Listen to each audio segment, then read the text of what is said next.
Thank you for tuning into Eastern Romance Tales. Please like, share, and follow to support my work. It truly motivates me to bring you more stories. Chapter 96. Cry one time, add one sound. That day at home, DM scolding Jai Li, that person was you, right? Chu Yuyan truck swept her eyes over her from top to bottom, her expression not changing at all, but still exuding an aura that made others shiver. Today is Zhan Vu and Tu Duan's happy day. I don't bother to deal with you. Another day. If you want to find someone to vent your anger, then just come find me. Indeed, aura is something that must rely on life experience to distill. Someone always arrogant like Zhang Man Na at this moment did not dare to raise her voice before Chu Yuyan truck. Even Ta Ap Tri also had some astonishment with this woman. She glared at the figure that had just passed her, waited for the person to go far, then was startled awake, turned her head back and scolded, not bothering to deal with anyone. Really? Am I afraid of you? Surely. I only came here out of respect for Tu Duan. Who are you scaring? Nah. Ta Ap Tri furrowed his brows and gently rebuked, but she refused to retract her stubborn attitude. Brother Ap Tri, I just don't like her arrogant manner. Is Minao group so great? Is Chu family group so great? Who isn't a princess in their own home? I don't need to yield to her. From a young age she was like that, unable to endure even a little injustice. Because the Zhang family only had her as a daughter, from childhood she was pampered to the utmost, so she always carried an arrogant demeanor towards others. Only when facing Nghi Tu Duan. Don't make a fuss anymore, they are all Tu Duan's friends. You being like this only makes her awkward.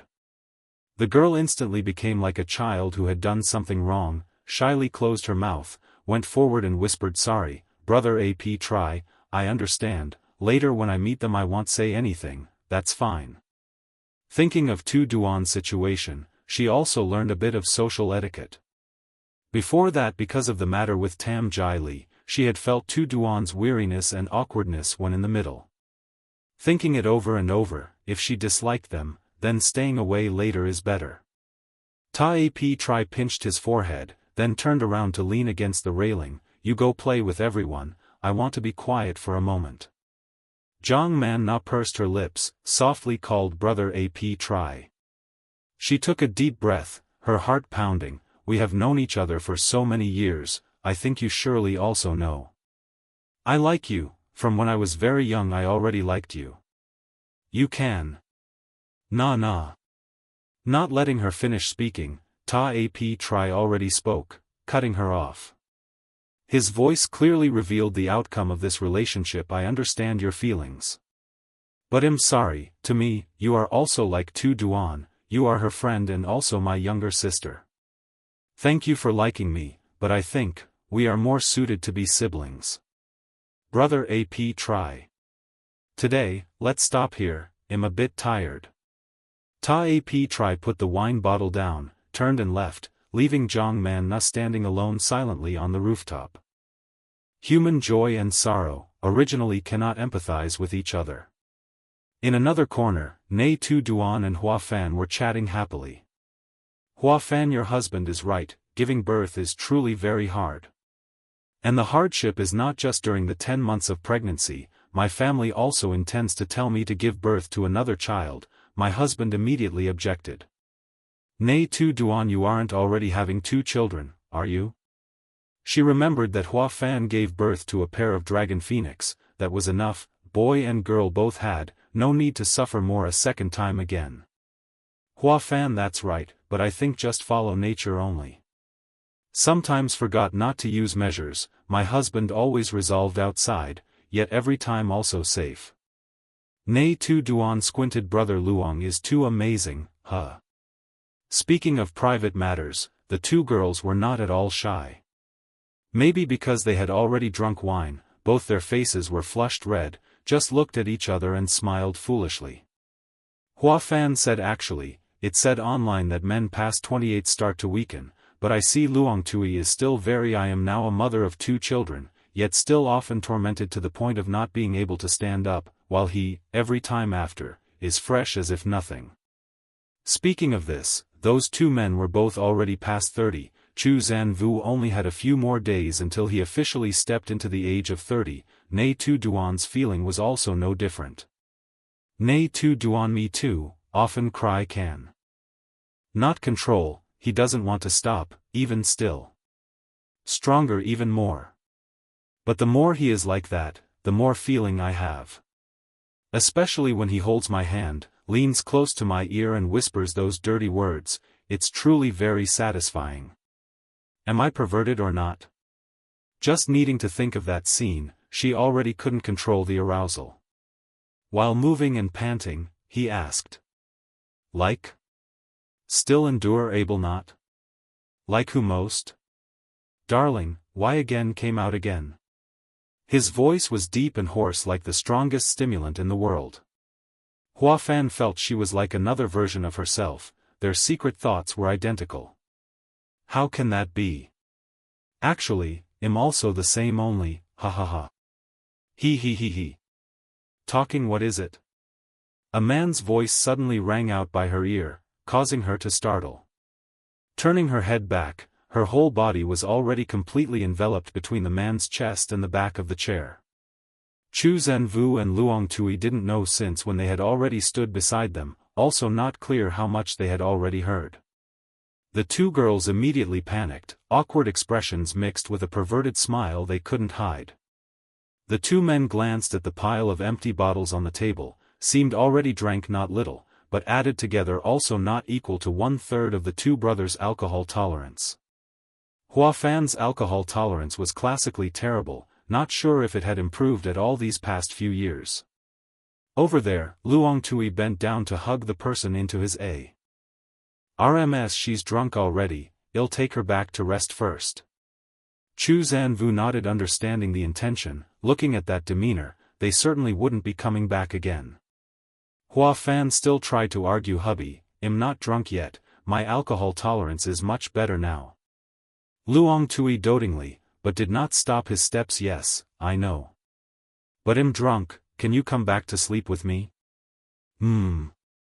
Then okay. Nghi Tu Duan watched their figures disappear at the top of the stairs. A deep, low, magnetic male voice rang out beside her ear, darling wife, let's also go back to rest. She curved the corners of her eyes and turned back, hubby. The man raised his eyebrows, saying nothing. I want to do it. Zhou Can Wu. He paused, not yet reacting, not expecting someone to become so bold after drinking a little alcohol. The corners of his lips curved into a faint smile, a possessive, probing glint flashed in his eyes. All right, but later you're not allowed to cry. Cry once, add an extra hour. Nghi Tu Duan looked dazed into those eyes, appearing confident as she said. Today I am very happy, I won't cry. The man subtly moved the tip of his tongue to touch his cheek to suppress the curve of the corners of his lips. Whether she cried or not, it wasn't up to her to decide. A few people remained on the ship's deck. They had promised to play games together later, but it seemed everyone had collapsed from alcohol, so they left one after another. The young couple returned to the room. Zhou Can Wu turned his back to close the door, and just as he turned his head, a pair of soft lips had pressed close against him. The ship was drifting on the sea, its hull swayed due to large waves, yet the two people inside did not perceive it. The alcohol was like an electric current gently spreading throughout the body, causing every sense to become sensitive. Vague sounds, chaotic breaths, blended with movements gentle then fierce, like a symphony on a keyboard, sometimes melodious, sometimes tumultuous. His large play seemed to have its own special privilege, easily penetrating anywhere without hindrance. Amidst that dimly lit setting, he suddenly whispered a few words in Hong Kongese, bearing an inexpressible enchantment. She was surprised, gently stirred as if wanting to ask further. But he didn't answer, only gently adjusted their posture, looking at her sparkling eyes like a little deer, then softly asked. Like it? She froze, so it turned out he had heard everything. Ocean waves continuously crashed on the shore, wave after wave echoing in the space. The promise not to cry had long been forgotten, tears streamed down her cheeks, mixed with sobs and rapid breaths. She didn't know if it was due to the alcohol, or due to those very chaotic emotions that made her dizzy to the point she could no longer differentiate reality. Zhou Can Wu still kept his word. The more she cried, the more he didn't stop. Finally, until Nghi Tu Duan could no longer bear it, only then did he relent. She was exhausted, leaning on his chest, softly sobbing a reproach. Her voice still held a trace of a choke. "You did it on purpose." Knowing she couldn't stand that kind of thing, yet he still intentionally did so. Zhou Can Wu chuckled softly, not denying. "But you weren't unhappy either, right?" He even feigned seriousness. "You tell me, is it because I've become weaker, or is it because you're more formidable than before?" Her face flushed red. She didn't expect him to ask that, then swung her hand to lightly pat his chest. A moment later, she softly said, "But you bit me really hard." She had sensitive skin. Just a slight firm touch would make it completely flush red. Hearing that, Zhou Can Wu immediately admitted his mistake. "I was wrong. Do you want me to put on some ointment for you?" She nodded, docilely resting against the headboard. When he came over, she gently raised her leg and placed it on his shoulder, her gaze absent-mindedly looking up at the ceiling.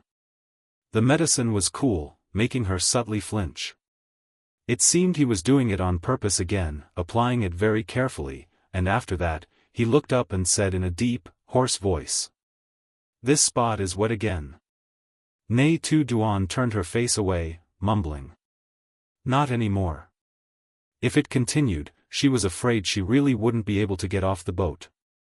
Zhou Can Wu did not tease further, gently pulled the blanket to cover her, hugged her into his embrace, and together sank into sleep.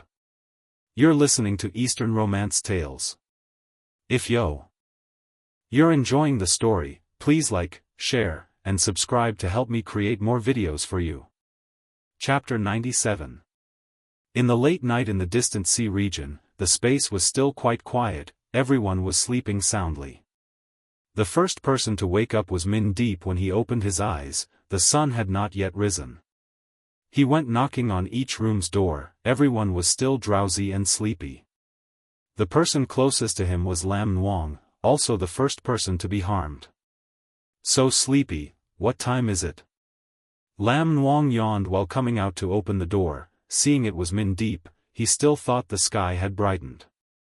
Min Deep glanced at the clock. 3:30. Afternoon? Hearing such a strange time, he immediately opened his eyes wide. Turning his head to look outside, the sky was still pitch black. He suspected, "Are you sure it's 3:30? "Yes, 3:30 in the morning." Min Deep affirmed firmly. Min Deep pulled him out of the room. "Tsk, didn't I tell you already, to watch the sunrise together? It's almost time."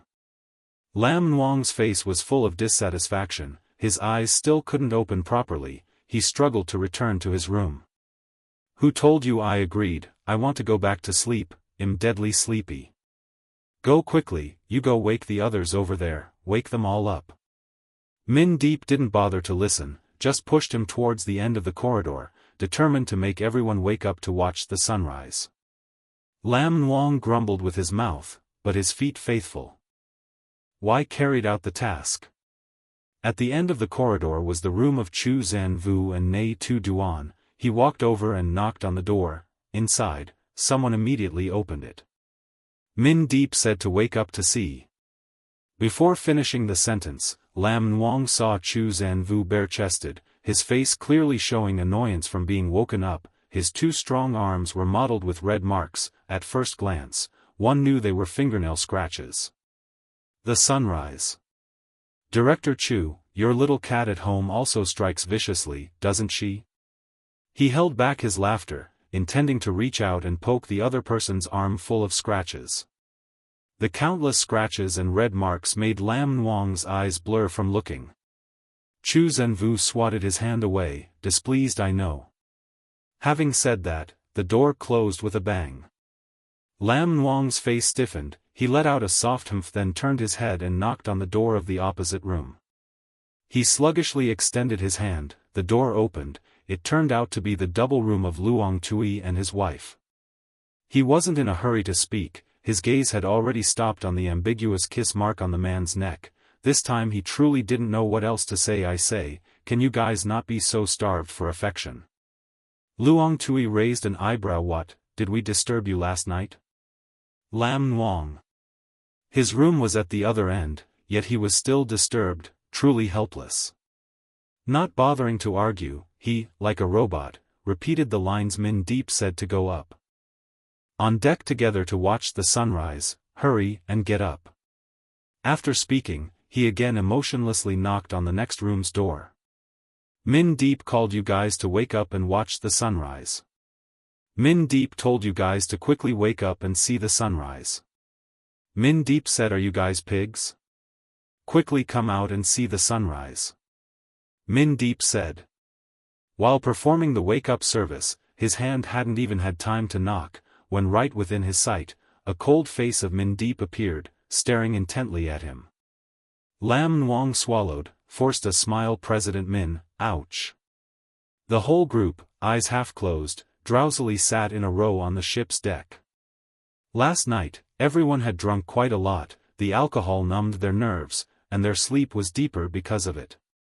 Hua Fan snuggled into Luong Tui's arms, taking the opportunity to catch up on sleep, quiet and obedient like a fluffy rabbit. Chu Zhenvu looked at the couple sitting diagonally in front, gently rubbed his wife's nape. Do you want to lean on me and sleep for a bit? Nghi Tu Duan shook her head, hugged his firm arm, her chin resting lightly. No need, I'm not very sleepy. She was originally a very light sleeper. Once she opened her eyes, it was very difficult to fall back asleep. Around them, everyone successively yawned widely. As soon as one person closed their mouth, another was influenced. The whole group simultaneously opened their mouths, with the corners of their eyes moist. The first ray of light beyond the horizon reflected on the shimmering sea surface. The sky overhead was still deep blue, until the crimson sun completely emerged. The whole sky seemed to burst into brilliant light. The few people who were still drowsy at first immediately sobered up upon seeing the scene before their eyes. The surrounding space was quiet, only the sound of waves lapping gently in their ears. The sun just slowly climbed up without anyone noticing, until it was completely free from the sea surface. It's so beautiful. This is the first time I've watched the sunrise in the middle of the sea. Tam Jai Li took out her phone, to save this romantic moment. In the distant ocean, with a group of friends like this, watching the brilliant sunrise, was indeed very romantic. The other people also said nothing, each and every one took the opportunity to record this rare beautiful scenery. How is it, this trip was not in vain, right? Min Deep smugly raised his eyebrows, showing off his achievement. But everyone around, no one paid attention to him, only engrossed in taking photos, shooting videos. This sunrise viewing trip did not last long. The sun just rose to the top of the head, immediately lost its amiable appearance, instead was the harsh uncomfortable sun. It was still early. The whole group pulled each other into the dining hall to have breakfast. After that, dispersed, returned to their rooms. Each and every one again climbed onto bed to catch up on sleep. Everyone also loved sleep, so this time just lay down, opened their eyes, and it was already afternoon. Nghi Tu Duan woke up, stretched her body really long, but when her hand raised over her head, the aching pain in her lower back made her crumble all over her body. She softly moaned. Beside her resounded the hoarse voice of the man. Hurt, huh? The words just ended, a warm hand already placed on her lower back, gently massaged, precisely pressed into each aching point. The girl emitted a moan full of comfort. She wondered clearly. I didn't move much at all. Why am I tired to this extent? Husband, the whole night last night you just kept going like that. Aren't you tired? The man slightly curved his lips, in a lazy voice. Then tonight it's your turn to move. Nghi Tu Duan immediately fell silent. She only intended to show concern and inquire a couple of sentences, but absolutely had no intention to volunteer. But she truly marveled at the physical strength of this man. Alone toiled all night, but the next morning still looked refreshed and alert as if nothing had happened. Now just past noon, outside still quiet, no movement at all. It seems that group of people still slept more soundly than even them. Hungry? While helping her massage the aching and tired spots, Zhou Can Wu gently asked. The girl thought for a moment. If he didn't ask, then fine. As soon as he finished asking, her stomach immediately reacted right away. She nodded a little bit. Want to eat what? Husband, oh, she intentionally prolonged. Her voice coquettishly called out one sound. Zhou Can Wu immediately understood her not simple intention, helplessly chuckled. I'll cook. Nghi Tu Duan satisfied sat up, continuously smacked kisses on his lips a few times. Want to eat stir-fried crab? On the yacht ingredients were very abundant, crab certainly was available. Zhou Can Wu's stir-fried crab was very delicious. She had once eaten it one time and forever could not forget that flavor. Having received the order from the loyal customer, Chef Chu immediately left the bed, washed his face, changed clothes, prepared to enter the kitchen to engage in battle. Nghi Tu Duan leaned against the pillow looking at that busy, lonely figure from behind, suddenly also slipped on slippers and followed after. I'll go with you. Her slender arm wrapped around the man's waist. He had just finished washing his face. On his face water droplets still accumulated, the hair on his forehead soaking wet dripped down drop by drop. Through the mirror, he slowly raised his head, his handsome facial features vaguely appeared and disappeared behind a screen of steam, his jet-black pupils quietly stopped on her face. Aren't you tired? Nghi Tu Duan lightly shook her head. Much better already. Actually still felt pain, but not to the extent of affecting activity. Anyway, having nothing to do, to let him alone enter the kitchen to cook for her, she also felt a bit uneasy. Rather go together was better. Having finished speaking, the man immediate. Ely handed her a toothbrush already prepared with paste. The couple spent half an hour being intimate before neatly going out. Just opened the door, then encountered face to face two people opposite who also just came out of their room. What a coincidence, you two also planning to go eat? Hua Fan intimately hooked onto Nghi Tu Duan's arm. Friendship among girls always happens strangely like that, clearly just met a few times but yet intimate as if had known each other many years. Nghi Tu Duan had an easily likable aura. That heaven-given face was precisely the most powerful weapon for attracting people. Also considered so. Isn't cooking also for eating? Let's go together. I was still afraid you two hadn't woken up yet. If I and Luong Tui eat as two people then it would be lonely to death. The two girls hand in hand walked forward, leaving behind the two men looking at each other with resignation. Looking at the kiss marks still clearly imprinted on each other's necks, both simultaneously raised hands to point at the other, lightly chuckled. Quite intimate, aren't you? You also aren't inferior. The four people together came to the dining room. A few chefs were sitting and resting in the hall, seeing them step in, immediately hastily stood up. Hello, Mr. Chu. What would everyone like to have? This was the first group of customers eating a meal in the day, the whole morning free. Suddenly having customers made them a bit surprised. No need, Zhou Can Wu raised high S hand to stop the server from handing over the menu. Get for me an apron. Looking at this manner, it was wanting to go into the kitchen himself already. Hua Fan heard he intended to cook, asked in surprise. Mr. Chu also knows how to cook. Of course. He cooks extremely deliciously. Nghi Tu Duan excitedly promoted her husband to her friends. How about letting him make a bit more? You try eating to see, guarantee you'll absolutely love it. Okay. The two girls arbitrarily decided the task for Zhou Can Wu right away. Wait. The person who spoke to stop them was Luong Tui. Everyone puzzledly turned to look at him. Zhou Can Wu had already finished wearing the apron, preparing to go into the kitchen, then heard the person behind also speak up. Get for me one more. Everyone? Hearing his wife demand to eat a dish cooked by another person's husband, suddenly Luong Tui's self-esteem surged intensely. The head chef had no choice but to pull out one more apron. Inexplicably these few customers actually liked to demand to cook themselves in the restaurant. They were staff, but if they didn't do anything, they would also feel uneasy. But looking through, this clearly was a match of internal PK, so they also voluntarily moved to one side. It's also good, consider it paid leave. Nghi Tu Duan Luong Tui also knows how to cook. Hua Fan paused for a moment. Yes, my husband cooks very deliciously, how about a bit later you also try tasting it? Alright. Two men together entered the key Chen to show off their skills. Two girls waited outside, happily chatting. Su Pan, your collar is a bit wide, the hickey is showing already. Nghi Tu Duan, you still say, your neck is also obviously exposed. Su, I have no way to cover it, summer weather is hot and stuffy, am I supposed to wear a high-neck sweater? Besides, it's all family members, what is there to be shy about?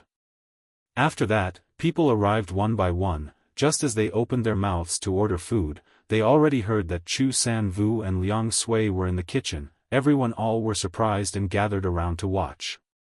Lam Nuang was most surprised. Chu San Vu knows how to cook. Min Deep Liang Sui also knows how to cook. Chow Yuyan Truck crossed her arms and stepped in. Chef Chu, I order 1 portion of spaghetti. Min Deep, Chef Liang, give me 1 portion of beef steak. 2 chefs each in their own corner were busy, highly concentrated, not knowing if they heard those words of ordering food. Chapter 98. Husband here. Because everyone was so lively, the portions originally only enough for 4 people now were forced into meals for more than 10 people.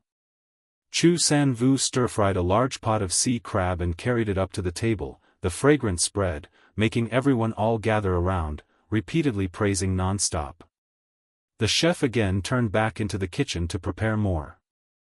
Jiang Man Na looked at the plate of crab meat full to the brim in front of her and her mouth watered. Extremely fragrant, is this dish edible? Nghi Tu Duan replied. This dish is very delicious, everyone taste it. She dared to bet, whoever ever eaten the stir-fried crab dish Chu San Vu made will all be enchanted immediately. Let me test for poison for everyone first. Min Deep couldn't wait, reached out a hand and grabbed 1 crab, was so hot he grimaced but still didn't let go. Hiss hiss hiss, too hot, too hot. So hot he couldn't bear it, he directly stuffed a crab leg into his mouth. The fragrance immediately exploded in his mouth cavity, to the extent that his pupils seemed to glow. Mom, it's incredibly delicious. Min Deep had just tasted it and couldn't restrain herself from praising profusely, her mouth still holding a crab leg, speaking vaguely. Hearing that, the others immediately scrambled to snatch it. Nghi Tu Duan looked at that scene, suddenly feeling a little regret for having let them know Chu San Vu knew how to cook. Tan Du and Chao Chan, Chao Nia huddled in a corner, savoring it, so delicious that they couldn't utter a single word. Traveling by private jet, cruising on a yacht with the boss, and even getting to eat dishes the boss personally cooked, made people unable to help but suspect that in their past life, they must have burned truly fragrant incense. Only in this life could they enjoy such blessings, and would not regret even dying. The whole group gathered around the dining table, and in a flash had taken care of a plate of stir-fried crab completely. Nghi Tu Duan did not scramble with them, merely standing by and watching. But that fragrant scent, coupled with the sight of everyone eating with gusto, made her stomach involuntarily rumble with a mournful sound. She silently rubbed her belly, and before her suddenly appeared a pure white hand. Chu San Vu held a plate of crab meat, already clean of shells. Come here, eat. He guessed Nghi Tu Duan would wait for everyone to finish eating before eating, but that bunch of people wouldn't spare a single portion. Luckily, he had prepared from the start, setting aside a separate portion. After serving everything onto the table, he went back into the kitchen to peel out all the crab meat. Nghi Tu Duan's eyes shone brightly. Before her was a plate of crab meat piled high, even more than the large portion served on the table. Chu San Vu, you're being too partial. Lam Nuang licked his lips as he teased, looking at the generous plate of crab meat. No need to shell it, no need to bite, who wouldn't crave it? They had almost eaten their fill when this plate was brought out, suspecting that he had done it on purpose. No sooner had the words finished, Luong Tai also brought 2 more plates of food to the table. He didn't specifically make any regional specialty dishes, just casually stir-fried a few dishes the family usually ate. Although the dishes he knew how to make weren't many, each one was up to standard to be called delicious. Shenjieli had just finished wiping her mouth when she saw a few aromatic tear-fried dishes being brought out, and again couldn't help but drool. It smells so good too, but I'm full already. As she spoke, she even let out a burp. As a female actress, this meal had already exceeded the allowed limit. Eating any more would mean having to fast to compensate later. Faced with the temptation, she bit her lips, closed her eyes, and muttered as if chanting a spell. If I don't look, I won't crave it. Eating it will make me fat. Not eating it means not getting fat. I am a female celebrity, I have superhuman willpower, I won't eat it, not even if you beat me to death. Stop blabbering, if you don't eat, I'll finish it all now. Min Deep lightly patted the back of her head, while his own hands continuously scooped. Patted, Shenjieli annoyedly opened her eyes, and before she even had time to scold, she already saw everyone scrambling for food. A sense of danger immediately surged up. Leave a little for me. A full and satisfied lunch, everyone ate and drank to their heart's content. Luong Tui made quite a lot of dishes, also not letting anyone be hungry. It's just that the portion of this group was truly large to the extent that not much was left over. Today was the 2nd day on the cruise ship. Everyone had gradually grasped the entertainment activities here. They were many people, each person one preference, one idea. Min Deep pulled Zhang Man Na, Tam Jai Li, and Lam Nuang into the entertainment room to play mahjong. Initially Nghi Tu Duan and Hua Fan also had interest, but hearing the 2 men beside them say they wanted to play cards, in the end they still chose to follow their husbands. Ta Ap Tri sat nearby, heard it, also wanted to participate. Only Chu Yuyan Truck remained. The others looked over, she pursed her lips and raised an eyebrow. Today she wasn't feeling well. I won't play, I'll sit and watch you all play then. Today the entertainment activities were not related to money at all. Min Deep suggested using wine instead of bets, losing how much meant drinking that much at night. Everyone couldn't think of a better way, so they agreed. Thus 6 people also joined the table. On the other side, Chao Chan, Chao Nia accepted the task of childcare, leading the little ones to play everywhere. An afternoon passed, some happy, some sad. In the mahjong room, Min Deep had red luck, alone clearing out the points of the 3 others. He didn't know how many glasses of wine they owed him. In the card-playing room, 3 men sat guarding. Tan Du acted as the dealer. Every action was carried out seriously, without a single oversight. But Chu Zhenvu's aura was too strong. Ta Ap Tri began to suspect those 2 master and servant had some collusion. Otherwise how could he quickly lose 2 rounds consecutively like that? Nghi Tu Duan and Hua Fan sat next to their husbands watching the game. Chu Yuyan Truck then had to sit next to Ta Ap Tri. Seeing he seemed not proficient, she then proactively guided him. Listen to me, if you los. I will drink instead. Ta Ap Tri unexpectedly looked at the girl beside him. Clearly it was a gentle and demure face, yet her aura exuded maturity and decisiveness, invisibly possessing a strange charm. Are you still following? Chu Yuyan Truck raised an eyebrow looking at the 2 men opposite. In her eyes she couldn't hide provocation and rebelliousness. Chu Zhenvu was the first to fold his cards. You win, older sister. After all, she was a girl. Luong Tui also had to fold his cards and accept defeat, not making it more difficult.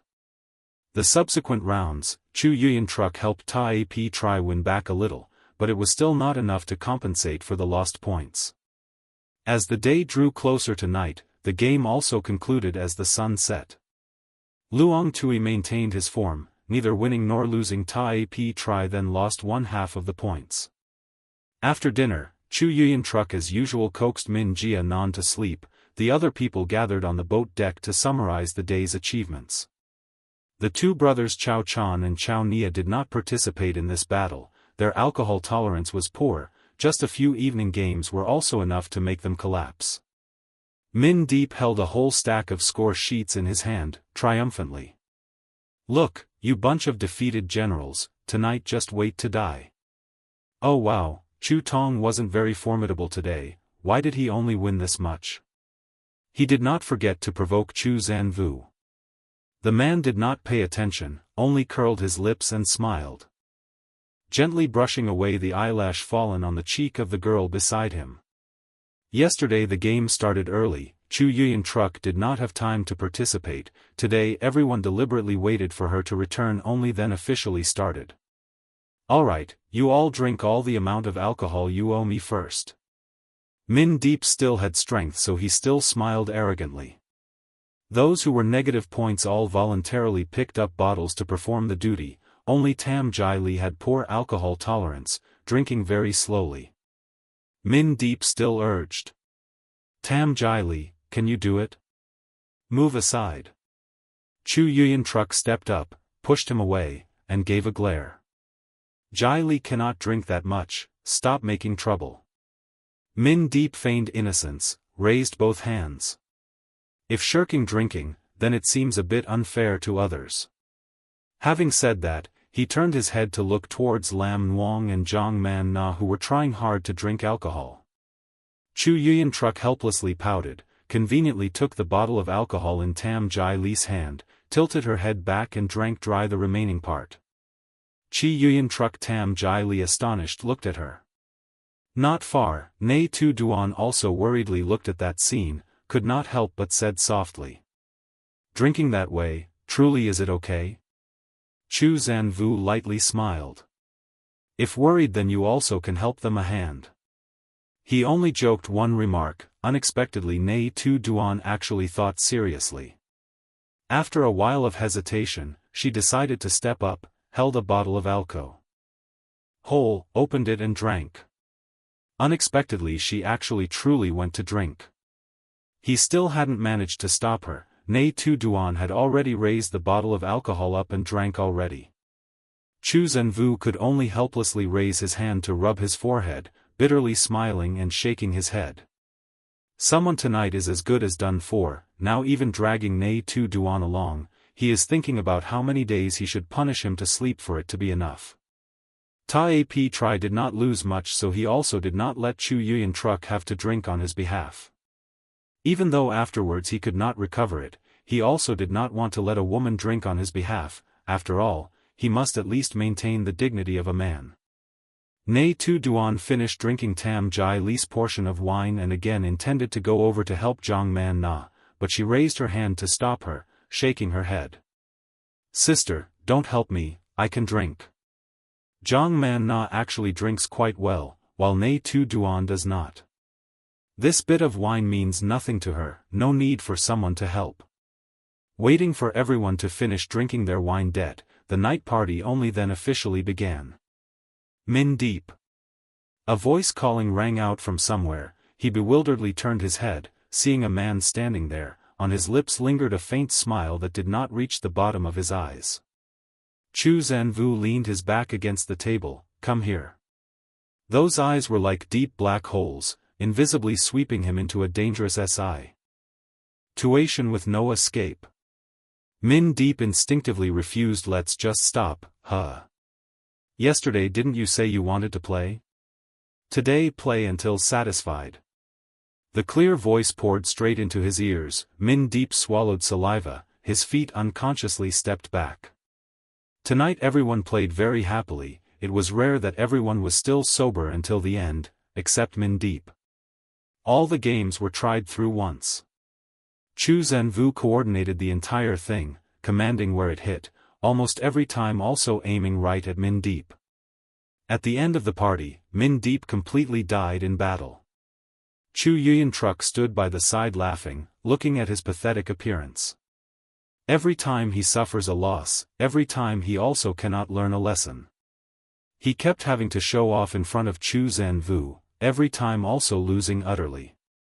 Ta Ap today drank quite a lot. it was the first time he directly felt Chu Zanvu's strong power of control. Clearly, the rules of the game were not set by him, but it was as if he could manipulate everything in the palm of his hand. Even if in the most critical situation, he could still turn the tide and win back. That is precisely the special ability belonging to him. Using the phrase young and highly talented to describe him, it is still too mild. Even though Min Deep collapsed, Chu Zanvu still did not ignore him. In the end, it was still he who personally took him back to his room. Expected tomorrow noon the yacht will dock at Hojiang Port, Min. Deep probably is not able to get up. When returned to room, Nghi Tu Duan lay crookedly on bed, slept very soundly. Chu Zanvu took off shirt, although did not drink much, but alcohol fumes also made body slightly heated up. Tonight Nghi Tu Duan dead drunk, just demanded to drink instead of Tam Jai Li, herself she is just a newbie, did not have a bit self-measure own strength. He calmly helped her change clothes, wiped body finished then covered blanket up to armpits. Dealt with finished all matters, Chu Zanvu also changed clothes then lay down. Sensed side of bed sank down, the girl instinctively burrowed into his embrace, voice drowsy soft. Husband dear. Chu Zanvu did not hear clearly anything, had no choice but to choose a few most pleasant words and guessed. Miss me? Nghi Tu Duan was not clearly conscious, question also did not hear clearly yet already sadly replied. He leaned close to her ear softly smiled. So tonight let you be on top okay? Good girl now, sit on now. Look at me, call me what? Husband. Husband here. Chapter 99 Want to try? Noon next day, Pearl Yacht docked at Hojiang Port. Dazzling sunlight covered everywhere, but did not penetrate through the thick and dark-colored curtain layer.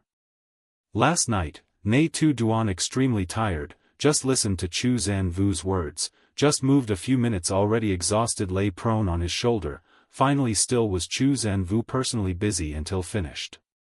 When boat docked, the people who were paralyzed by alcohol too deeply all did not have a bit of feeling whatsoever, Nghi Tu Duan is one of them. Last night, having both drunk alcohol and expended energy, at this moment she completely could not open her eyes. Min Deep was also the same, lying alone with arms and legs splayed in the room. People outside kept calling but didn't see the door open. Finally, they had to ask a staff member to use the code to open the door, only then were they able to wake him up. By the time the whole group left the port, everyone, with eyes half closed, half open, sluggishly stepped onto the car to go home. Only Nghi Tu Duan didn't open her eyes throughout the journey, being carried by Chu Zanvu into the car. Upon arriving home, she was again placed by him into the blanket. When she woke up, she even suspected, wondering if she had learned instant movement technique while sleeping or not. Ta Ap Tri and Zhang Man Na were still alert, not leaving with Chu Zanvu's group. The two of them went straight to Ta Ap Tri's house. Luong Tui and Hua Fan had booked a hotel in Hojiang beforehand. As soon as they got off the ship, they went straight to the hotel. The remaining people also went home, each person slept a long sleep until the sky was pitch black. The sun traveled from east to west. In just a blink of an eye, the azure sky had turned deep blue, blended with the blazing red sunset. Another day had passed. When Nghi Tu Duan opened her eyes, it was already 8 o'clock in the evening. She sluggishly turned over, her hand placed on the waist of the man beside her, adeptly feeling along upwards. Afraid she would wake up to find no one, Chu Zanvu had always remained by her side, at this moment leaning against the headboard. Knowing she had just woken up and already started making mischief, he did not stop her, only tilting his head to look at her with a composed look. Are you awake already? She was still not fully alert hearing his voice, she immediately drowsily replied sleepy. It's already 8:30. Are you hungry? When people sleep, they don't feel hungry. Even if she hadn't eaten anything all day, now she also didn't have an appetite yet. Not hungry, I'm just sleepy. She again snuggled into his embrace. Nghi Tu Duan rested her head on Chu Zhenvu's arm as for her own hand, it wasn't at all well behaved. How much longer until we reach Hojiang? Hearing him say 8:30, she subconsciously thought it was morning, and even thought she was still out at sea. The man pondered for a moment, then said, "We've arrived." She hazily opened her eyes, lifted her head to look outside, only to see the familiar balcony. Huh! This room's balcony is exactly like our homes. Chu Zhenvu could not help but laugh, reached out his hand to caress her head. Silly, this is precisely our home. Huh! She abruptly sat up, scanned her eyes around, surprised to discover it was truly her home. When did we come back? I don't remember anything at all. Am I sleepwa? Laking again? 3 consecutive questions made Chu Zhenvu unable to help but burst out laughing. His wife, normally, was a lovely girl. He once thought she was the type of person who was consistent inside and out, who knew she was the type who was cold on the outside and warm on the inside. Facing her dreamy and foolish expression, Chu Zhenvu was very patient. We came back this noon already, you were sleeping too soundly, so I brought you back. There was no sleepwalking, rest assured. After hearing, Nghi Tu Duan again dismally snuggled into his chest, just now having suddenly woken up, only now truly felt hungry. I seem to be a bit hungry already. The man smiled indulgently. What do you want to eat? Is the housekeeper still here? I told them to rest already. Whatever you want to eat, I'll cook. I want to eat beef steak with spaghetti. Before, Nghi Tu Duan only knew how to act coyly with Tai Pi Tri, but since being with Chu Zhenvu, she had unconsciously relied on him, letting down her guard, naturally acting coy and intimate. Gradually, it had become a habit. Chu Zhenvu got out of bed and went downstairs, walked straight into the kitchen, his movements decisive, neat. Hearing the sound downstairs, Dao Du immediately ran out from its bed, entwining around its owner's legs, not leaving. When going to Hong Kong to treat Ta Huin's illness, Dao Du was left at home, separated for nearly a month. By the time they returned, the 2 owners had become husband and wife. Dao Du. From behind, the mistress' call rang out. It immediately happily ran towards her. Nghi Tu Duan lazily lay for a while longer, then also crawled up, not wanting to leave Chu Zhenvu alone struggling in the kitchen. When they first came back, seeing her lying motionless in Chu Zhenvu's arms, Dao Du kept thinking she had met with trouble. It whined mournfully, its eyes full of sadness. Chu Zhenvu finished bringing her back to the room, went downstairs to prepare food for Dao Du, but it was too sad, not even willing to eat a grain of rice. Now suddenly seeing its owner wake up healthy, it was both astonished and joyful, rushing into Nghi Tu Duan's embrace, yelping. Dao Du, sit. She imitated Chu Zhenvu's voice ordering. Hong Dao immediately sat properly, sticking out its tongue panting. Do you miss Mom? One person one dog looked at each other, her eyes sparkled, she bent down to pat its head, truly treating this little puppy as her own child. Raising a child or raising a pet are both for soothing the heart. The dog opened its mouth and barked twice, as if answering her. She burst out laughing, her eyes crinkling. Let's go see what Dad is doing. The girl led the puppy into the kitchen. Chu Zhenvu was frying steak. She hugged his waist from behind, looked up and said softly, Honey, you've worked hard.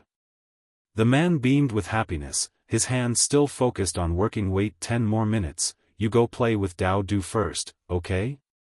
The girl gently shook her head. I want to be by your side. In relationships, Nghi Tu Duan never could define what kind of person she was. She did not see herself as a clingy person, only felt she could not let her lover face anything alone. Companionship was the minimum ritual. As long as conditions allowed, she always wanted to be by Chu Zhenvu's side. Then wait 2 more minutes and help me take out the noodles, okay? On the other side, the water in the pot was boiling. Yes. The husband and wife clearly divided tasks, coordinated perfectly, and in just a few minutes had completed a delicious, fragrant, and appealing serving of spaghetti. Dao Du sat behind the two people, sticking its tongue out very long, the corners of its mouth curved up full of joy. Chu Zhenvu only made one serving, because tonight he had eaten lightly, currently not hungry yet. Looking at her eating heartily, the corners of his eyes continuously showed a gentle smile. Meal finished, Nghi Tu Duan again began to feel sleepy. The self-discipline of a female celebrity did not allow her to lie down and immediately fall asleep right after eating, so she clung to Chu Zhenvu, asking him to go downstairs together to watch a movie. This was the first night after the wedding that the two people truly had private time together, very beautiful and warm. Chu Zhenvu hugged Nghi Tu Duan in his arms, beside her was Dao Du lying completely still. The living room was pitch dark, only the dim light from the television shone out, illuminating the quiet Why atmosphere of the home. Finally, Nghi Tu Duan still could not overcome her drowsiness, falling asleep in Chu Zhenvu's arms. Dawn broke, the first light of a new day again shone down, this time Nghi Tu Duan had slept enough. Chu Zhenvu today had to go to work, waking up early, unexpectedly she also woke up with him. Today you have to go to work? Nghi Tu Duan still clung tightly to him, asking reluctantly in a sleepy voice. He nodded, then asked directly, want to come along? As soon as she heard she could come along, Nghi Tu Duan's eyes lit up. Can I? You are the lady boss of the corporation now, what is there that you can't do? He spoke as if it were a given, immediately making her completely sober up. Having reached consensus, the two of them went to the company together again. Weddings in Hong Kong must be publicly announced for 15 days. Half a month ago, netizens had already shared news of the two preparing to register their marriage there, and as soon as the news was posted, it immediately climbed onto the hot search. When the two publicly appeared together at the company, every single employee was incredibly excited. So many people secretly felt lucky to be working at Chu Corporation, able to see the couple they admired at such a close distance. The two made no attempt to hide, walking grandly shoulder to shoulder into the company. Passing by the employees, everyone respectfully greeted them. Hello boss, hello madam. Just as they passed, someone secretly texted in the group chat behind them. Saw them in person, Madam Boss is so incredibly beautiful. They smell so good. And it's like their person is also fragrant and soft, I'm so jealous of the boss. I kinda want to be his wife too. These two are truly too well matched, male god and female goddess, so compatible it's dizzying, sweet enough to get cavities. For my entire life, I will only ship this one couple, please never break up. Upon entering the office, Chu Zhenvu immediately arranged a spot for his wife. Since the last time Nghi Tu Duan visited, he had specially expanded a space in the office for her, with a private desk and chair, placed right next to his desk, like a mini version. Tan Du, as always, brought coffee and snacks for her. Half the table was already piled full. Having just finished attending the boss wedding, experiencing 3 days and 2 nights of fun, suddenly returning to serious work made him slightly unable to adapt in time.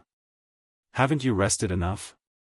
Nghi Tu Duan asked worriedly, seeing his complexion wasn't good. Tan Du paused blankly for a moment, quite surprised to see her concern. No, it's just that it's been a long time since I drank so much, so my state hasn't recovered yet. Before, accompanying Chu Zhenvu for social engagements, he had also drunk alcohol, but he had never drunk to the point of dying up and dying down like a few days ago. After all, they were people of Chu group, who dared to forcefully make them drink? Chu Zhenvu raised his head and glanced, his voice cold as ice. If you can't do it, then go home to rest. The cold tone made one's spine run cold. Tan Du immediately sat up straight. Sir, I am very well. Having said this, he immediately turned his head back to his workstation. Towards work, he had always been serious, not a trace of slackness. Having worked beside Chu Zhenvu for many years, having felt the brief tenderness, Du almost forgot that his true nature was precisely that of a cold, arrogant, and work-crazed person. In the spacious quiet space, only the sound of paper rustling remained, the couple focused on work, neither one distracted. Just like that, the entire morning passed. Lunch was brought into the office by Du. Throughout the entire day they did not step out of there even once. Their so-called companionship was precisely like that. She was beside him, just knowing he was there, was enough to make her wholeheartedly dedicated. They quietly kept to themselves, endeavored individually, but still relied on each other, supported each other. Today, rarely did they have to work overtime, both worked until as late as 9 o'clock at night.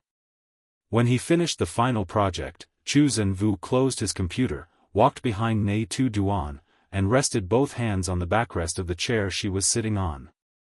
"Still not done yet, darling?" Nghi Tu Duan was taking notes on the script, 2 thick volumes. She had finished half. She attentively replied, "Almost. Finish this last section and it's done." Having said this, the room again plunged into silence. Zhou Can Wu patiently waited for her to finish marking the final part. She had a long stretch, turned her head and said, "Work is over, The words were not yet out when they were blocked by the man's lips, one hand of his gently pressed on her cheek, ceaselessly invading deeper. The sudden kiss made Nghi Tu Duan unable to react in time. She could only tilt her neck to respond. This posture was not very comfortable. He forcefully spun her chair around, so that she was caught between his arms. "Want to try?" His eyes carried a teasing full of aggressiveness. Nghi Tu Duan discerned the desire within, and proactively tilted her lips up to respond. Chapter 100. Do you want to gaze? Under the star-filled night sky, brilliant neon lights reflected onto the one-way glass panel of the magnificent skyscraper. The building of the Chu family's group was located on the city's most bustling road section. After night fell, from here one could gaze at the most splendid night scene. In the office, the lights had turned off, only a small table lamp remained beside the work desk. Zhou Can Wu clung together with Nghi Tu Duan all along the way, until he pressed her close to the glass door. His hand supported the back of her head, her fragile back pressed against the piercingly cold glass surface, making her fortunately able to hold on to a bit of reason, but still willingly immersed in the hurry. And chaotic breaths. Her neck tilted back, responding to the man's intense fervor. Amidst the intensely powerful craze, there was still interwoven soft gentleness, as if soul and body were merging into each other, every moment all easily stirring the nerves bound by love. In the space quiet to emptiness, only remained the sound of lips and tongues intertwined. Those wet sounds echoed. Zhou Can Wu held her 2 hands tight above her head with one hand. Her slender back had to arch up backwards. The remaining hand glided lightly past her slender waist. The pretty but fragile small summer dress, its gentle pure cotton fabric layer was easily stripped down, thrown far onto the leather chair. "The night view out there is very beautiful, do you want to gaze at it?" The man's deep hoarse voice whispered beside her ear. Before the sentence was finished, he had already turned her body around, to let her face outwards. In that moment, her gleaming, glistening black eyes had immediately reflected the sparkling neon lights. Her back still arched up, her 2 hands pressed against the glass. The flap of her dress was pulled gathered up to her waist. The building towered high, piercing the sky, no one could see inside. They freely abandoned restraints, not refraining from anything, living truly according to instinct. The Shanghai night scene was overwhelmingly beautiful. The girl pressed close to the glass door, gazing for a truly long time, so long that her legs trembled from fatigue. Only then did the man embrace her back to sit down. Both crowded onto a single chair, only able to sit pressed onto each other. Zhou Can Wu still wore his neat white shirt intact, without even a single crease. He lazily leaned against the back of the chair, his gaze, like an eagle's, flashed with danger. His 2 hands embraced the girl's waist, so that she could lean steadily onto him. But not long after, the cramped narrow space made that posture become uncomfortable. Finally, he only had to let her sit onto the spacious work desk. The girl lazily lay down, but the area still had its limits. She was forced to have someone help her lift her legs up, only then could she comfortably close her eyes. Nghi Tu Duan was inherently accustomed to being pampered, definitely had to have someone serve her. Not long after, she again complained that lying on the table surface was too hard. Zhou Can Wu again had to carry her to the sofa chair. In that spacious and quiet office, they just kept clinging to each other for a long while, until Nghi Tu Duan could not bear it anymore. Only then did she lean onto his shoulder and fell asleep. Zhou Can Wu was finally also released. The clock hands on the wall had pointed to 11 o'clock. Nghi Tu Duan tiredly fell asleep on the sofa, leaving Zhou Can Wu alone to clean up the aftermath. With the task of handling the traces of intimacy, Zhou Can Wu had become skilled like instinct, very quickly restoring everything to its original state. Only the small L handprint imprinted on the glass surface was what he could not bear to wipe away. Anyway, not many people could enter this office, nor would anyone notice that spot. Thinking so, he felt at ease turning around to carry Nghi Tu Duan home. When they arrived at Du Man Villa area, the sky had already turned to a new day. No matter how late they returned, Dao Du, the little puppy, still always enthusiastically came all the way to the door to welcome them. Seeing mother was sleeping soundly in father's arms, it obediently did not bark, only wagged its tail, running and jumping beside them, accompanying father upstairs, watching the two people gradually disappear from sight. Recently Nghi Tu Duan always fell asleep early. If Zhou Can Wu wasn't beside her, she also wouldn't understand why every time she woke up she found herself lying on the soft comfortable bed. Each time after being tormented by him, she would sleep soundly in an unusual way. The next time she opened her eyes was already noon the next day. Zhou Can Wu had already left home early for the company. She went downstairs, her limbs were still a little tired. The maid had returned to work, having finished preparing lunch early. "Madam, the meal has already been cooked. Pack it all up, I will bring it to the company to eat with Zhou Can Wu. The master instructed not to bring food today, telling you to just rest, no need to worry." The maid smiled faintly and replied. Nghi Tu Duan pondered for a moment, then said, "That's fine too." Zhou Can Wu guessed she would want to personally bring the food, so he had instructed beforehand.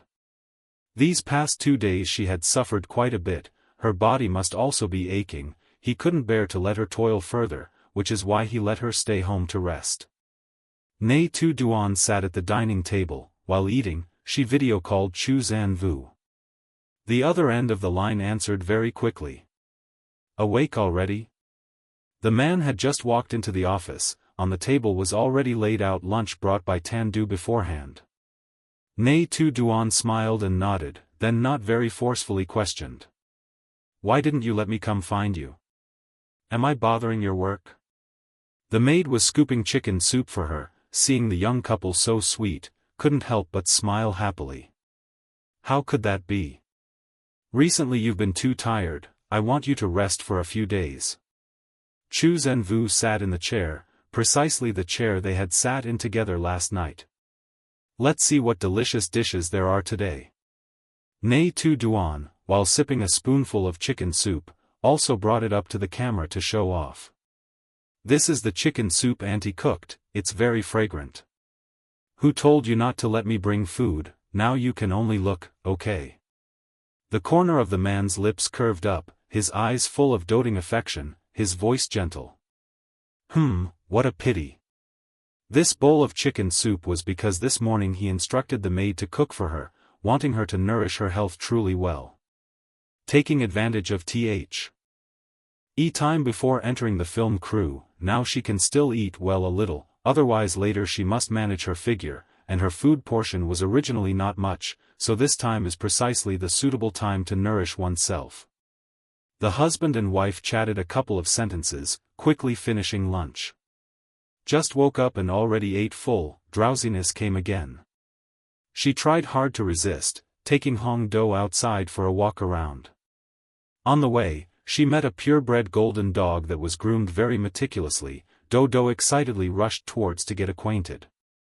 That golden dog belonged to another owner in the neighborhood, also being walked at the right time. The two little dogs met each other and were surprisingly extremely compatible. There was no scene of growling or being wary, on the contrary, they even affectionately touched noses with each other intimately. The owner of the golden was a girl. As soon as she saw Nghi Tu Duan, she immediately surprisingly covered her mouth, even letting go of the dog leash. "Heavens, you are Nghi Tu Duan, aren't you?" the girl asked. Today she did not wear makeup, but her face was excessively beautiful. Even bare-faced she was still fair-skinned and delicate, very easy to recognize. Being recognized was also not strange at all. Nghi Tu Duan always paid attention to the condition of Dodo, smiled looking at the other party. "Hello friend." Considered as tacitly admitted. "You are beautiful too much, unexpectedly met you here. A few days ago, I saw the news of you and Chairman Chu getting married was hot on the internet, congratulations." That girl seemed lively, talking non-stop. "Oh right, is your house also here? Why have I never met you before?" Nghi Tu Duan's hand still held tight the dog leash, not slackening at all. "Yes, today is the first time I took Dodo through this area. Their house is a distance from this area. Today she just had free time so she took Dodo to go a bit further. Villas in this area all have a price of tens of millions of yuan. Being able to live here proves one's family background is also not bad." But that girl did not at all have the arrogant demeanor of the upper class. Seeing Nghi Tu Duan was like meeting an idol, like a little fangirl. Truly too coincidental. "Is this your dog? So beautiful." "Yes, my husband keeps him." "How sweet." The two people stood there chatting for a while. The two little dogs also harmoniously played with each other. If it wasn't for Nghi Tu Duan's phone ringing, perhaps they would still be there for another afternoon. It was Jiang Min-na who called, saying she and Xie Yi-chi are about to return to Hong Kong, asking if they could meet for a moment. Nghi Tu Duan immediately agreed. Before, she once had the intention to matchmake the two people. Now she also doesn't know how they progressed. The two people lived together for 2 days, now returned together again. Who knows, maybe they have already become a couple.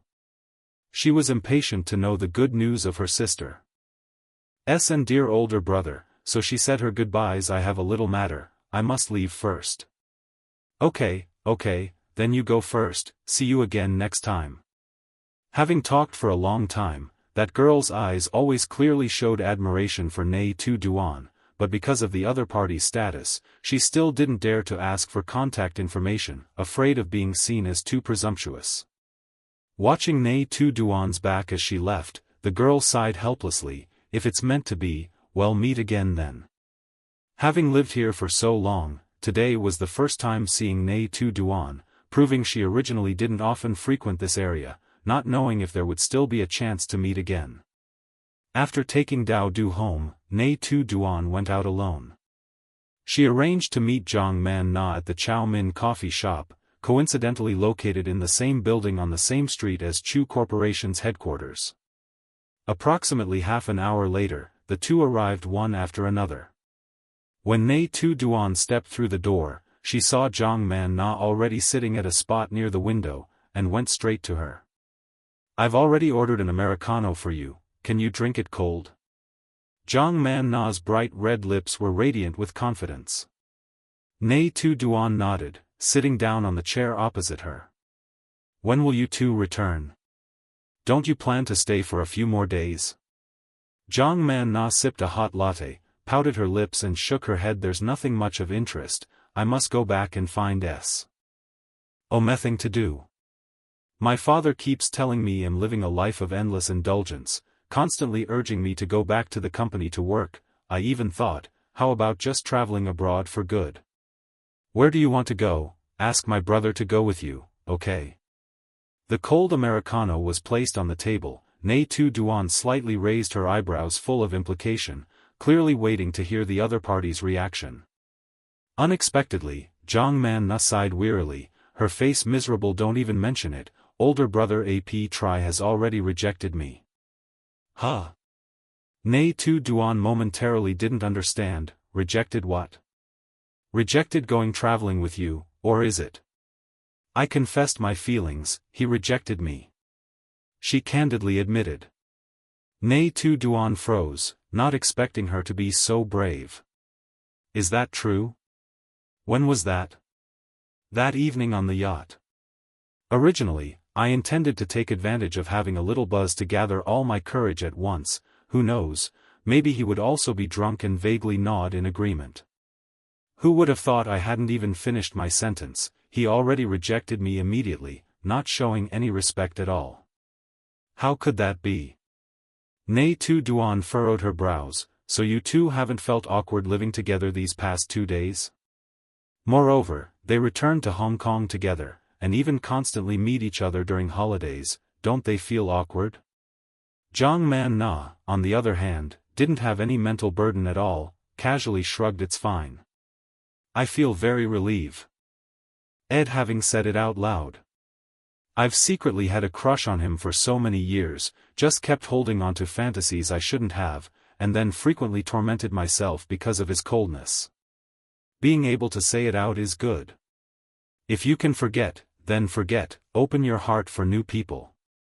And if you cannot forget, then never mind, being alone is also good, what is there to lack, and not be bound by feelings. She looked at everything very clearly. Nghi Tu Duan finished listening very happy, also felt much lighter, reaching out her hand to grasp her hand. You said it very right, I support you. No one is perfect.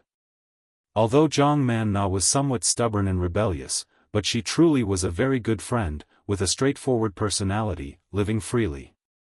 Cannot just rely on one side to evaluate a person. To be able to meet each other is already fate, in this world so many people, to be able to become good friends is such a rare thing. Up until now, Nghi Tu Duan has never regretted when making friends with any friend. The two people chatted throughout the whole afternoon. Zhang Man Na had to go back to pack luggage, so she did not eat dinner with her. They parted ways beneath the building. Nghi Tu Duan lifted her head to look up at the building of Chu Family Corporation, smiled, then stepped forward. It seems today, fate definitely wanted her to come meet him. Chapter 101. Could it be a little faster? Stepping into the building of Chu Family Corporation, the reception. Ist quickly stepped forward to greet, then led the way, taking her to the private elevator upstairs. Nghi Tu Duan softly said thank you, after that alone went up the elevator to the floor. Employees in the company seemed to also have gradually gotten used to the matter of meeting an idol right at the workplace. In the chat group every few days again spread the news by word of mouth that Nghi Tu Duan came to the company. Not long after, the elevator stopped at the highest floor. Just stepping out already saw Tan Du sitting in front of the office door. Madam. Tan Du respectfully stood up to greet. Is Chu Can Wu inside there? Mr. is inside, do you need me to announce a word? Nghi Tu Duan raised her hand to stop him from pressing the internal line. No need, he doesn't know I'm coming. Finished speaking, the girl quietly pushed the door open and stepped in. Hearing the sound, the man who was bowing his head working asked in a deep voice, came again for a surprise check, huh? Nghi Tu Duan took a few quick steps closer to him, smiling brightly asked, how did you know it was me? The man raised his hand to hug her into his embrace. Besides you, who else dares not knock and barge in here? His office was a restricted area. Besides Tan Du, no one was allowed to enter. Moreover, Tan Du also was not the type of disorganized person like that. Besides her, then only Min Deep newly dared to be so blatant like that, but every time appearing it was exactly that, noisy and bustle. Ing. He tidied up some document files on the desk, pulled the chair back a little so that she could sit on his lap. Finished work already? Nghi Tu Duan hugged his neck. Seeing he had closed the file, she asked, a little surprised. His large hand embraced her slender waist, letting her sit steadily on his lap. Chu Can Wu did not answer directly. Not very busy. He originally worked very efficiently, that little work was nothing much. But when Nghi Tu Duan arrived, he could not possibly just continue working and leave his wife alone. Smart people all understood that clearly. Nghi Tu Duan pouted. I bothered you already? No, not at all. Chu Zanvu, while smiling, pinched her waist once. She softened and leaned into his embrace. Almost finished work already. The wall clock also showed it was almost time to leave the office. Take you home, okay? Nghi Tu Duan held his mischievous hand, stopping him from continuing to do bad things. Don't touch any more. Aren't we almost going home already? Last night here, wasn't it very fun? The corner of the man's eye gleamed with a subtle allure. He began to act unrestrained. The girl blushed, whispered, Tan Du is still outside. Last night he was also there. Traditionally, there was no such thing as an employee finishing work before the boss. Yesterday Chu Zanvu kept not leaving the office. Tan Du also did not dare to go home first, so he also worked until past 11 o'clock. Nghi Tu Duan blushed, tried to hold back from making a so. Nd. The tingling sensation under her collarbone gradually spread along her bloodstream throughout her body, finally gathering in her brain, exploding into dopamine signals. Clearly she was no longer the naive girl of that year, but still always as sensitive as at the very beginning. He did not listen. Nghi Tu Duan could only soften in his embrace.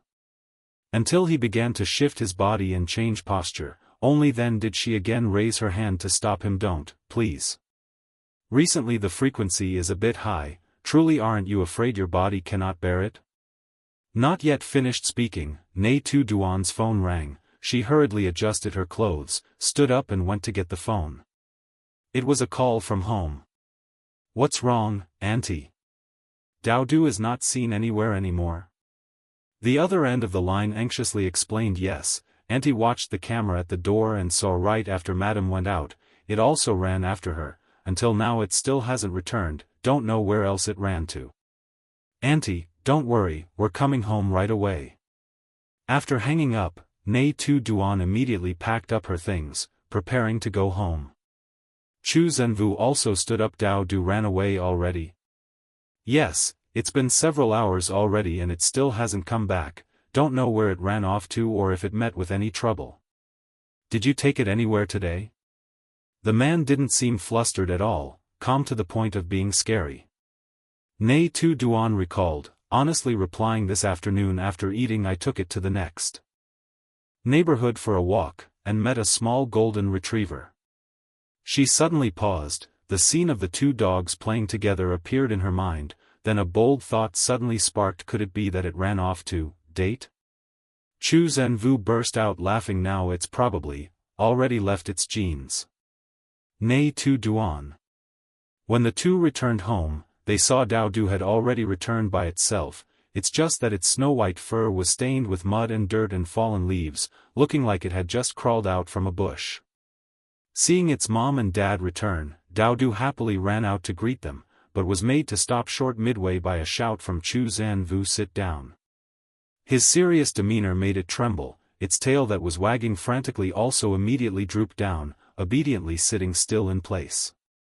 Nghi Tu Duan wasn't sure what he intended to do, but also didn't interfere in this father's family education. Today you ran by yourself to area number 3, didn't you? The dog was silent, its ears drooped down, its gaze evasive, considered as tacitly admitting. You did something wrong, didn't you? Still no response. Punishment, no dinner. Chu Zanvu's words were like a royal decree. No one dared to disobey. After hearing the verdict, Dao Du lay prone on the ground, dejectedly letting out a few soft whimpers. After dealing with the family affairs, the maid called the two people to come out and eat. You're also too strict, acting as a strict father, Nghi Tu Duan said. W. Hen both had sat down at the table. You only cut one meal, that's all, it's not serious. Chu Zanvu, while picking up food for her, calmly said. Dao Du is a boy. He must know how to bear responsibility for his actions. Other people's daughters may not yet understand things, but he cannot be irresponsible. With dogs, there are also principles like this? Cannot, because it is a pet that one loosens up teaching. Having already taught him to eat and drink, to go to the toilet in the right place, then one should also teach him how to treat girls responsibly.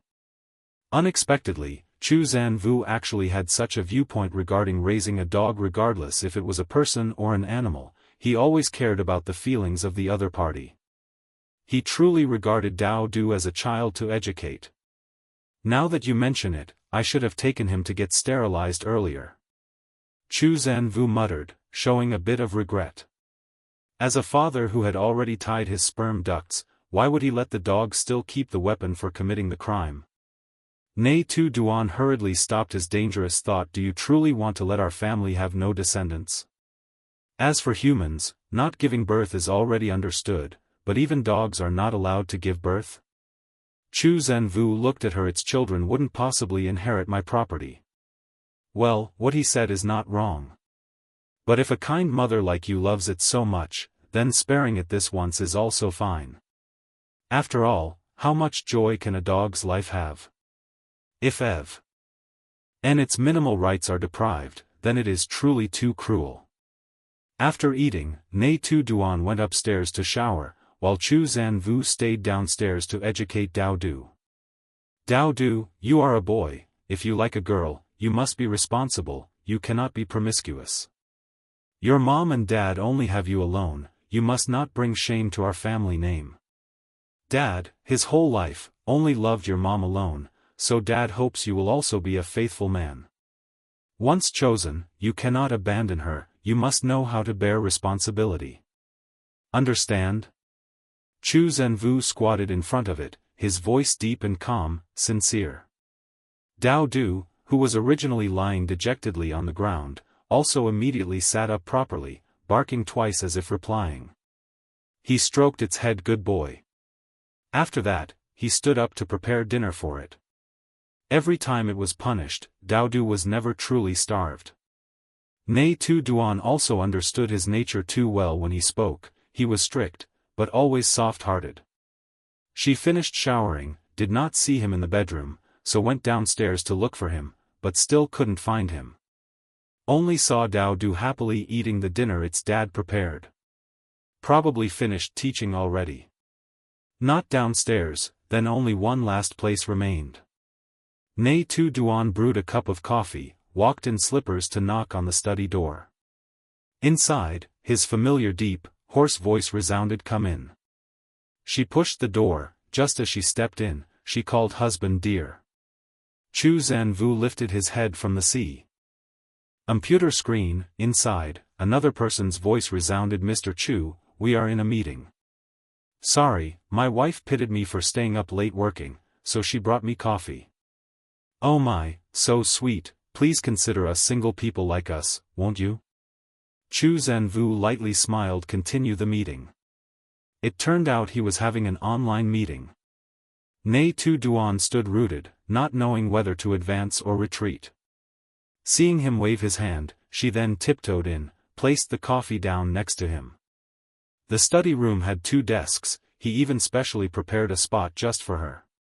She pulled a chair and sat down next to him. At that moment, the meeting screen obscured his face for a few seconds. He gently leaned over, placed a kiss on her lips. She immediately pushed him away. Be serious a bit. Zhou Can Wu calmly turned back to the screen, took a sip of coffee, his expression was still as usual. She still never put sugar into coffee. The meeting lasted nearly an hour. Nghi Tu Duan quietly sat beside him, waited until he closed the meeting, then gently said, You've worked hard. You're the one who worked hard. Although she didn't do anything, but still stayed by his side, waited for him to finish work. Zhou Can Wu reached out his hand intending to pick up the coffee, discovered it was empty. Want more? I'll brew it for you. She stood up, intending to go. He also stood up, pulled her back, sandwiched her between him and the desk. No need, I want to drink something else. Something else? She was puzzled because what other drinks were there in the room? He lowered his head, his warm breath blew onto her neck. Want to try it here? Nghi Tu Duan slightly shivered. This guy truly is wanting to try every corner in the house, really. She had just finished bathing, on her body still lingered the gentle scent of bath milk, just needs him to brush past for every patch of skin to flush pink. Two large hands placed on her hips, gently lifted her onto the table surface. The flimsy nightdress could not cover past her knees, making people unable to react in time. He easily pressed close. "Husband. I'm here." Nghi Tu Duan was always unable to resist him, nor truly wanted to resist. Though shy and did not say it out loud, she did not refuse. Two hands circled onto his shoulders to borrow strength. Having drawn from experience, this time Zhou Xianyu took the pillow from under the chair to make a cushion for her. She slowly leaned back, instinctively lifting her legs. All around was silent, only the rhythmically intertwined sounds remained, like souls blended into each other. Zhou Xianyu seemed particularly vigorous today, having no intention of sparing her.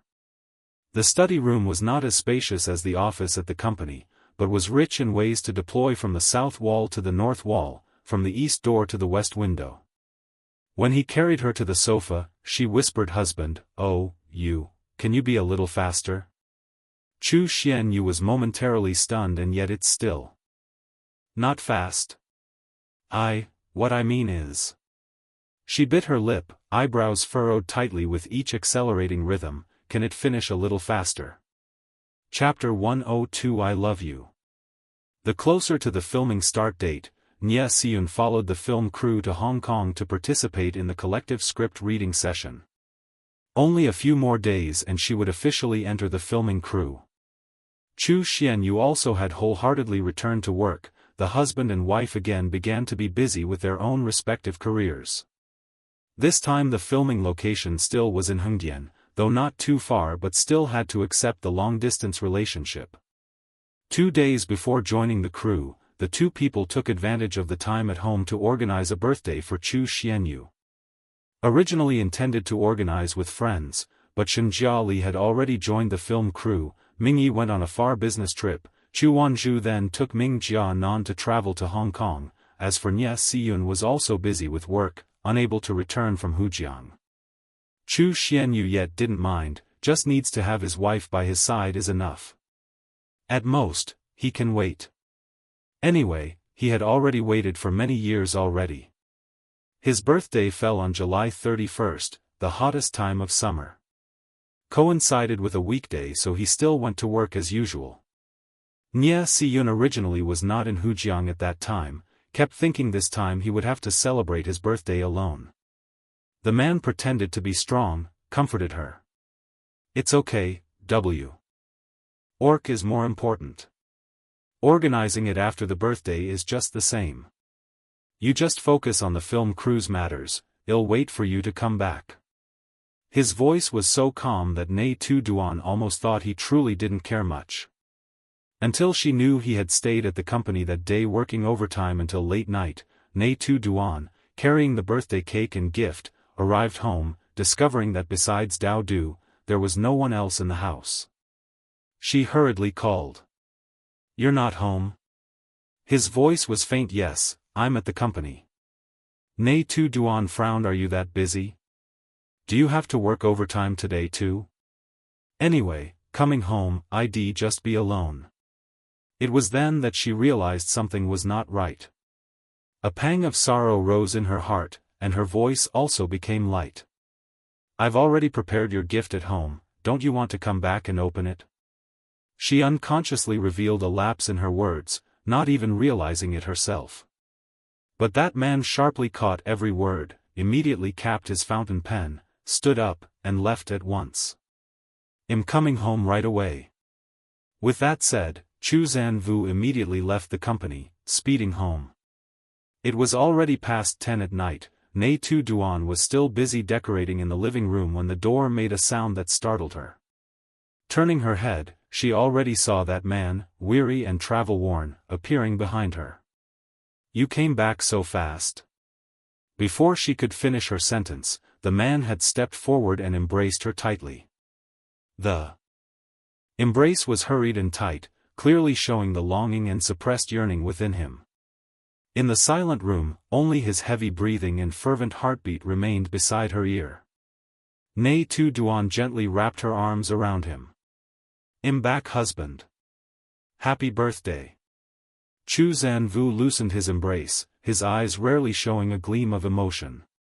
He turned his head and saw the pretty birthday cake placed on the table, and beside it was a small, exquisite gift box. "When did you return? Why didn't you tell me earlier?" He bent down, lightly kissing her cheek. If he had known she would return, he wouldn't have worked overtime so late. How could he leave her at home alone preparing these things? "I finished work at noon, bought the earliest plane ticket to fly back. I also went to a bakery to learn how to make cakes with the teacher, spending the entire afternoon. Actually, I just arrived back, still worried I wouldn't make it in time."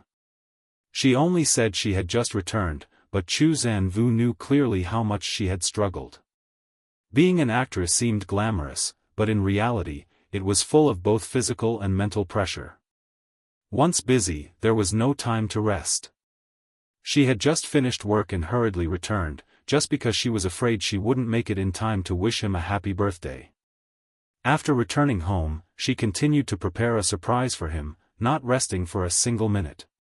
It was truly difficult to define what love was. If he had to give an explanation. And for love, he thought it was precisely this. "It's been hard on you, my wife." Nghi Tu Duan shook her head, looking at the wall clock. It was almost 11 o'clock. She hurriedly lit the birthday candles for him. "The day is almost over, quickly make a wish." She deliberately turned off the main lights, only turning on the dim decorative lights, creating a cozy atmosphere.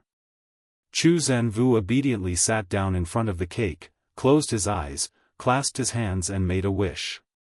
Nghi Tu Duan, at that moment, opened the present, placing it next to the birthday cake. When he opened his eyes and blew out the candles, the present had appeared right before his eyes, a jade bracelet. The round black jade beads were strung together. In the middle was a pichot made of white jade, meticulously carved. "Happy birthday, my beloved husband." Zhou Can Wu looked at all that his wife had prepared for him, all the tiredness and sense of loss during the day instantly vanished. He leaned down and kissed her lips. "I love you, my wife." Nghi Tu Duan personally put that bracelet on his wrist. "I made this myself, from choosing the jade, crafting, to stringing and packaging, all were done by my own hands. Because the script reading session also took place in Hong Kong, I stayed for a few days, and finally finished making it. I'm truly very pleased with this piece. What do you think, do you like it?" 2 years ago, she had also once given him a bracelet.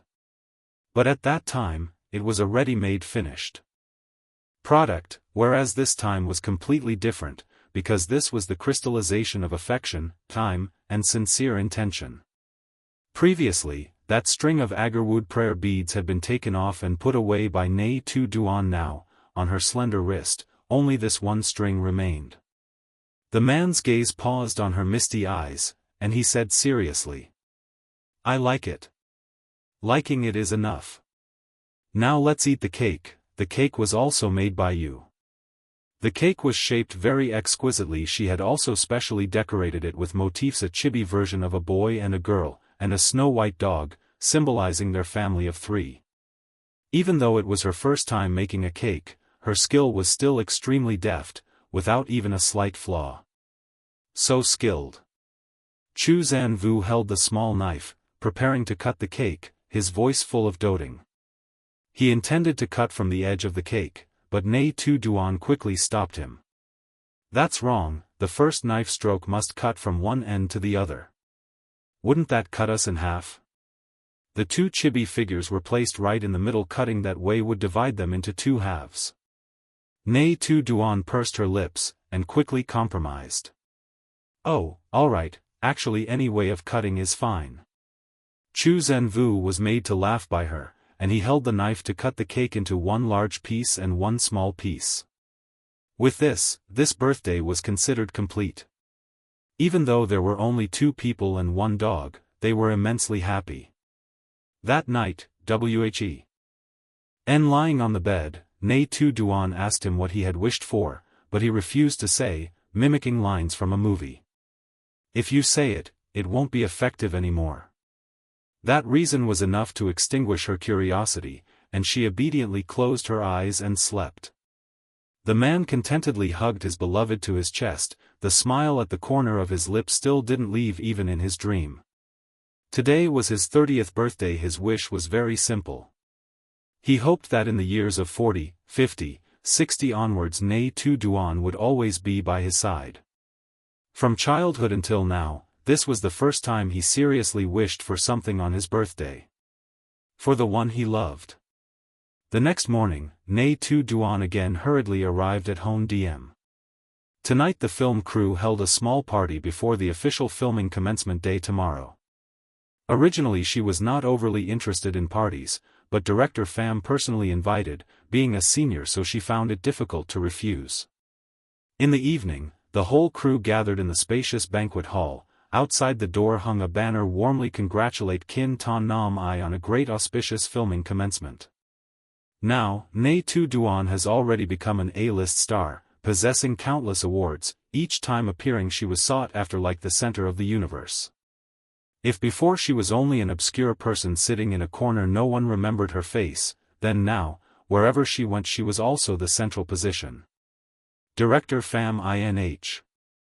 Errantly did not like flashy formalities. The purpose of today's party was mainly to bond the members in the crew, so no specific seating was arranged. But the entertainment industry over many years has formed an unwritten rule: the higher the status, the more prominent the seating position. So when Nghi Tu Duan was still standing beside, not yet sat down, everyone also did not dare to sit on their own initiative. Everyone also waited for her to choose a spot first. Tu Duan, come here and sit. Director Pham spoke up, calling her to come sit beside him, arranging Pham Ton Nok to sit on the other side. After she settled down into her seat, only then did the others one by one take their seats.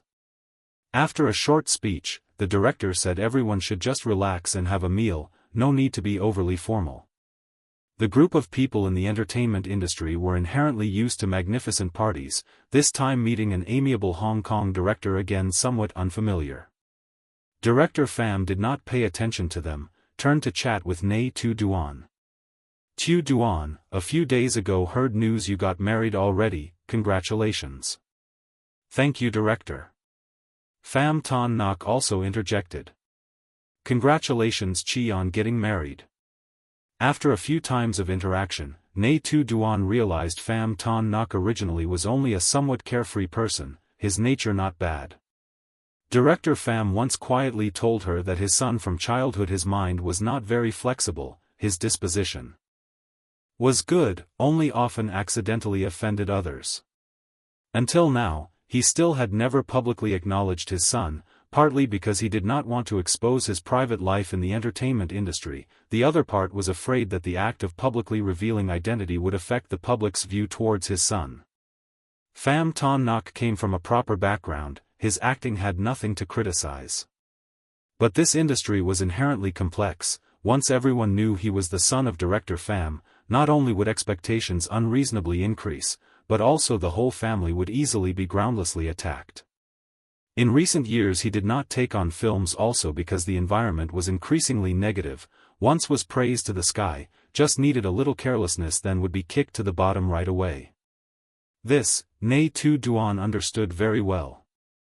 Besides the three of them, in the crew no one knew the relationship between director Pham and Pham Ton Nok. After the party, the actors each went back to their own hotel. The hotel where Nghi Duan stayed was still booked by Zhou Can Wu, and it was also the place she had stayed when filming Quan Noyet Kai previously. Because she was picky about sleeping places, afraid of not getting used to other places, he even booked exactly the same room as last time. Tomorrow morning is the launch ceremony, tonight must sleep early. Just back in the room, Nghi Duan called Zhou Can Wu. The other side, as always, did not let the phone ring to the third time. You arrived at the hotel already? Have you finished work yet? I am lying down resting already. Zhou Can Wu lied without blinking. At that time he was sitting in the penthouse office, silently looking out at the night sky, his gaze unconsciously stopping at the handprint on the glass door. Nghi Tu Duan just finished bathing, also was preparing to go to bed. I also am about to sleep already. Ah, right, how did you manage to do the thing of keeping exactly this room for me like that? Actors and the crew all stayed at this hotel, but the room allocation was random. If by chance this room had been booked by someone else already, then what? Could it be that Zhou Can Wu forced people to give way? Unexpectedly, the other side replied calmly. To buy it back is fine. Chapter 103. Tonight must not do anything.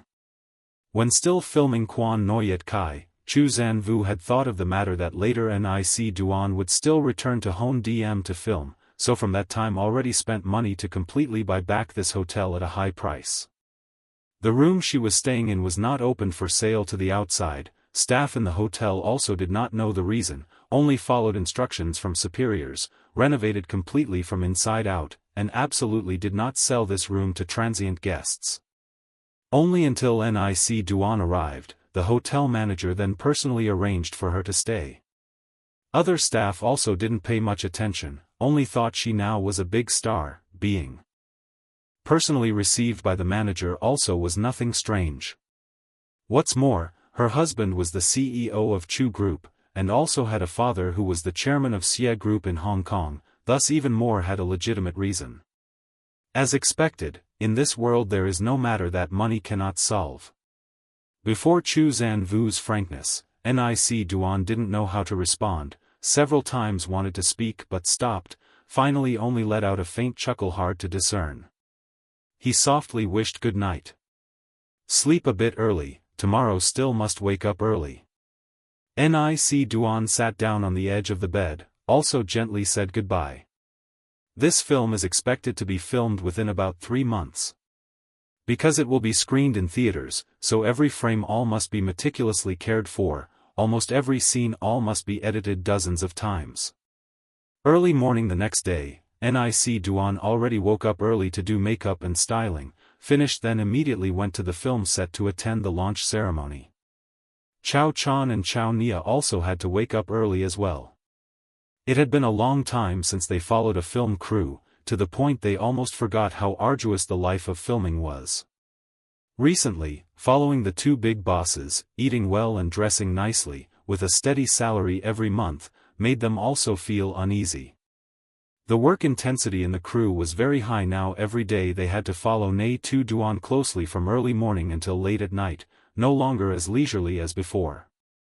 But they Why admired her will. The sky was scorching hot, yet she still wore thick, bulky costumes, filming under the blazing sun, not only having to wake up early but also frequently working overtime until late at night. A girl like that could endure so many hardships. Thinking back, everyone in the crew was equally arduous. To bring the audience a perfect work, all staff had to wake up from dawn, day after day exposing themselves to the sun outdoors, but no audience member ever saw their faces. Even, some people's names did not even appear at the end of the film. The two brothers, originally rough, rarely had such a moment of emotion. Din Din stood beside them, comforting. Some are for life, some are for ideals.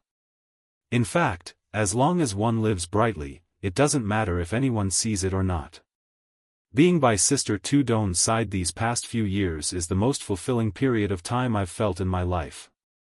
Although she was just a small assistant, every day only doing a few trivial, insignificant tasks, Nghi Tu Duan always encouraged her, always praised her, and occasionally called her to her side, making her able to feel her own value. She did not work in front of the lens, also followed Nghi Tu Duan enduring sun and drenching rain, arduously bustling about, but she did not feel suffering. Conversely, she still felt it was very meaningful. Seeing Nghi Tu Duan shine in front of the camera, everyone beside her felt proud. Look! That's our artist. Since being with Zhou Can Wu, Nghi Tu Duan had only acted in 2 films. Her state was completely different from when she was single. Previously, she was always cold and serene, almost no one ever saw her smile anywhere. But since having him by her side, her smile appeared more frequently, and her personality was no longer too arrogant. Even Ta Huin once said that Nghi Tu Duan was now increasingly open. Perhaps many things had passed, and she could finally become a gentle, love-filled person. The film had only just started for a few days, when Chu Zanvu could not restrain himself from secretly running over to visit her. He did not come to the film set, but unexpectedly went straight to the hotel. But unexpectedly, Nghi Tu Duan had to film tonight, and did not return to the hotel until nearly midnight. He stood absent-mindedly in front of the floor-to-ceiling window, silently looking at the dark and cold scene outside, his gaze unconsciously stopping on the ripple-less darkness. Nghi Tu Duan tiredly stepped into the room, fumbling in the dark to turn on the light, and unexpectedly saw a figure that startled her. Not until she felt the familiar breath, did she breathe a sigh of relief. She rushed into his embrace, all tiredness instantly vanished. "Why did you come here?" His face without a trace of expression, hands circled around her waist, voice low and deep, full of melancholy. "Why did you return late today?" Not blaming, but heartache. Chao Chan every day reported his schedule from 5 or 6 in th. morning, yet returning to the hotel was still this late. Nic Yun heard the strangeness in his voice, hastily softened her voice to coax. "It's just work, it's normal. It's not like this every day, these past few days only because we are rushing the progress, there are many night shoots, in a few more days it will be fine." Chu Zanye's face still had not softened, still silent. Seeing coaxing couldn't finish, she hastily changed her approach. "What about you? Every day you also secretly work overtime without telling me, if not for me asking Brother Gui, I still wouldn't even know you worked so hard like that." Hearing this, finally Chu Zanyu couldn't hold back anymore, burst out laughing. "You only know to say that." He reached out his hand, lightly touched her nose tip, gently. Seeing he finally also laughed, Nic Yun then embraced him acting spoiled. "Clearly it was you who spoke first. Isn't it because you missed me, just arrived already with a gloomy face?" This sentence seems like someone once said already. At that time was still filming Guan Yuji, also it was Chu Zanyu secretly came to visit, hiding in her special vehicle. As soon as he met, he asked, "Why is your face so sad like that?" But at that time was winter, her hands flushed red because of the cold, he even especially brought along a hand-warmer bag for her. Chu Zanyu forced to curve his lips, held tightly the body squirming in his embrace. "Don't move." Silent summer night, the sound of cicadas buzzing outside. The window was blocked by the thick soundproof glass layer.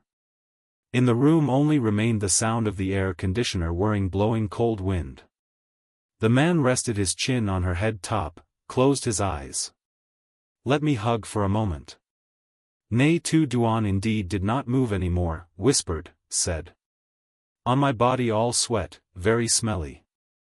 From morning to evening she always exercised high intensity, even though she was a person not easily sweating, recently also often found herself all over with an unpleasant sweat smell. The first thing every evening after returning to the hotel was precisely to shower, washing clean the fatigue and smelly odor of the entire day. "Don't mind." He still maintained that original posture. A hug, perhaps, is the most effective way to soothe fatigue. Two people stood hugging each other by the window for an unknown period. Finally Nghi Tu Duan could not bear the smell on her body anymore, had no choice but to break free from his embrace, then ran into the bathroom to wash clean from head to foot. After one round of showering, the whole body felt as if relieved of a burden. She changed sleepwear, came out, then saw him still sitting on the lazy chair in front of the window. Seeing her hair still wet, Chu Zanvu proactively stood up to get the hairdryer for her. Nghi Tu Duan asked, "You not shower?" She walked over and sat down, her action was quite self-motivated. "I showered already." He plugged in the electricity, the sound of the hairdryer overpowered even his voice. Nghi Tu Duan ignored, silently enjoyed, while drying while smiling brightly, her back turned towards him. It's alright, even if he didn't shower then his body still smelled fragrant. Hair drying finished, Zhou Can Wu then urged her to get into bed to sleep. He also changed another set of sleepwear then climbed onto the bed, embracing her cool body. Nghi Tu Duan turned her body faced towards him. His body was burning hot, her cool hand pressed against his chest, her whole face also snuggled in as if wanting to help him cool down. Unexpectedly he actually raised his hand to block, and also pushed her away a little. Not yet had time to ask anything, he already spoke up. Don't mess around anymore. I cannot control myself. Zhou Can Wu said he did not have enough self-control. Nghi Tu Duan burst out laughing. A high and mighty CEO of the Chu Corporation, yet said he was unable to restrain himself. But in front of her, even an iron will transformed into molten iron. She wanted to embrace him to sleep, his body was too hot even though the air conditioner had been turned on very low, his body temperature was even higher. And yet Zhou Can Wu kept pushing her away, not letting her come close, which made Nghi Tu Duan feel a little disappointed. Can't you come a little closer to me, husband? Be good, listen to me. Tonight, we must not do anything. Nghi Tu Duan. She didn't have that intention at all. Seeing she misunderstood, Zhou Can Wu softly explained. As long as you come close, I will have a reaction. In front of you, I have no self-control whatsoever. Nghi Tu Duan pursed her lips. So all night you will lie far from me like this? He hesitated slightly, saying nothing. A moment later, he stood up and walked into the bathroom, the sound of water gushed out, and Nghi Tu Duan guessed what he was doing. She couldn't help but feel a pang of sorrow. Because tomorrow she still had to wake up early for work, unable to let her body be tired, so he had to hold back. But she also had no way to help him relieve himself, because now she really needed to sleep. Zhou Can Wu was in the bathroom for almost an hour before he came out. By then, Nghi Tu Duan was already fast asleep. He sighed and returned to her side, gently embracing her. Feeling his familiar breath, she unconsciously snuggled into his embrace. His cool, refreshing body was immensely comfortable. Her gentle breath exhaled onto his collarbone, and his body once again heated up. Just now in the bathroom, had tried to suppress for a very long time, but as long as he was next to her, everything fell apart. Zhou Can Wu suppressed his unease, could not sleep a wink all night. Until the sky brightened, Nghi Tu Duan only then lazily woke up, feeling something stiff touching her body, she rubbed her nose onto his Adam's apple. Why so early in the morning already so enthusiastic? Zhou Can Wu helplessly. It has been enthusiastic since last night already. Hearing the hidden meaning in his words, Nghi Tu Duan suddenly realized. You didn't sleep all night, did you? He was silent, implicitly acknowledging it. She sorrowfully stroked his cheek. My husband, I'm sorry. Sorry for what? I'm not blaming you. Only blame his body too lustful. Zhou Can Wu looked at the clock, exactly 5 o'clock. Now must wake up already? Nghi Tu Duan thought for a few seconds, asking in a low voice. Honey, 40 minutes, enough? Today the filming time was 1 hour later than 2 days ago, but her biological clock made Nghi Tu Duan wake up on time. She reserved for herself 20 minutes to wash her face and change clothes, yet someone again clung to her until the last minute only then let go. Nghi Tu Duan, while brushing her teeth, could not close her mouth, nearly late to leave the hotel. Luckily still made it. When getting makeup and styled, the makeup artist even couldn't help but ask. Miss Nghi, today your lips are swollen? I'll put on a little more foundation, okay?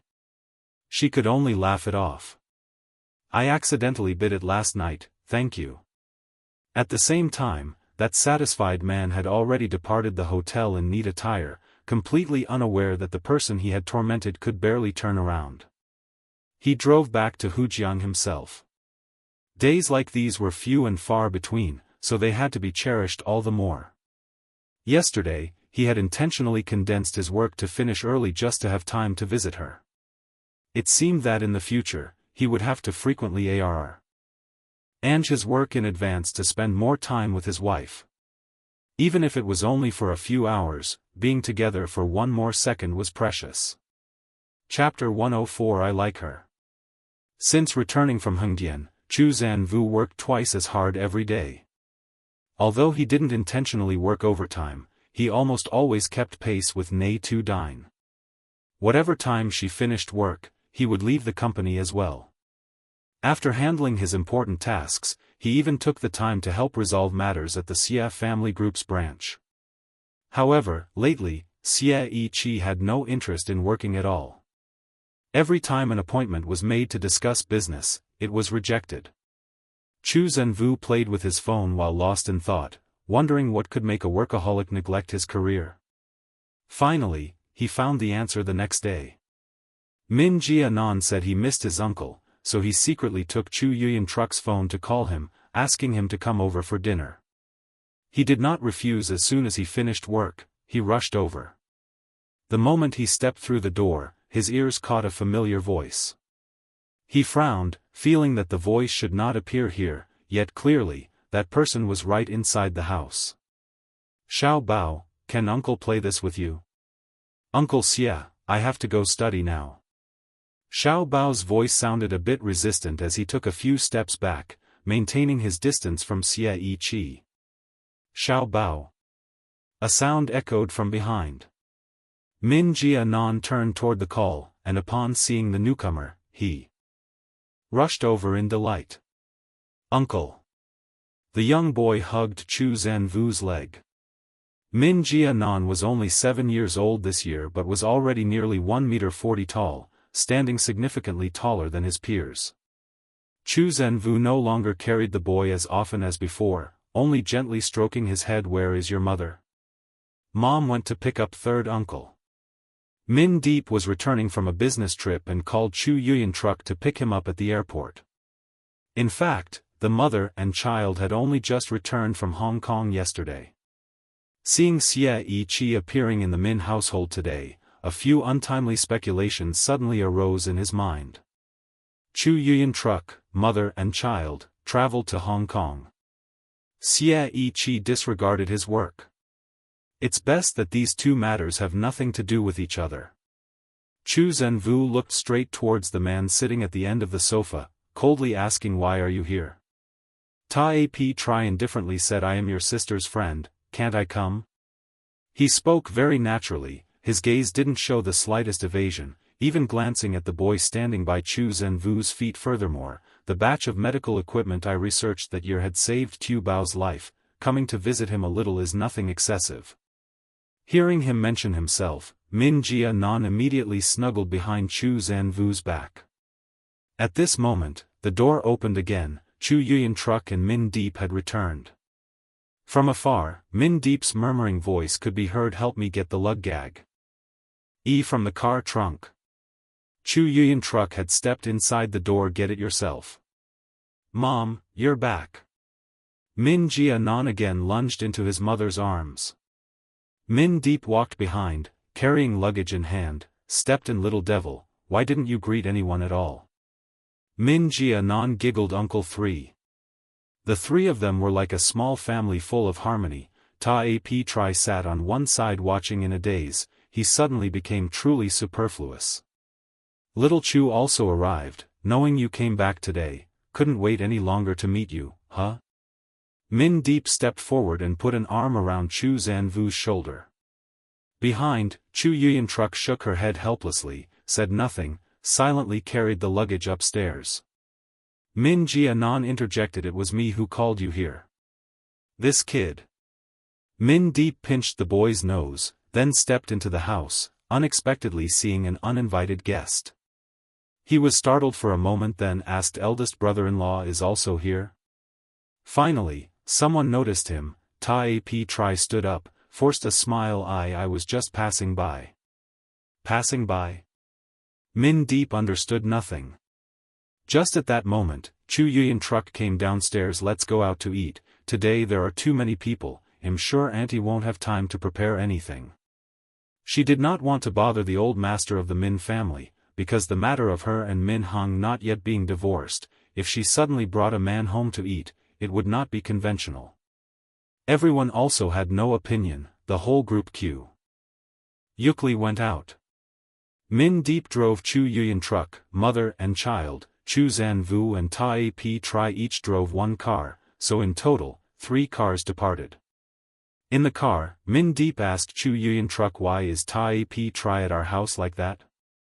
Through the rearview mirror, he saw her helping Tu Bao fasten the seatbelt. She had not yet had time to open her mouth. Min Jia Nan already preempted the answer. Uncle 3, Uncle Ta wants to be my dad. What? Min Deep almost couldn't hold the steering wheel, his eyebrows immediately furrowed tightly. You damned brat, what are you saying? Chu Yuyan truck lightly flicked her son's forehead. Min Deep began to feel uneasy. Sister-in-law, what is this about? Does Ta Ap Tri like Chu Yuyan truck? What's going on then? Did they have any past connection? Tu Bao is just talking nonsense, don't mind him. Chu Yuyan truck was weary at heart. She didn't want anyone to know about this matter, but Ta Ap Tri expressed himself too clearly, making anyone who looked on also guess it out. More importantly, she is currently not single, and also has a child. No matter how you look at it, it seemed abnormal. Ta Ap Tri is a talented young man, even several years younger than her, how could he fancy her? However, Min Deep thought this matter was very plausible. Even though Chu Yuyan truck already has a husband and a child, her face is still very captivating, her figure is also extremely perfect, her personality is flexible, and her temperament is outstanding. To T it bluntly, if she still went to bars now, there would definitely be quite a few handsome men pursuing her. Perhaps she might even attract girls. Min Deep's expression gradually became serious, his eyes revealed a stern look. Sister-in-law, regardless of whether it's true or not, you and my brother haven't divorced yet, from now on, you should still keep your distance from others. By the way, those few days you and Tu Bao went to Hong Kong, was Ta Ap Tri there? As soon as he finished asking, seeing Chu Yuyan truck about to answer, he immediately interrupted her. Don't you speak, let Tu Bao speak.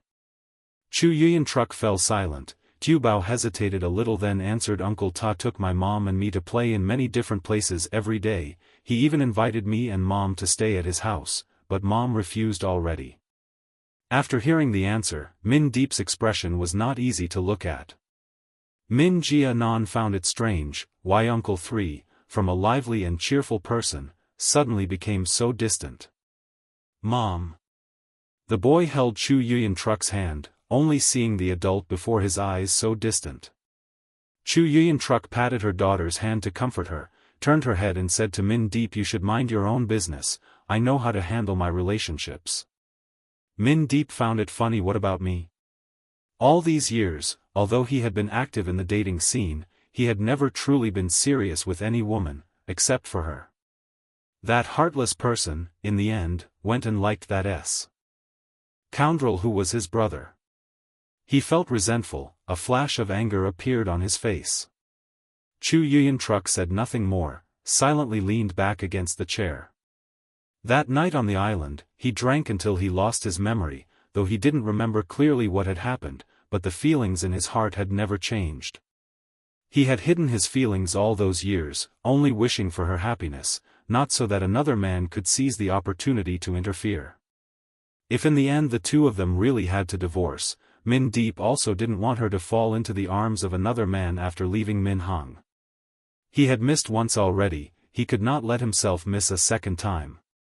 When they arrived at the dining place, both Min Deep and Ta Ap Tri wanted to sit next to Chu Yuyan truck. In the end the two of them had to sit opposite each other, while Min Jia Nan and Chu Zhenvu each sat on one side next to her. The atmosphere of the meal became strange and somewhat awkward. If it were before, Min Deep would definitely have been the most lively, most active person at the table, but today he was extremely quiet. He also had no interest in eating or drinking, his heart was heavy with unspoken thoughts, rarely showing such depth. Conversely, Ta-ap Tri looked very happy, constantly asking Chu Zanvu about Nghi Tu Duan's recent situation, while he replied perfunctorily, not saying much. As the meal was about to end, Min Deep invited Ta-ap Tri outside to smoke. Ta-ap Tri proact. Evali offered to light his cigarette for him, but he leaned away to avoid it, lighting his own cigarette with his own lighter. Ta-ap Tri awkwardly withdrew his hand, lighting his own cigarette. Why didn't you invite Chu Zanvu too? As he was called alone, Ta-ap Tri felt something was unusual, guessing he wanted to talk privately. Seeing he had been seen through, Min Deep no longer beat around the bush, speaking directly. I have something I want to ask you. He took a drag of his cigarette, his cheeks sunken, the cigarette in his hand already halfway burnt. You and my sister-in-law. I like her. Before he had even finished asking, Ta-ap Tri had proactively given the answer. Actually, he had guessed it early on, that Min Deep was looking for him because of Chu own truck's matter. It's just that in his perception, he kept thinking Min Deep was interested in his sister-in-law's romantic matters because of Min Heng. Min Deep's feelings for Chu Yuyan truck, no one had ever known. The cigarette was not yet fully smoked. He immediately extinguished the butt. Director Ta, because you are Tu Dine's brother, I always greatly respect you, but my sister-in-law and my brother are very happy. Your feelings, it's best to bury deep in your heart. A woman who already has a husband, yet involved with a younger man, if outsiders knew, then the reputations of both would be affected. In the past, the Min family, because they wanted to preserve the family's reputation, had removed Min Heng from his position, and also because of reputation, had begged Chu Yuyan truck not to divorce Min Heng. For the Min family, face was more important than all else. I understand your meaning. But I don't see your brother and your sister-in-law as happy as you think. But that matter is also not for you to interfere. Not my turn. Surely it's your turn then. The two exchanged words, fiercely. No one yielded to anyone. Ta-ap Tri's words, though blurted out, unintentionally struck a painful spot in Min Deep's heart.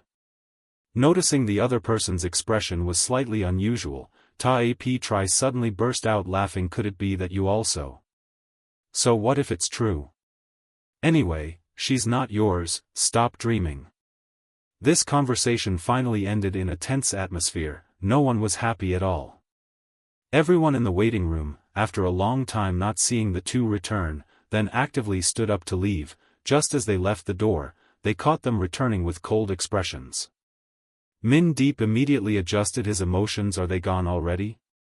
Chu Yuyan truck, holding Min Jia Nan's hand, seeing the atmosphere seemed a bit strange, also didn't ask much, just said yes. Tu Bao needs to go home to rest now. Having said that, Ta-ap Tri actively spoke up. Let me take everyone home. No need. Chu Yuyan truck decisively refused. Her gaze shifted to Min Deep. Min Deep brought a car, no need to trouble you. Having said that, she saw Min Deep intentionally glance at Ta-ap Tri full of provocation, then Ste. Ped forward to hold Min Jia Nan's hand. Let's go Tu Bao, we're going home. The two words going home were emphasized by him, full of hidden meaning. When passing by Ta-ap Tri, he again intentionally threw a glance, his gaze filled with arrogance and provocation. After saying goodbye, the three of them left first. Only Chu Zanvu and Ta-ap Tri remained standing next to each other. Both also didn't rush to leave. Ta-ap Tri handed him a cigarette. He accepted it. Is something the matter? Chu Zanvu asked. Ta-ap Tri let out a soft laugh. Sure enough, nothing could escape those eyes. After lighting his cigarette, Ta-ap Tri went straight to the point. I've fallen for Chu Yuyan truck. A prolonged silence followed. He did not hear the ridicule he had imagined, only a light Chapter 105. Talking to you single people, you wouldn't understand. He didn't show any surprise at all. It seemed as if everything was within his expectations. Before, the two of them had once fiercely confronted each other because of Nghi Tu Duan, now again because he had fallen for Chu Zanvu's older sister, so when standing before this man, he more or less felt a little self-conscious. But Chu Zanvu didn't react in the slightest. In his heart, the uncomfortable feeling grew even deeper. "Don't you have anything to say?" Tap Tri asked. Chu Zanvu only silently puffed on his cigarette, waiting until he finished smoking that cigarette before casually saying there's nothing worth saying. Anyway, it wasn't his business, there was no reason to care. Furthermore, matters of the heart are inherently unpredictable, whether he liked Chu Yuyantruk or not, it had nothing to do with Chu Zanvu. As long as they themselves felt happy was enough. Other things, he couldn't control. Actually, he could perceive the awkwardness in Tap Tri's heart, but the other party still frankly expressed his feelings, which proved he was very serious, not playing a game. From childhood to adulthood, Tap Tri had never been involved in ambiguous relationships, and regarding matters of the heart, he was even overly simple. He always believed that if he had once liked a girl, he could not then love another person that would be disloyal. But actually, it was nothing significant. No one stipulated that one could only love one person their entire life. It's just that Tap Tri always harbored such an awkward feeling, especially when standing before Chu Zanvu. Even so, he still chose to speak the truth. "I want to pursue her." Chu Zanvu still didn't waver. Tap Tri was surprised. "Aren't you advising me to give up?" After all, his older sister already had a husband. Normal people, upon knowing this, would surely advise him to stop. Interfering in others' relationships was inherently nothing to be proud of. Who would have thought? Chu Zanvu only calmly put his hands into his pants pockets. "Who you want to pursue is your business, whether she agrees or not is her business, it has nothing to do with me at all." So he completely didn't need to offer any opinion. What's more, according to Chu Yuyantruk's personality, this matter eventually perhaps also won't have any result. Anyway, she had already accepted Min Ao's shares, agreeing not to divorce. And even if she did divorce, perhaps her gaze also wouldn't stop at him. Chu Yuyantruk after all is also the eldest young lady of a renowned influential family, she has her pride and her own ideals. Men never were a place she wanted to anchor long term. Heard that answer, Tap Tri sighed in relief. He originally thought Chu Zanvu would be like Min Deep, ridiculing him severely. At most, he would also, because of his close friendship with Min Deek, oppose his actions. Unexpectedly, he actually received such a reaction. Tap Tri truly admired the man in front of him. It's also no wonder he could shoulder a large conglomerate like Chu Corporation, because his thinking and experience had surpassed many people. "But there is one thing I truly want to say to you." Chu Zanvu suddenly changed topic, causing Tap Tri's heart, which had just calmed down, to hang upside down again. He nervously waited for the other party's next words, his gaze fixed tightly on that calm yet deep face. Only heard him say, "If you don't intend to handle the work at the branch anymore, then I will not stay in Hojang. His time is very precious, if not deal with that pile of cumbersome work, then now he completely can go to Hon Diem to find Nghi Tu Duan." The Company's work had basically almost finished handling. If he again procrastinated a few more days waiting for work to pile up, he also wouldn't know until when he would be able to meet his wife. Tap Tri was stunned. "If you don't stay in Hojang, then where do you intend to go?" "Of course it is to go find my wife."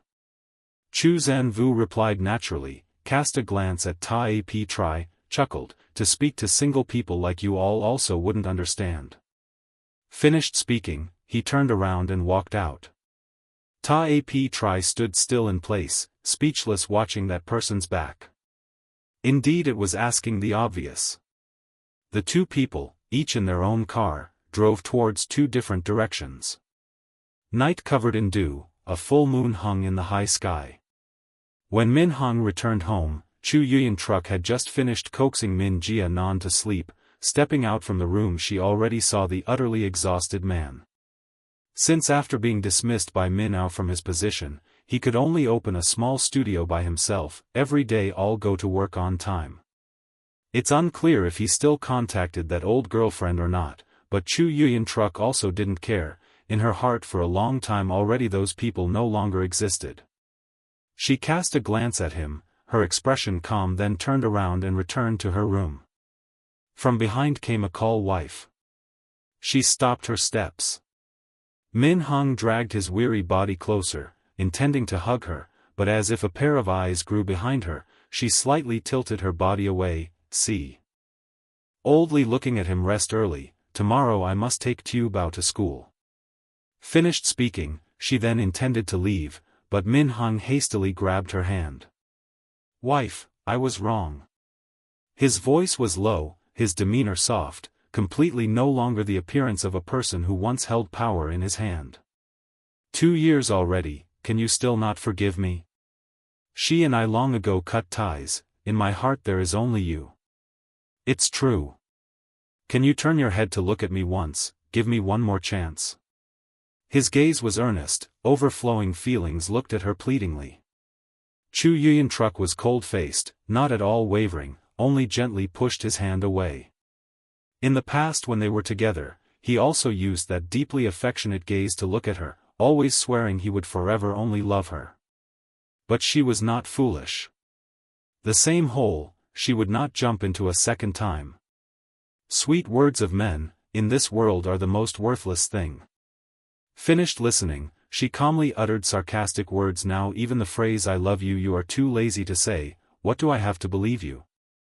Min Hung keenly grasped the key point in her words, his gaze lit up brightly, delighted he said, as long as I say I love you, you can forgive me? Wife, I love you. I love you, wife. He again intended to grab her hand, but Chu Yuyan-truk immediately pushed it away, glaring at him. Our Chu family has no one foolish at all. Do you truly think I am still the naive girl of that year? Now you find a way to please me is not. Ing more than because you started a business yourself with great difficulty, wanting to rely on me to take back the glories that were lost. No longer having power, no longer having prestige, outside you are nothing at all. I once loved you, but that is a past matter. I agreed not to divorce also not because I still have feelings for you, but because I want Tu Bao to have a happy and healthy childhood. Whether divorced or not, those things you cannot get back anymore. Understood yet, you fool? Finished speaking, she disdainfully swept past him, walking straight back to her room. The man behind clenched his fist tightly, gritting his teeth and closing his eyes. A very long time after, only then, like deflating, did he let go, returning to his own small, dark room. Chu Yuyan-truk returned to her room, took out a pack of cigarettes from a drawer, pulled out one intending to light it, then the phone on the bedside table suddenly displayed a message. She glanced. It was Min Deep. Come up here, I am on the rooftop. She coldly locked the screen, in her hand held the lighter, lighting up a spark, but for a long time still did not bring the cigarette to her lips.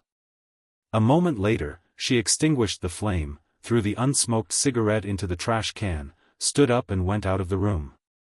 Summer night wind lingered, always carrying with it a stifling hot, unpleasantly humid feeling. The wind on the rooftop was considered still cool. She, wearing pajamas, walked up, saw Min Dai. P was leaning against the railing smoking. She walked to next to him, a thick plume of cigarette smoke was blown by the wind onto her face. She raised her hand to ask for one cigarette. A cigarette held between his lips, a smile bloomed on Min Deek's mouth corners. He personally lit it for her.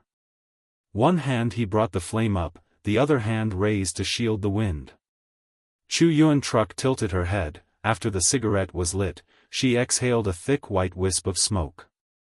What's the matter? She took a breath, smoke followed the trachea into her lungs, then she straightforwardly exhaled. Min Deek looked at her with a face full of admiration, as if he very much liked her appearance when she smoked. He finished smoking his own cigarette, threw it to the ground, then extinguished it, moving his face closer to her by a few parts. Sister-in-law, why are you so alluring? Seeing lust flash in his eyes, Chu Yuyan-truk was slightly stunned. Since she got married, Min Deep had never expressed any feelings for her when sober. Could it be he drank alcohol tonight? But when he came closer, she did not smell any alcohol on his body. Clearly seeing her thoughts, Min Deep smiled lightly. I didn't drink. Chu Yuyan held the cigarette between two slender fingers, lightly exhaling a wisp of smoke into his face. Min Deep again closed his eyes in enjoyment, the smile on his lips became even deeper. What do you want to say? She pushed the man away a little, coldly asking. Min Deep shook his head. In his heart he was actually also hesitating whether to speak it out or not. Both were silent. Min Deep just quietly watched her smoke, until she finished the last cigarette. She threw away the filter, preparing to turn around and leave. If there's nothing, I'll head back first. Min Deep extended his long hand out to block her, took a deep breath, his voice lowered. Sister-in-law, divorce my brother, okay? Hearing that, Chu Yuan tilted her head, raised her eyebrows. Reason? The Min family does not only have one man. Sister-in-law, I can also transfer shares to you, you divorce, okay? He couldn't wait anymore. Min Hong is a giant fire pit, how could she willingly stay just because he transferred all the shares to her? Min Deep thought, then he could also do the same. Even though in everyone's eyes, he would forever just be an idler, even if now he operates Minnow smoothly, the Min family elders still look down on him. Even though Min Hong had an affair, they didn't blame him even half a word. On the contrary, they even blamed Chu Yuyan for not being able to keep her husband. Even if now Min Hong is empty-handed, the whole family will still exert all effort to support him to restart his career. Yet in the past when Min Deep established his own jewelry brand, not at all relying on the family, now it has risen to the world's top, but they still look at him with the same old gaze. Min Deep doesn't like this family, so he always looks for a way to escape. But Chu Yuyan is here, so he can only hover at the edge of the quagmire, with no way to break free. If Chu Yuyan agrees to divorce and go with him, then no matter how much he is cursed, he also wouldn't care. Sister-in-law, I can support you and Tu Bao. He hadn't finished his sentence, Chu Yuyan had already coldly interrupted Min Deep. Why do you think I don't divorce Min Hong? For money? For Min Ao's shares? She is a member of the Chu family, even if not the biological sister of Chu Zanvu, the Chu family also will not ill-treat her at all. Min Deep didn't answer, lowered his head to hide the disappointment in his eyes. He knew Chu Yuyan would not go with him, but he still wanted to try once. Since you are sober today, then I will also state clearly we at most are just friends for wine and meat, I don't have any feelings for you at all. If the person I liked was you, then that year I would have chosen you instead of marrying Min Hong, understand? She said bluntly, without any consideration. Then what about Tai Pi Tri? Min Deep's voice rang out amidst the night wind, sounding especially mournful. She doesn't like him, could it be that she likes Tai Pi Tri instead? Tonight he abandoned his rationality, it was precisely because he saw Tai Pi Tri calmly appear beside her. He was not resigned. A moment later, not hearing an answer, he lifted his head to look, catching her gaze cold as ice. The words she said were even colder than the W. Interwind. Whom I like is my right, it has nothing to do with you. Chapter 106. Is there a kiss scene? She didn't deny it, it was precisely the greatest hurt for Min Deep. The two people went down one after another from the rooftop, not knowing when Min Jia-nan had woken up. As soon as she saw Chu Yuyan she called out, feeling wronged mom. Chu Yuyan flinched and stepped back one step, hastily pulling Min Deep out to shield in front of herself. She had just smoked, could not let Min Jia-nan discover. You coax it first. Min Deep sighed, sat down, and softly coaxed the child into his embrace. What's wrong, Tu Bao? Min Jia-nan, half asleep, rubbed his head into Uncle Three's chest, softly whispering, I just dreamt a nightmare. Don't be afraid, nightmares are the opposite, come on, Uncle Three will take you back to sleep some more. Seeing that, Chu Yuyan then went back to her room to take a bath. When she stepped out, Min Deep had already coaxed Min Jia-nan to sleep soundly.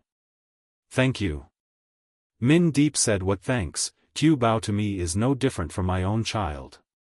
Chu Yuyan Truck immediately furrowed her brows. "From now on don't say such words anymore." Seeing her react so intensely, Min Deep self-mockingly chuckled softly. "What I mean is, older brother's child is also my child." Having said that, he brushed past Chu Yuyan Truck and went back to his room.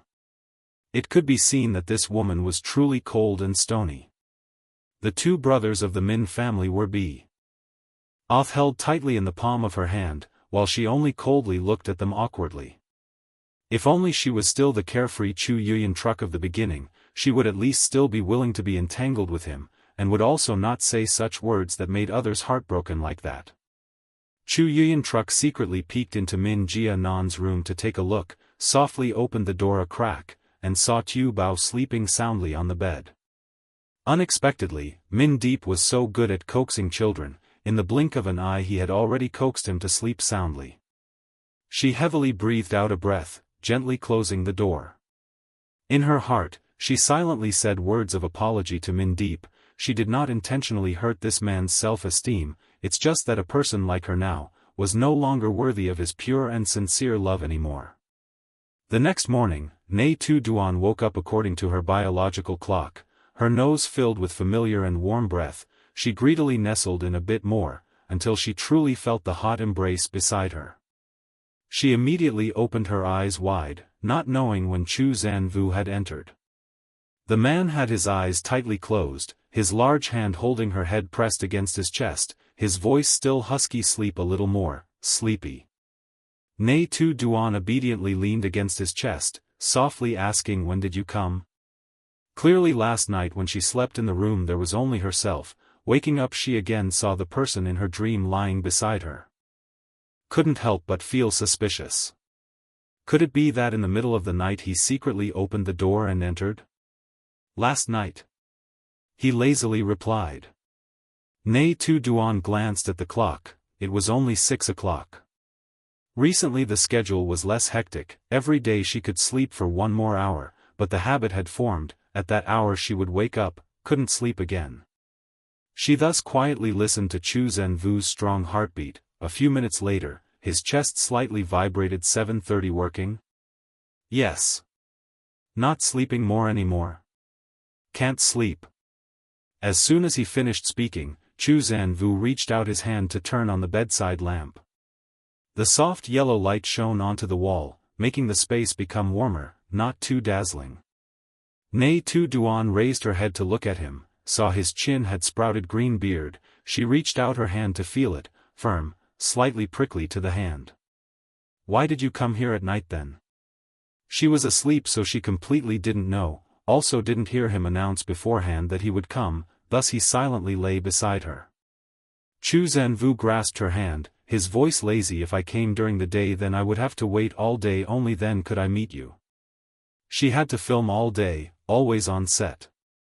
The evening was only then suitable. As soon as I arrived I could see the person, and moreover got to hug and sleep for 1 night. Last night after separating from Ta Ap Tri, he didn't go home but instead drove straight onto the highway, drove for several hours to here. At that time it was 1 a.m., he used the key to open the door and entered, then Nghi Tu Duan was already fast asleep. He gently went into the bathroom to wash his face, changed into the set of pajamas prepared beforehand, then quietly lay down beside her. It was as if she recognized the familiar breath. At the moment he had just lain down, she immediately naturally curled into his embrace. "Tired?" He slightly opened his eyes to look at her, gently smiled tenderly. "Not as much as you." Both didn't say anything more, but in their hearts both felt the other person struggled more than themselves. Nghi Tu Duan knew Chu Zanvu had finished many tasks early, only then had time to visit her, drove all night, arrived and hadn't been there for long, again had to go back to continue working. Chu Zanvu also understood Nghi Tu Duan every day, also woke up early, returned late, time for rest no different from squeezed dry from a sponge. Regarding hardship, she no less than him. But love can overcome all difficulties. As long as he was by her side, however much tiredness, hardship all vanished. Nghi Tu Duan gently curved lips, gaze stopped where his hand was holding her hand, that wrist still always wore string of beads that she gave. She asked, I think this string of beads worn on your hand also truly fitting. Ink-colored string of beads wrapped around slender firm wrist, further highlighted his cool white skin even more prominently. He gently snorted, craftsman. Nship boss Phi truly exquisite. Hearing him frankly mention her own hidden identity, Nghi Tu Duan could not help but feel a little embarrassed, as if unmasked. She raised head, looked into his eyes. When did you discover? Discovering she was precisely boss Phi of the underground jade market. This matter she hid very carefully, even Ta Huin also did not know. In fact, no one knew that identity was her, yet Chu Zanvu unexpectedly investigated and found out entirely. When investigating the previous accident. If not for investigating and discovering she was precisely boss Phi, he also could not find out Chu Trongqiu was actually the real culprit causing the accident. Actually, Nghi Tu Duan should have thought of this sooner. Having already investigated and found the culprit of the accident, then it should logically also have been known boss Phi was precisely her. She was also truly skilled. In the entertainment industry developing smooth sailing, she unexpectedly could also understand jadeite. Chu Zanvu only felt himself as if picked up a treasure. Such an excellent girl unexpectedly was his wife. Time passed very quickly, in the blink of an eye already 7 o'clock. The two people lingered unwillingly, then only agreed to get up. Nghi Tu Duan entered the bathroom to wash face. Chu Zanvu also changed clothes, finished preparing. After washing face, she applied foundation briefly, saw Chu Zanvu already neatly dressed step into the bathroom, looking like he also want to go out. She asked doubtfully. Are you planning to go out? Chu Zanvu lowered his head, squeezed toothpaste. Follow me to the film set. Before the film started shooting, Nghi Tu Duan often followed him to the company to work. Now that he was free, following her to the film set was also fine. Anyway, being at the hotel was boring, might as well go watch her act. But as soon as the words ended, an awkward expression immediately appeared on Nghi Tu Duan's face. The man looked closely at her. What's wrong, you don't want me to go? Nghi Tu Duan did not answer. She had indeed been guessed correctly by him. Because today they had to film an intimate scene. To say it was intimate, it wasn't overly so. This film had a bit of a dramatic color, so there weren't many emotional scenes. The most intimate scene in the entire script was only when the male and female leads broke up. The male lead, unable to hide his feelings, lightly kissed the female lead's forehead. Didn't know if Chu Zanvu could accept it. Is there a kissing scene? With one sentence he exposed it. Nghi Tu Duan nervously pressed her lips together, as if admitting it. Immediately after, the man clearly frowned, but then instantly relaxed, pretending to be calm. It's fine, I respect your work. Nghi Tu Duan reached out and lightly tugged at his lapel, while he, expressionless, began to wash his face and brush his teeth. Actually, it's not considered a kissing scene, just a light touch on the forehead. Chu Zan Vu stared intently at the mirror, his gaze not falling upon her even for a moment. 20 minutes later, the two finished getting ready, and together they left the room. Nghi Tu Duan had to go get her styling done. She told Chu Zanvu to go wait in the car first. Makeup took 1 hour. The entire crew left the hotel and got into cars to head to the film set. Chao Chan and Chao Nia opened the door, preparing to get into the car, and seeing the cold-faced man sitting in the back seat, both were astonished and stunned. Boss, why are you here? A terrifying aura emanated from him. Chao Chan and Chao Nia quickly realized that the boss seemed unhappy at this moment, not daring to even take a deep breath. From behind, Din Din's voice rang out. What are you still standing there stunned for? It's almost late. Only then did the two quietly get in and sit in the last row. Nghi Tu Duan knew they had seen Chu Zanvu, and also silently got into the car. But the man quickly adjusted his emotions. Before Nghi Tu Duan got into the car, he had restored his usual expression.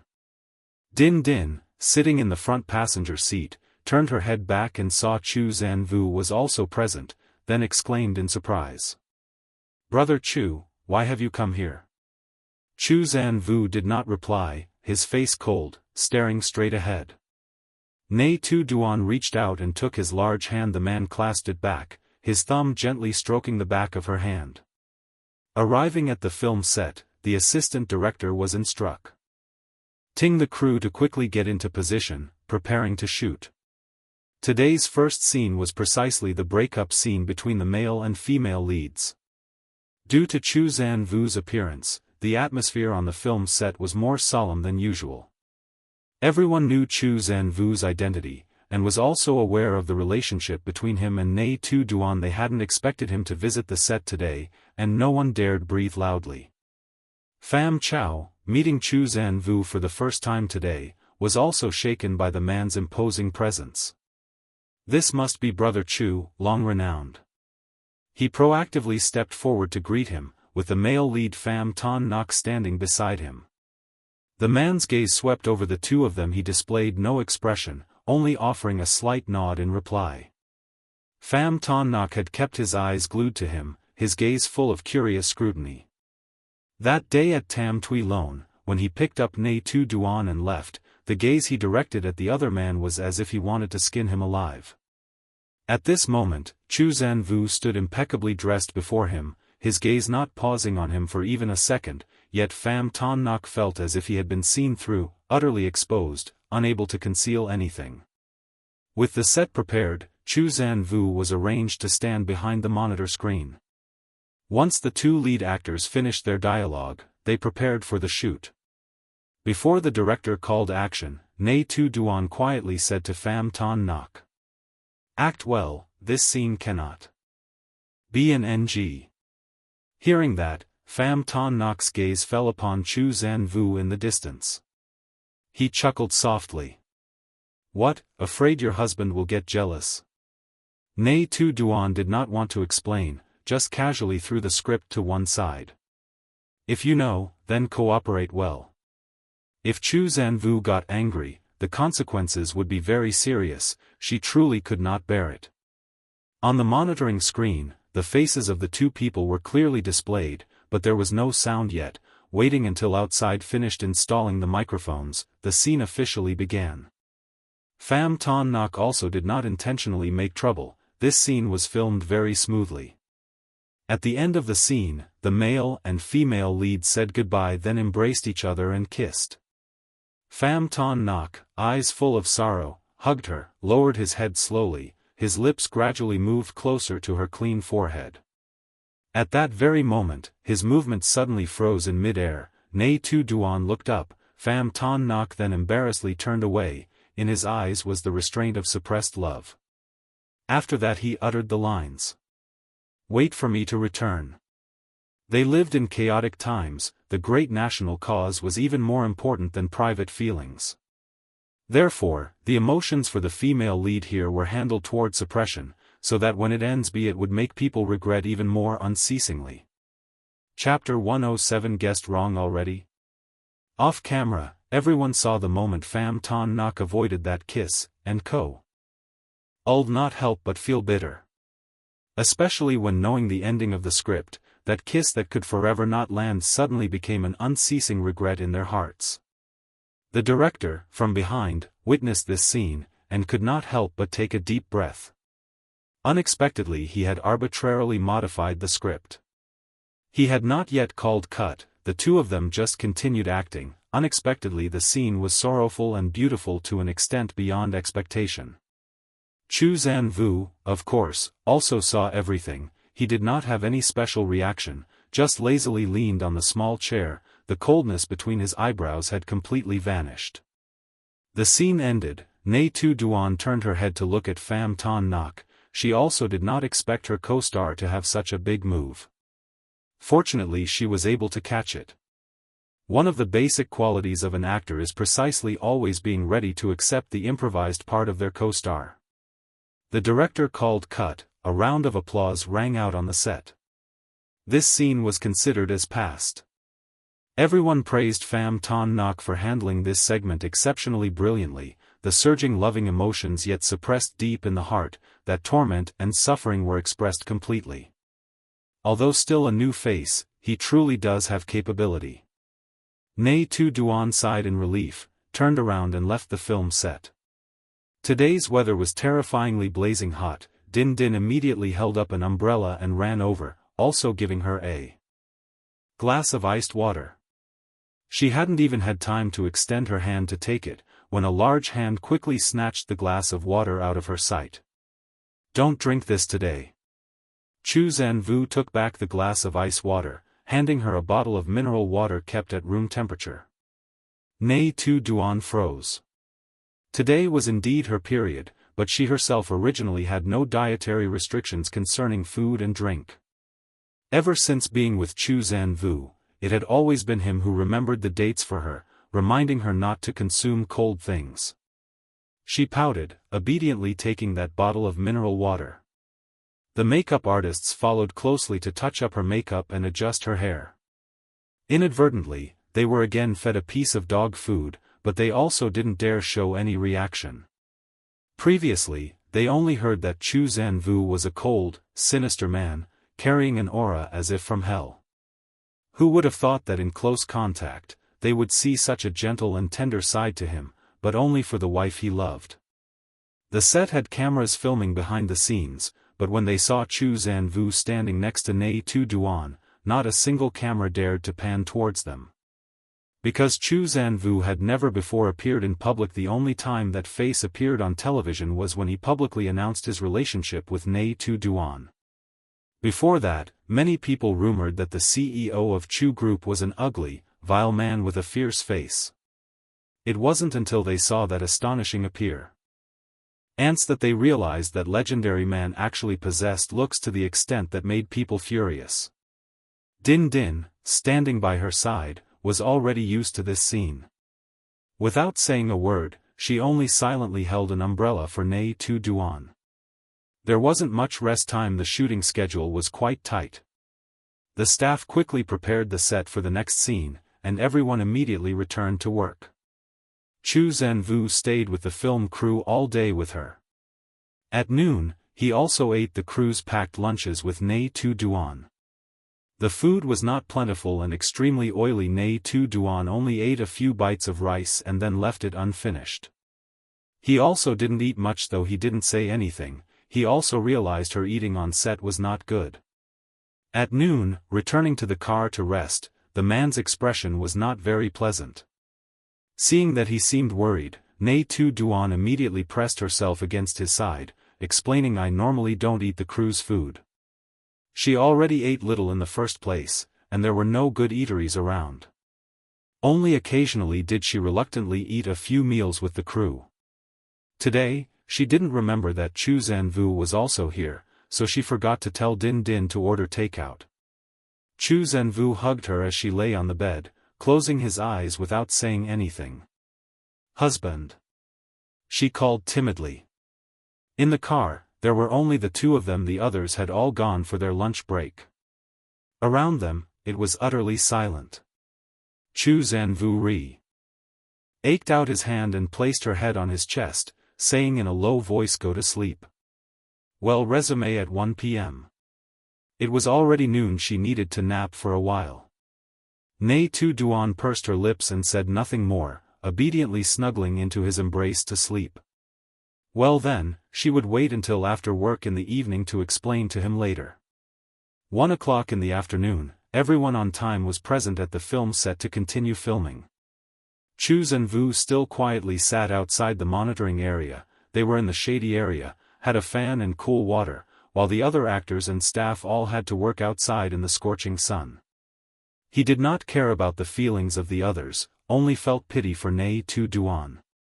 She wore a long-sleeved shirt, her fair face was made up into a disheveled appearance, with messy styling. She had to both display the noble temperament of a lady of the imperial palace and also reveal her resilience amidst chaotic times. In the army, no one knew she was a princess. Therefore her initial clumsy and delicate appearance had caused many people dissatisfied. Only the male lead always showed tolerance towards her, patiently taught her how to adapt to this era. The female lead was very intelligent, in just a short time had made everyone change their view. No matter in which era, she always burned her soul to live true to herself. The part being filmed now was the stage she had been in the army for a long time, become an independent young girl, even though sometimes she still said things that made others difficult to understand, but everyone trusted her. In the afternoon the progress was quite fast, it felt like it hadn't been long before it ended. Tonight there was still a night scene. Nghi Tu Duan originally intended to tell Din Din to order takeout early, but she said Mr. Chu had already arranged everything. She wondered, turned her head to look towards behind the monitoring screen, where Chu Zanvu was chatting with Director Pham, not knowing what they were talking about. When it was time to eat, the crew's bento boxes were brought over, everyone lined up to receive their portion, without prior arrangement, simultaneously exclaimed in surprise. "Whoa, the rice today looks so delicious. They even prepared cold water too. Look, what day is it today?" Nghi Tu Duan also realized tonight's dinner was completely different from lunch. The dishes were very abundant, there was no fatty, greasy meat, each grain of rice was fluffy and plump, just looking at it already made it appetizing. She almost didn't need to guess to know this meal was definitely treated by Chu Zanvu. After dinner, they had no time to rest, immediately began filming again. Chu Zanvu had stayed with the film crew with Nghi Tu Duan for several days. These past few days the meals in the crew were all very good. Some people in the crew wondered, but the director did not give a clear answer, even so intelligent people could figure it out to some extent. Noble CEO Chu would actually eat bento boxes with his wife at the crew. How could it be done perfunctorily? The surprising thing was, after Chu Zanvu left, the meals in the crew still maintained the recent standard, each day a different menu, each meal had a refreshing drink. After Nghi Tu Duan's menstrual period ended, Chu Zanvu immediately left, as if this trip was only to supervise her. Lately in Hojong not a few things also happened. After being outright rejected by Chu Yuyan Truck, Min Deep had locked himself in the company, every day going early and returning late. The two no longer met each other. Ta Tri had been in Hojong these past few days, frequently asked Chu Yuyan Truck out, sometimes even went with her to pick up Min Jia Nan from school. The last time they met was Friday afternoon. Ta Tri invited her for coffee, and also brought gifts for her and Tu Bao. "Tomorrow I have to return to Hong Kong, probably for a short time I won't be able to return. This is a gift I prepared for you and Tu Bao, please tell the boy for me." Chu Yuyan Truck leisurely stirred the coffee in her hand, her eyes full of interest looked at him, not rushing to accept the gift, but calmly asked. "Thank you, CEO Ta, you've worked hard during this past time." Ta Tri smiled. "What thank you for, it's all what should be done." He had never loved anyone, and was not good at guessing women's thoughts, but lately, each time he invited her out was not rejected, making him somewhat sonf. Ident. Even though he knew pursuing a woman who already had a family was wrong, he was not afraid at all. Only the next words of Chu Yuyan Truck were like a bucket of cold water poured straight over his head, making him numb and cold down to his heart and liver. "Still, I should thank you. CEO Ta, there are a few words I want to make clear with you. From now on, you don't need to specially come from Hong Kong to find me anymore. From today, if not truly necessary, we also don't need to meet again." Ta Tri's heart slightly trembled. He cautiously asked, "What's wrong? Is there something I did that made you unhappy?" Chu Yuyan Truck shook her head, elegantly sipped a mouthful of coffee, and said, "CEO Ta is young and highly talented, handsome in appearance, surely there are many young girls who like you. I have a family, have children, you shouldn't waste your time on me. As friends, I am very happy, but I hope we don't cross the line." Although she and Min Hung had already fractured, she was still a person with a husband, she could not and also did not want to accept any pursuit from other men. His thoughts being exposed made Ta Tri somewhat embarrassed, but he did not evade, instead frankly asked. You and your husband aren't already, why not divorce? This matter is not convenient to tell you. Could it be, you still love him? Of course not. Then, now you have someone you like already? Chu Yuyan fell silent. Ta Ap's eyes darkened, his heart pounded rapidly. He was not sure, but in his heart vaguely there was an answer, so he tried to probe. Is it Min Deep? Chu Yuyan calmly looked at him, her expression did not change color, as if he had just guessed completely wrong. Only her disordered heartbeat was what she could not hide. CEO Ta, you don't need to bother with these matters. Min Deep is my brother-in-law, and can also be considered my younger brother. Even though my marriage failed, I also have never had the intention of entering a new relationship. I hope you don't linger anymore, please find the happiness that belongs to you. She pushed the gift box back on the table, gently said. I must go pick up Tu Bao from school. Wish you a safe journey. Having said that, she picked up her bag, stood up, and left. Ta Ap had not yet had time to react, the words he wanted to say, reaching his mouth, choked down again. It wasn't until he saw her back completely disappear at the door that he softly mumbled a sentence. Was it a wrong guess? Chu Yuyan walked out of the coffee shop, not rushing to the school, but standing leaning against the car door, lighting a cigarette. These men, everyone thought themselves smart. Didn't know if Ta Ap believed it or not, but anyway, from now on, there would be no more connection. The cigarette, not yet smoked a few puffs, had already burned out. She waited for the smell of smoke to dissipate a bit, then got into the car, drove back to Min Jianan's school. Just happened to be dismissal time. She had just stepped out of the car and not yet walked a few steps when she saw a familiar figure in front of the school gate. Min Jianan at this moment had just walked out from inside the school. As soon as he saw the tall, prominent man, the boy immediately happily ran to embrace him. A classmate beside him asked. Min Jianan, is that your dad? So handsome. The boy raised his head proudly replied. No, that's my Uncle 3. Min Deep ruffled his head, one hand holding his school bag, the other hand holding the boy's hand, walked forward. His car was parked right in front of Chu Yuyan car. As soon as he turned his head, he saw her. Mom. Min Jianan, as soon as he saw Chu Yuyan immediately shook off Uncle 3's hand, rushed over. Mom, did you invite Uncle 3 to pick me up together? Chu Yuyan dotingly pinched her child's nose, did not reply. At this moment, another voice rose from the opposite side, it was Min Deep's question. Just went to see Ta Ap try? Chapter 108 truly deserves a beating.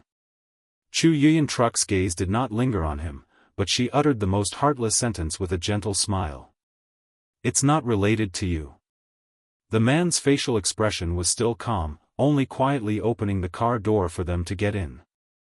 Min Jianan felt that between his mother and third uncle there was something strange, but adults' matters he could not understand, only knew to obediently get into the car. After the boy had sat inside, Min Deep's gas. He stopped on Chu Yuyan the car door still not closed, the intention was to want her also to get into the car. Chu Yuyan intended to refuse, but Min Deep had spoken first. Let me drive. Then what about your car? He calmly replied. Tomorrow I'll come back to get it. Let's go home first. Chu Yuyan also did not say anything more, bent her body and sat into the car. On the way home, everyone carried along private thoughts. Chu Yuyan looked out the window, her gaze cold, but her heart was already peaceful like a tranquil lake surface. Life does not have regret medicine, but even if it did, then in those years and months her heart beat most excitedly, she still would choose to marry Min Hong. Only that now, she does not want to continue to be involved with that second young master anymore, also does not want to waste any more of his years and months. However, Min Deep once said, if he could start over from the beginning, he definitely would not let Min Hong appear in her life. Even though this lifetime they cannot be together, he still hoped she could meet a person who would truly cherish her entire life. Today the old man of the Min family returned to the main villa and organized a family meal. Chu Zanvu, just returned to Hojiang, also immediately was invited to come. The whole family sat down at the dining table, but the atmosphere was no longer warm and cozy like before. The old man sighed and spoke first. Jai Li and Tu Nei are busy filming in the crew, so today there are only a few of us. Zanvu, when do you and Tu Nei plan to get married? While I am still healthy, quickly organize it, I can still give you two a big red envelope. Chu Zanvu sat nearby, respectfully replied. Grandfather is a person who lives 100 years, marriage matters are not in a hurry. The polite words made the old man smile and nod his head, then his gaze shifted to Min Deep, who was sitting opposite. I am again worried for this young man, already 30 years old but still not willing to marry. I don't know whether I can wait until that time or not anymore. Min Deep rarely revealed such a silent demeanor. He raised the wine glass nearby, drank a sip, then said with a calm demeanor. I do not intend to marry. What did you say? The old man immediately changed his facial expression. What strange words are those? If you don't marry, then the big family enterprise like the Min families, later who will it be handed over to? The atmosphere, originally already awkward, now became even heavier. Isn't there already an heir? When he spoke this sentence, his gaze lightly swept towards Chu Yuyan-truk, who was sitting diagonally in the room. Xiao Bao is intelligent and clever, I trust that boy. You. The old man was so angry he couldn't speak. Min Hong hurriedly stood out to mediate. Grandpa, don't be angry, Deep is still young, his temper is still childish, in a few more years he will naturally understand. Grandpa, don't let this matter affect your health.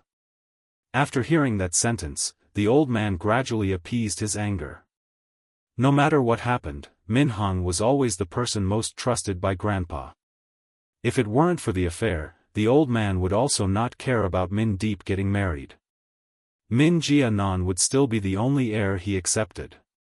But now Min Hong and Chu Yuyan-truk had fractured to a point hard to salvage. All the shares had again transferred into her hands. The old man worried that later Chu Yuyan-truk would teach Min Jianan to take revenge, and then ultimately hand everything over to the Chu group. His worry was very clear, only Min Jianan was still too young to understand everything. Chu Yuyan-truk didn't intend to speak. As for who Min Ah would belong to in the future, she also didn't care at all. If she truly had ambition, the old man would also no longer have the strength to worry. That day's meal was ultimately not very smooth.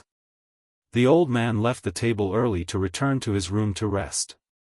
Everyone also no longer had any interest in eating or drinking. Min Hong, seeing this, also didn't bother to stay. After finishing eating, he immediately went upstairs by himself. Chu Zanvu had originally intended to leave immediately, but as soon as he stood up, he was called back by Min Deep. Let's go out for a drink with me. He slightly raised his eyebrow, did not refuse.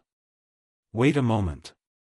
The two people had not yet exited the door when they were held back by a voice. Chu Yuyan-truk see. I'll let out after Chu Zanvu. I have this I want to give you. She bent down to rummage in her handbag for a USB drive, and handed it to him. I found a hidden folder in the hard drive of Fong Fam Entertainment. I've already backed it up. It seems to be related to Tu Duan. You take a look and then decide what to do next. Chu Zanvu took it, his gaze profound, and put the USB drive into his pocket. Thank you. He didn't know what was inside, but his intuition told him it wasn't anything good. The matter of Nghi Tu Duan suing her old management company to cancel her contract had dragged on for a very long time. It was he who asked Chu Yuyan-truk to step forward to acquire that company, which then made the matter conclude favorably for her. Perhaps, that contract cancellation matter was related to this USB drive. The two men finally left home, arriving at a familiar bar. Both were excellent drinkers. As soon as they arrived, they ordered 2 bottles of tequila. The dashing charm of Min family's second young master from years past, now nothing was left in his eyes, only melancholy and turmoil remained. Chu Zhenvu knew without asking who it was for. The 2 brothers sat down, silently, each emptying half a bottle. The dim, multicolored lights overhead further highlighted their sharp, handsome features. Many gorgeously dressed girls cast their eyes over, but no one dared to step forward to start a conversation. Because their aura was not something that anyone could easily approach. Finally, Min Deep could no longer hold back and spoke up. This life of mine, consider it lost. Lost utterly, lost completely in the hands of Chu Yuyan Truck. She was cold, haughty, but also audacious and full of enchantment. Before the day of attending her wedding, he had always thought that in this life, he would be dashing and carefree, and would never truly love anyone. Until he saw her wearing a splendid wedding dress, gently smiling as she walked towards his older brother. At that moment, his heart felt as if completely drained, his ears no longer heard any sound of the world. He wanted to marry her. But in the end, he himself handed her over into the hands of another. It's all my fault. He brought it upon himself, trying to appear calm, indifferently watching her step by step walk into the abyss. Now wanting to turn back, but there was no longer any opportunity. Chu Zhenvu did not reply, only silently drank his wine. Suddenly, the person opposite snatched the wine glass from his hand, eyes red-rimmed, and asked. Chu Zhenvu, are you people of the Chu family all so cold-blooded? Didn't you say you wouldn't think of it anymore? He let out a bitter laugh.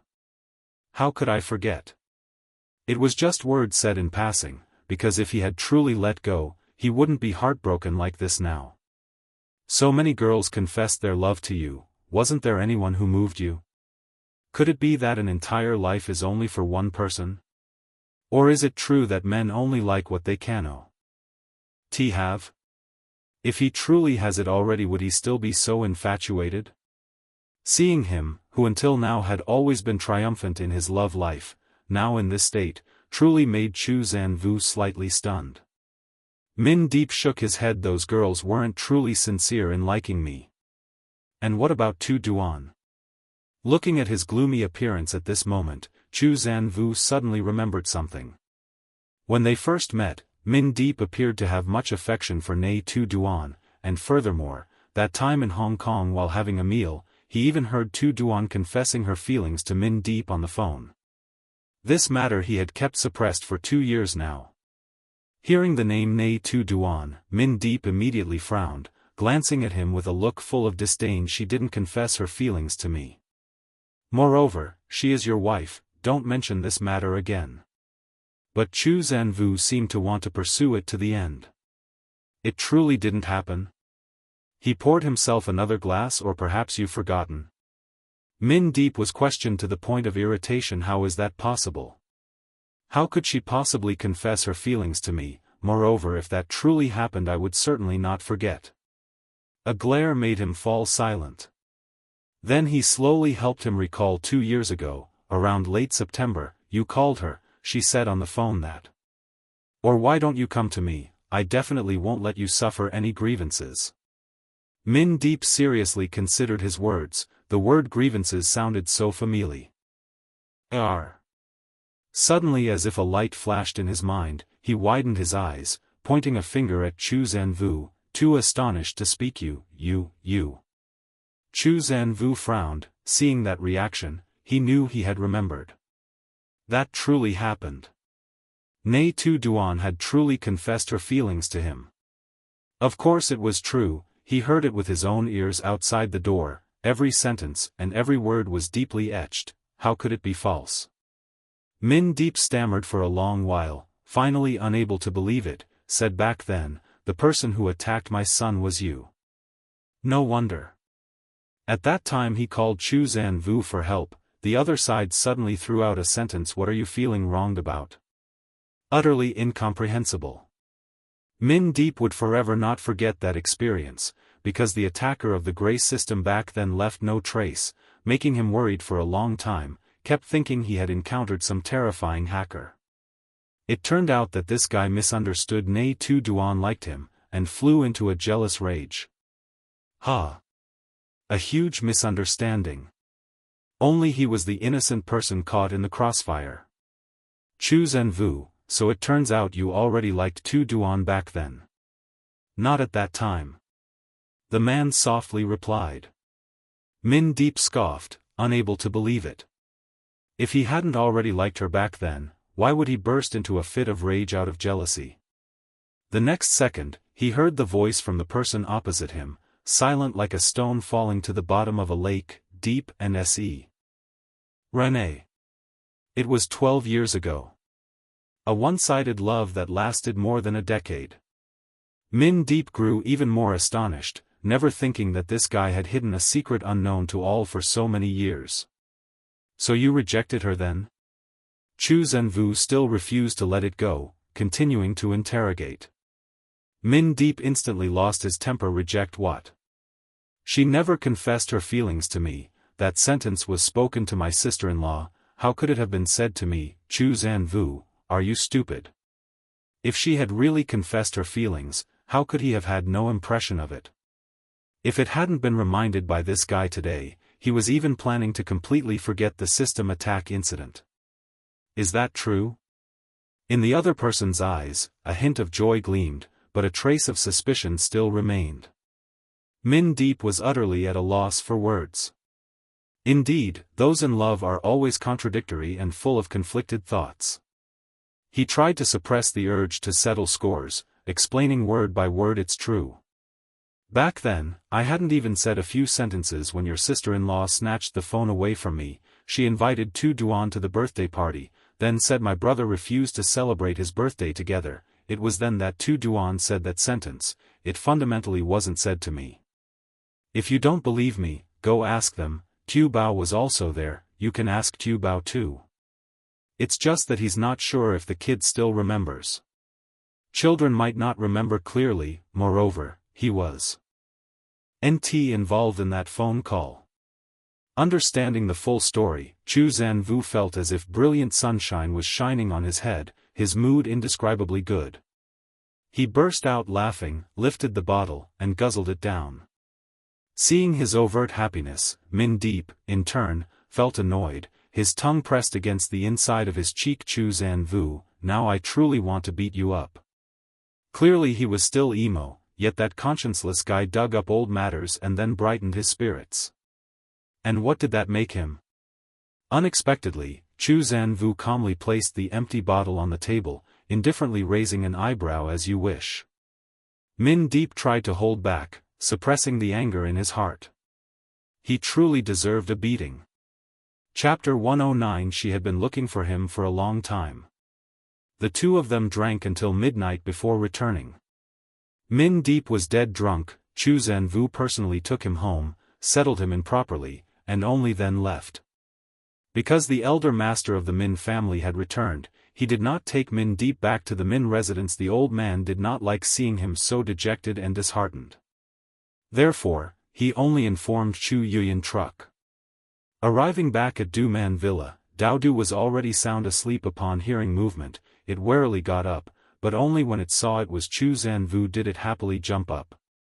With Nghi Tu Duan absent from the house, there was always a feeling as if lacking vitality.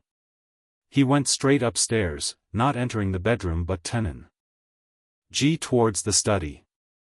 What the USB Chu Yuyan truck gave him contained was unclear, but in his life, anything related to Nghi Tu Duan must always be given top priority. The faint scent of alcohol on him had not yet dissipated, and he also had no intention of showering. He thus carried his utter exhaustion and sat down in front of the computer, opening the folder that had just popped up on the screen. There wasn't much content inside, only a solitary PDF file. The title was Nghi Tu Duan meets wealthy boss at night, will her pure image collapse? This was an entertainment article, but it was clearly malicious defamation. The article was not long, but it was very precise and full of venom, portraying Nghi Tu Duan as a money-grubbing girl, outwardly pure but inwardly vulgar. Zhou Can Wu read the article 3 times, repeatedly. The pale white light from the screen shone upon his face, his cold breath seemed to want to freeze the entire world. He couldn't help but let out a cold laugh, both angry and finding it ridiculous, wondering if the person who wrote this article was stupid. Nghi Tu Duan's background had long since been dug up by the media. She was the adopted daughter of the Ta family in Hong Kong. Money grubbing, really? Truly, what a joke.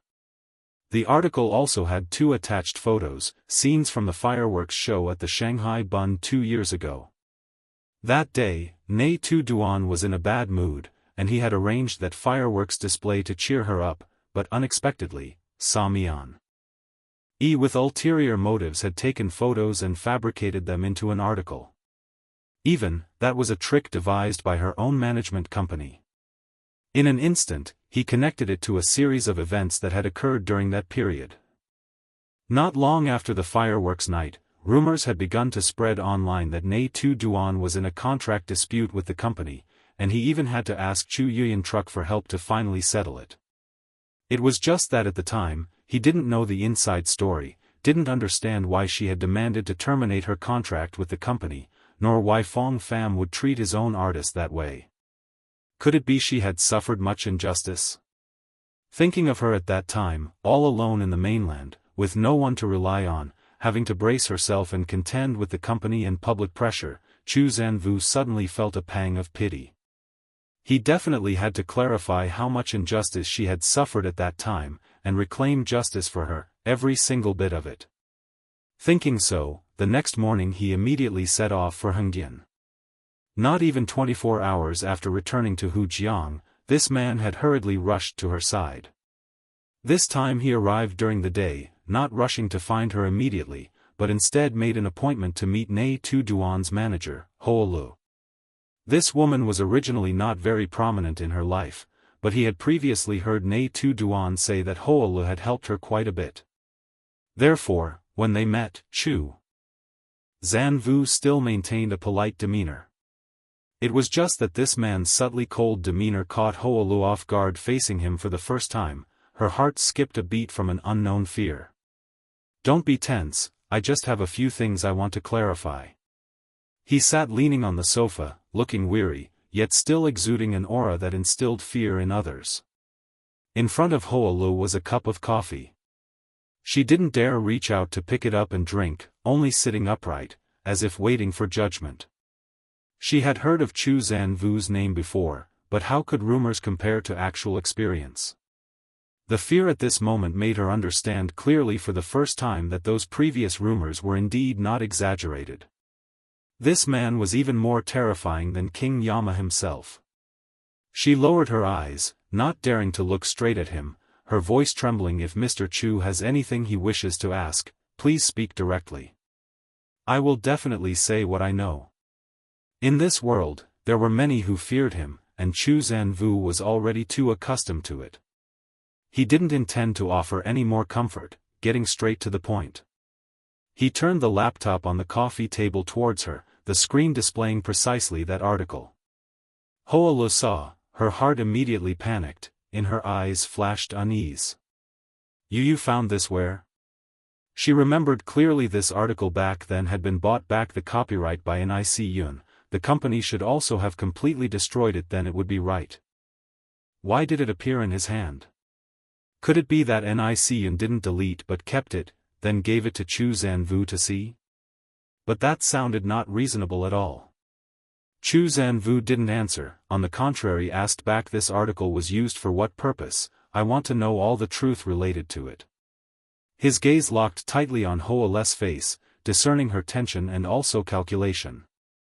Therefore he coldly warned, "I only want to hear the truth. If you dare make up stories to deceive me, then your career of yours to here is over." The Chu group's power was mighty, even if not in Hujiang, Chu Zanvu still was the person whom she cannot offend. Therefore she didn't dare make up stories to deceive him.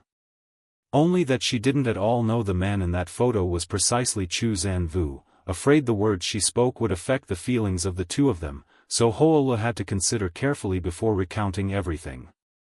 A moment later, she slowly said, "The matter of that photo I truly don't know clearly, only know at that time because Si-yun was very famous. The company wanted to arrange for her to go on an entertainment show with a male artist to create a couple effect, but Si-yun didn't agree. So the company used this article to threaten her. The entertainment industry inherently already complex. If this article were released, public pressure would pour in, then the path afterwards of hers certainly would be very difficult to walk. At first she resolutely refused, but the next day suddenly again agreed. After finishing recording the program, she bought outright that article from the company. I don't know you got it from where, but can affirm Si-yun absolutely is not the type of person two-faced, relying on power and influence as the article described. The words just finished, the man opposite had coldly snorted once. I naturally know what kind of person she is. Only that didn't expect a temporary arrangement at that time would cause trouble for her to that extent. Hoala discerned the pain in the words of Zhou Can Wu, suddenly reacted in time. The person in the photo was precisely him. Mr. Chu, the person in the photo is you? He didn't answer, considered as unspoken agreement.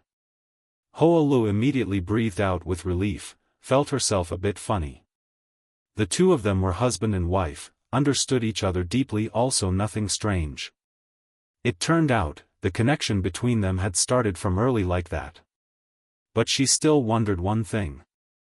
Mr. Chu, please forgive my presumptuousness, but ultimately you and Si-yun started from when?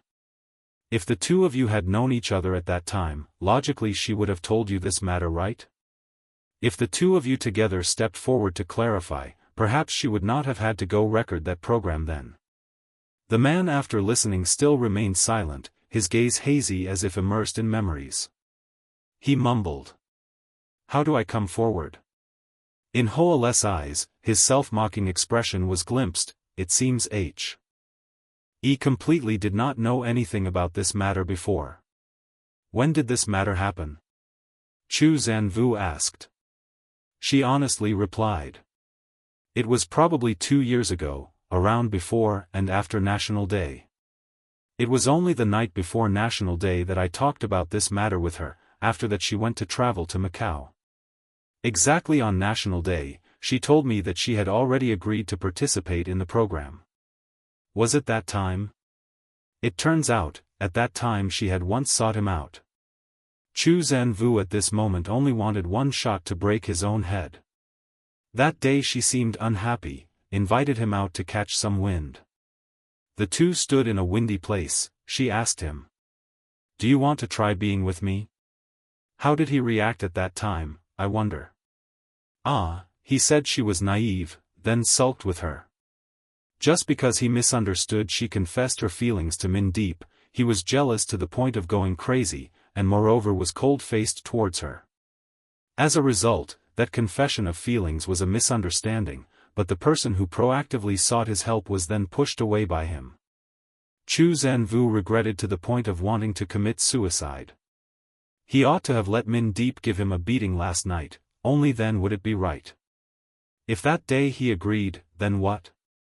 Thinking of how Nghi Tu Duan had once proactively confessed her feelings and then again was rejected by him, he only wanted to tear his own body apart. He closed his eyes, heavily closing his heart. Thank you, I understand now. After Tandu saw Hoalu off to leave, Zhou Can Wu sat alone in the room for a very long time. That evening, when Nghi Tu Duan returned to the hotel after getting off work, in her heart she felt an indescribable emptiness when thinking of the coming days again having to be alone. Just one day apart, yet she already missed him to the point of going crazy.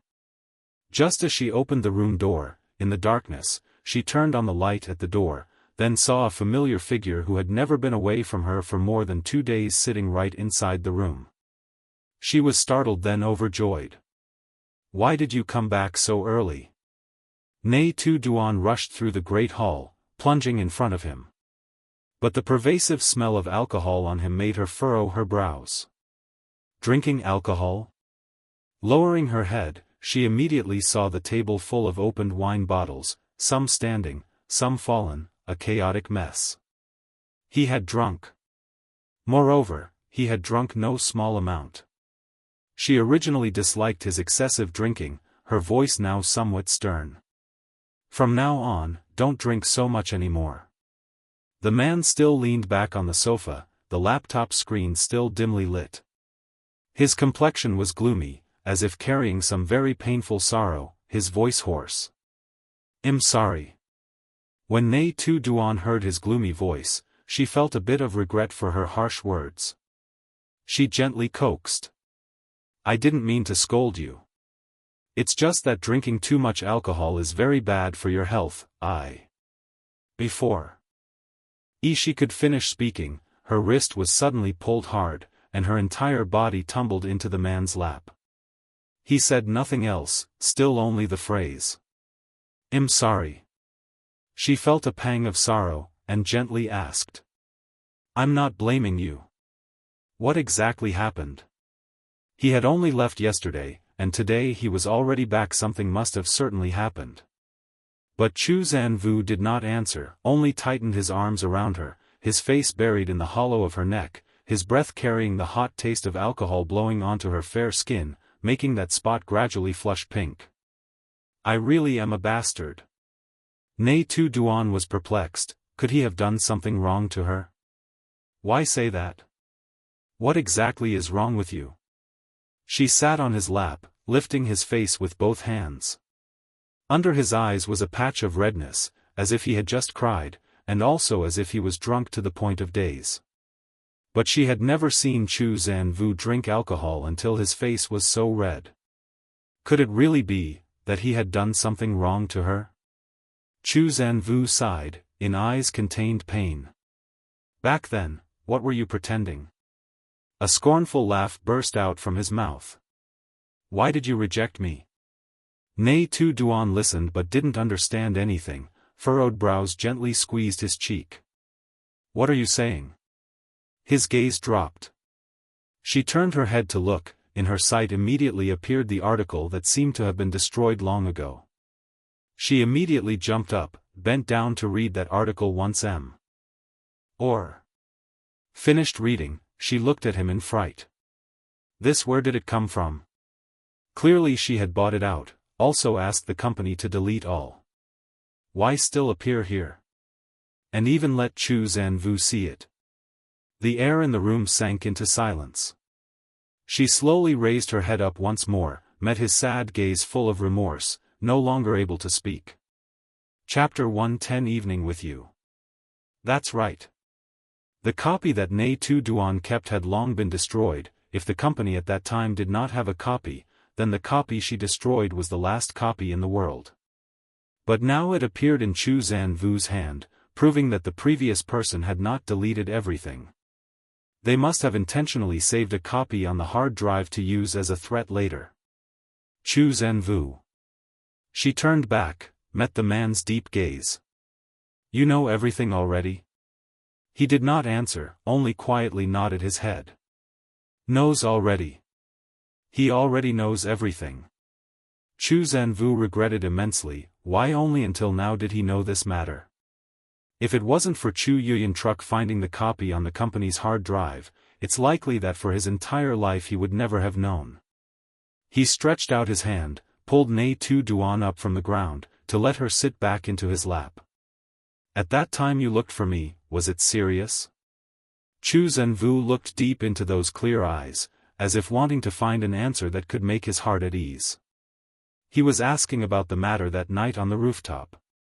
In fact, even if she was serious or not, then if it weren't for the misunderstanding between her and Min Deep, certainly at that time he would not have hesitated and agreed. As if there was mutual understanding, Nghi Tu Duan also recalled the night before that National Day holiday, the night on the rooftop in Hong Kong. She had taken all her courage and asked him, "Do you want to try once with me?" She could see, tonight Zhou Can Wu was sad because of that matter.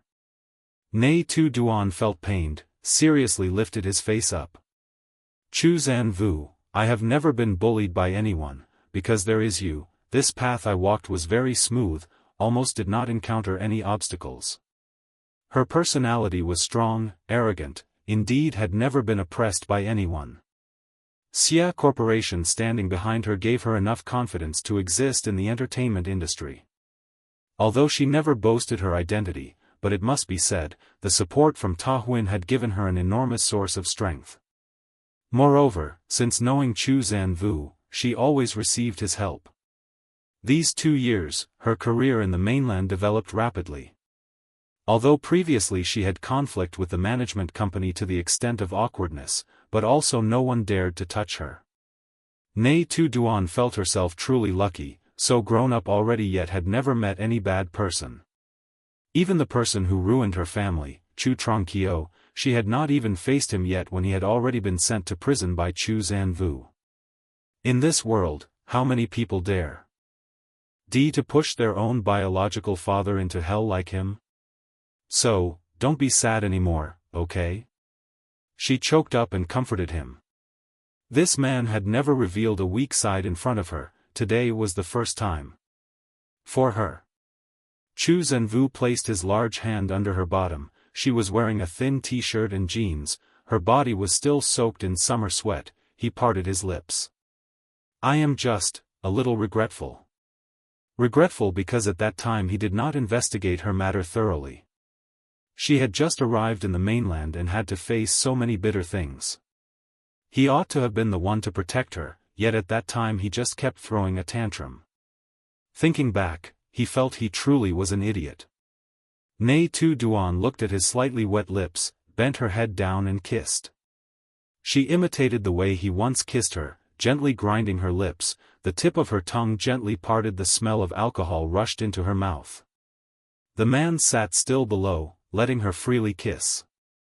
A long while later, the two people then separated, a thin silver thread still lingered. Nghi Tu Duan's eyes were reddened, her forehead rested on him, her breath burning hot. Chu Zanvu, I am your wife.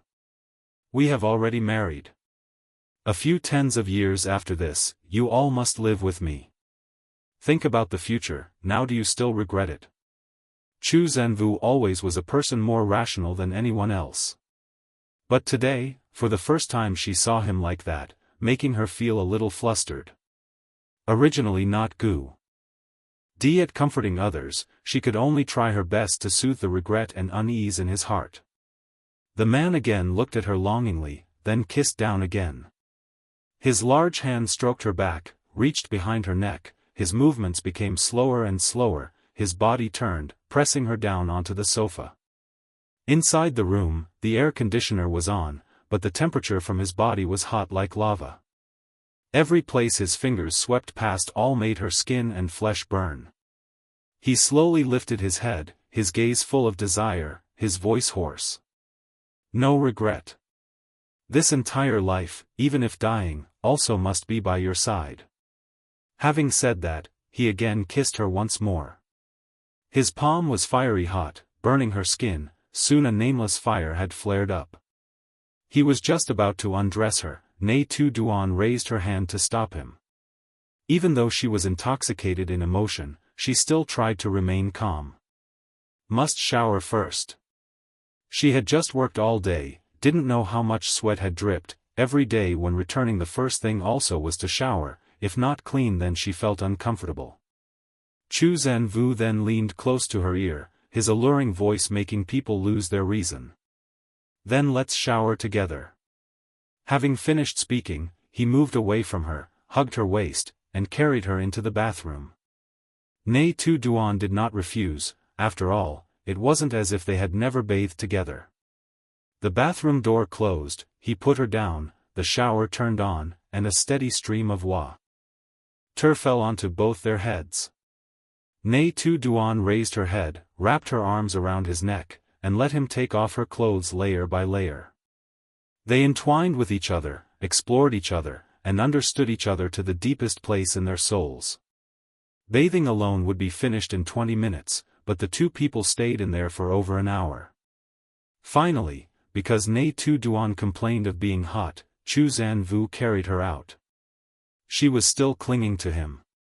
When she was placed down onto the bed, she no longer cared about time, only wanting to relax herself. Chu Zanvu had stayed here watching over her for a whole week, now finally his wish was fulfilled. Perhaps because they had been separated for too long, Nghi Tu Duan also intensely missed this wild side of his, her hands clinging to his shoulders as she cried out loud. Vaguely, she didn't know how long it had been. Fortunately, work would only start at 9 a.m. tomorrow morning, otherwise her biological clock would surely be completely disrupted. The last memory of last night still lingered at the moment Chu Zhan-Vu held her two legs tightly. When she woke up, he was still sound asleep beside her. Her neck rested on his strong arm, his eyes closed tightly, his jawline taut and strong, his powerful muscles revealed right before her eyes, and clearly bore ambiguous marks, which were her artwork from last night. Her body, however, was clean because she had to film, no marks could be left. Chu Zhan-Vu, therefore, tormented her even harder. She nuzzled her nose into the hollow of his neck. On his body there was always a very special scent, even more fragrant than shower gel, making people unable to resist wanting to get closer. She wanted to press tightly against his body, but as soon as she slightly moved, a clear pain immediately radiated from her waist. She softly hummed, secretly cursing him as a damned beast, tormenting her without a shred of mercy. Seeing he was still sound asleep, she pouted, in the end, couldn't bear to hit him, but instead leaned down and lightly kissed his lips. It was no longer early, she had to get up for makeup. Today he slept quite deeply, so she also didn't wake him but quietly packed up and left. Because yesterday Chu Zhan-Vu returned unexpectedly, she wasn't clear what schedule he had today, guessing he would surely return to Houjiang. Before leaving, she left a sticky note on the head of the bed. Remember to reheat and eat all the porridge on the table. Also, from now on, don't drink so much alcohol anymore. Chu Zhan-Vu woke up, feeling no one beside him. He immediately guessed she had gone to the film set early. After washing his face and changing clothes, when he bent down to get his phone, he saw the note she left. He subtly smiled, slipped on his slippers, and walked out to the living room, sure enough, seeing the large bowl of porridge placed on the table. Someone who loves you will love your body even more than you do yourself. Chu Zhan-Vu couldn't bear to disappoint her, sat down and ate clean the bowl of cold porridge, which was sweeter than honey. Afterwards, he and Tan Du drove back to Houjiang. After clearly knowing the truth, he already had a goal for action. The former general manager of Fong Pham Entertainment, after leaving the company, had taken a large sum and brought along a whole team of confidants, opening his own studio. These 2 years, he has been cultivating some new faces in the entertainment industry, 2 boys not yet of legal age, having quite bright faces, their reputation in the industry also reasonably stable, enough to help his small studio earn quite a bit of profit. Chu Zhan-Vu had grasped all information about that studio. He had not yet returned to Houjiang, yet the dossiers of all employees were already on his desk. From now on, I do not want to see any of their names appear again. The order was given, the subordinates immediately understood the intention. Having angered the king of hell, then even the Jade Emperor could not save them. In less than half a day, all artists of that studio were simultaneously exposed, scandal spread rampant across the net. The partners and sponsors simultaneously cancelled contracts, and demanded 10 times the compensation. How could that small studio have money to cope? They still did not understand what had happened, only thought it was because the artists they nurtured had problems in their private lives, implicating the entire compan. Why? Ultimately, there was only one way to abandon their assets and flee for their lives. Preparing to slip abroad, but only when buying plane tickets did they discover all bank accounts had been frozen. They looked at each other not understanding what had happened. Now they could not even run, and furthermore had no money to compensate, were sued in court by investors, and would certainly lose the lawsuit.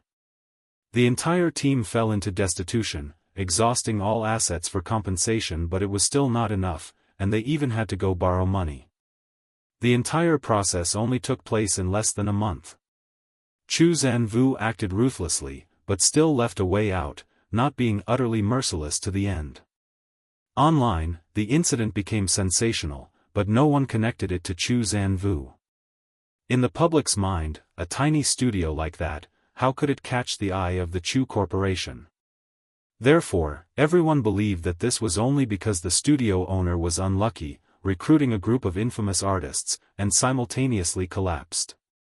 Zhou Can Wu completely handled all aftermath, had people scan all their equipment, and only felt relieved after confirming no defamatory materials related to Nghi Tu Duan remained. Since they dared to fabricate and frame others, then he would return it in precisely that way, even more ruthless than personally cutting off their livelihood. Lately, Nghi Tu Duan has always been busy on set, almost having no time to care about things online. As long as she was on the film crew, then all news was recounted by Din Din. That afternoon while eating, Din Din mentioned an entertainment studio that had just collapsed. Its artists simultaneously fell from their horses in one day, finding it too strange. Initially, Nghi Tu Duan did not pay attention, because she did not know anyone there. But when Din Din said the person behind that studio was precisely the former general manager of Fong Pham, that former boss who had once plotted to harm her, Nghi Tu Duan's hand holding chopsticks froze. She knew immediately, this was due to Zhou Can Wu's action. He was taking revenge on her behalf, stepping forward because of her. Nghi Tu Duan bowed her head and smiled faintly, picking up a chicken drumstick and putting it into Din Din's bowl. Eat quickly, or else older sister will eat it all. Chapter 111. The whole world knows.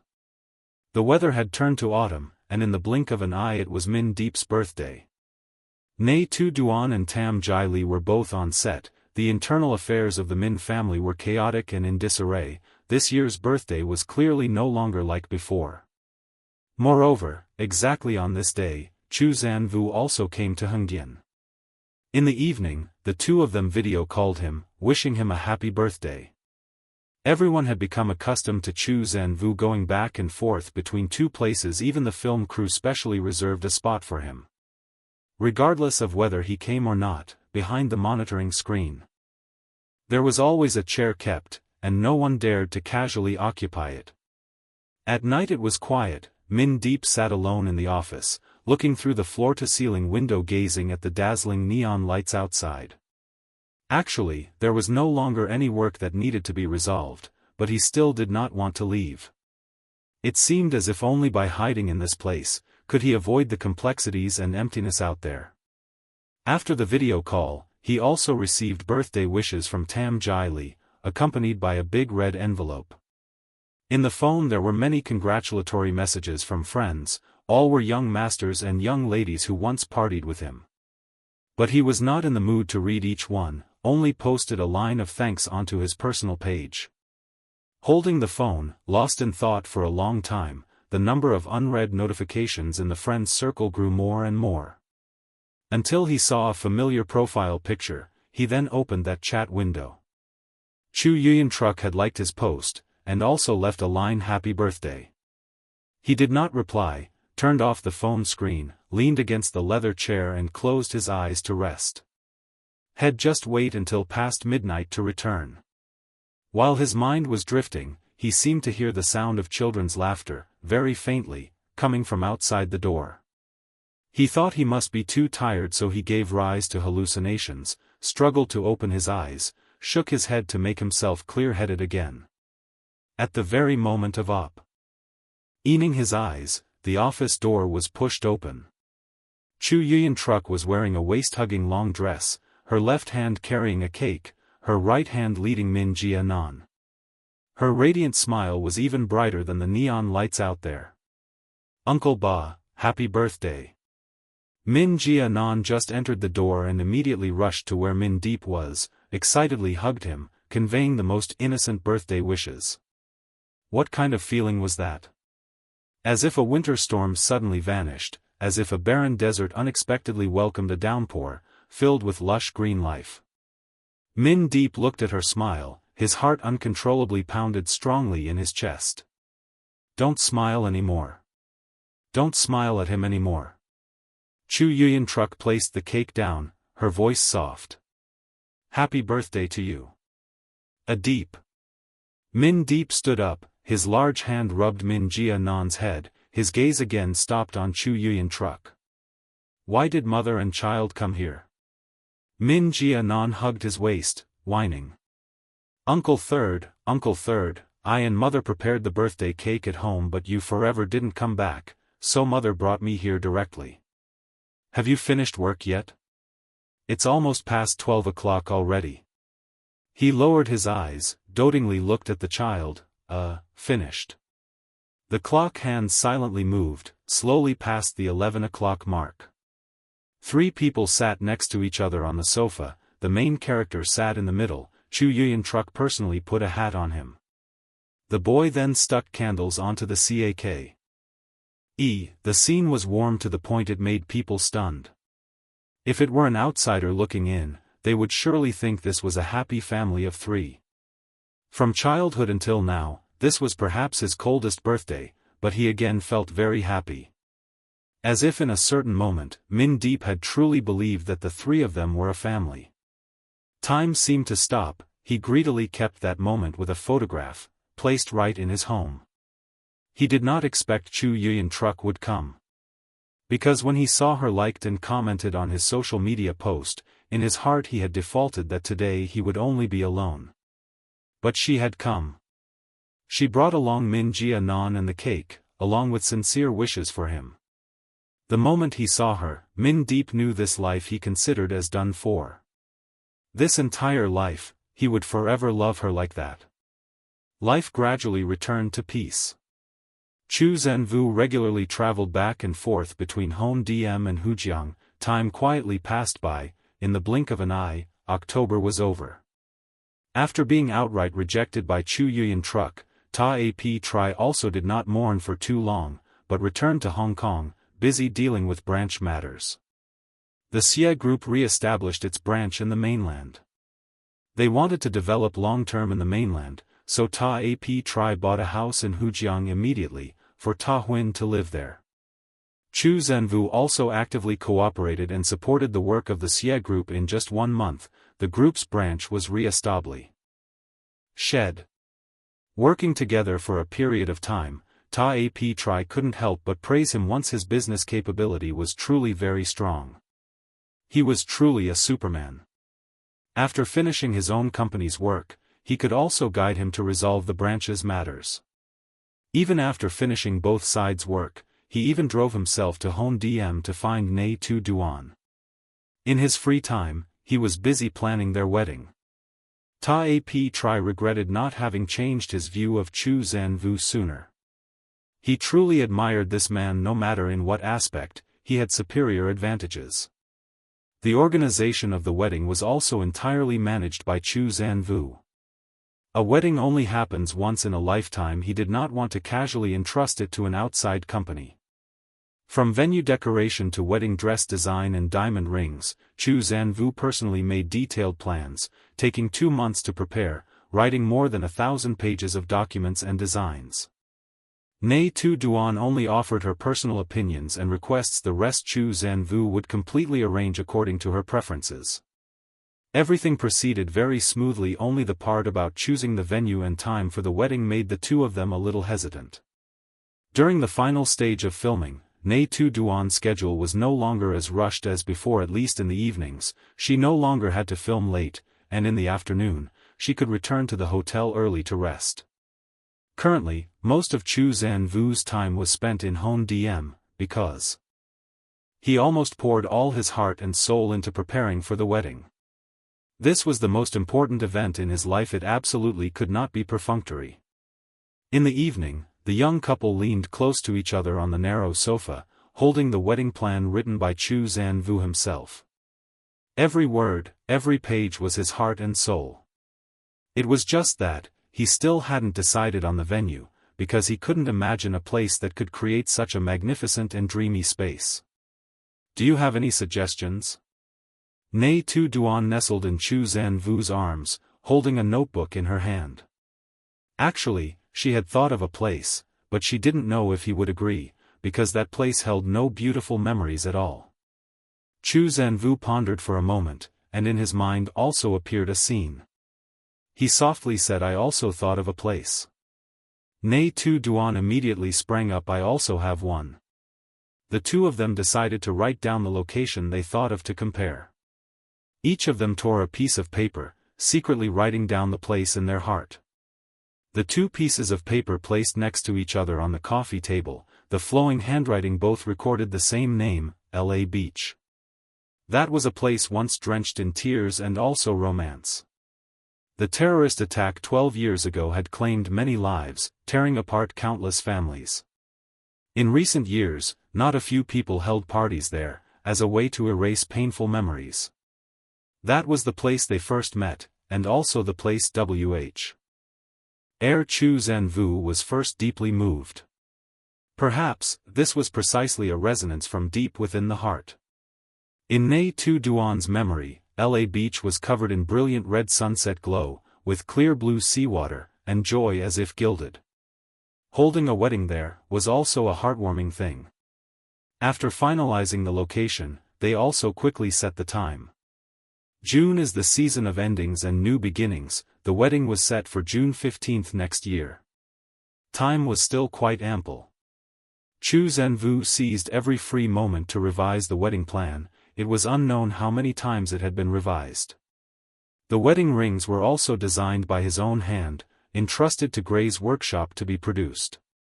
Nghi Tu Duan previously had no idea Chu Zhanwu was also such an excellent jewelry designer. His works were even more impressive than many famous designers. What was special was, he not only knew how to design jewelry, but also the ceremonial outfits worn in the wedding, he also personally undertook. Nghi Tu Duan felt as if she had just found a bottomless treasure chest. Not only she wondered. Chu Zhanwu, after all, is there anything that you don't know how to do? The man holding her thought for a moment then replied. Yes, there is. I don't know how to sing, don't know how to act, also don't know how to choose rough jadeite, many things I don't know. The things he said were all her strengths. For Chu Zhanwu, she too was a treasure. Speaking of which, Nghi Tu Duan truly had never heard him sing. Suddenly, she felt curious. The two of them moved from the sofa to lie on the bed. She still lay in his embrace, softly saying, "It's true, it seems I've never heard you sing." Previously, during the film crew's gatherings in karaoke rooms, he was also invited, but had never raised his voice to sing. At first she wasn't curious, but now that it was mentioned, she wanted to give it a listen. Want to listen? I do. Chu Zhanwu didn't feel shy at all. What song do you want to listen to? She didn't expect him to actually agree, Nghi Tu Duan seriously thought, then offhandedly chose a hit song she had been liking recently. But he wasn't used to listening to new music, only knew a few old songs or those that were once hugely popular. The song she chose, he didn't know, so he could only shake his head.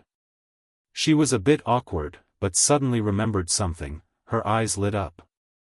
Then do you know how to sing the song Thin Quan Tom? That was his mother's song, surely he would know. Moreover, this was a very famous song, with easy-to-remember lyrics, anyone could sing along. Chu Zhanwu gave a faint smile. This song, he knew. Without saying anything more, he lightly cleared his throat then began to sing. She leaned her head on his shoulder, his deep, warm and captivating singing voice rang in her ear. His voice was very good, and when he sang it became even more alluring. Occasionally a few slightly off-key spots didn't affect anything at all. Overall speaking, his singing was very captivating, very pleasant to listen to. The song lines she liked the most echoed in her head. Day and night experiencing countless cycles of reincarnation, this love will forever have no regrets. Without knowing when, she had fallen asleep to his singing. That evening, she dreamt a beautiful dream. In the dream, she wore the pure wedding dress, walked in the dazzling sunset light, advanced towards the man she loved the most. Marriage is a sacred matter. This entire life, if one can be beside the person one loves, then even until death one would be content. Time passed quickly like the blink of an eye. October also gradually closed. The film crew was about to wrap up filming. During this period, Chu Zhanwu did not come to visit her anymore. Each person was busy with their own work. Though far apart, but their hearts always turned towards each other. they did not feel the days of separation were too difficult.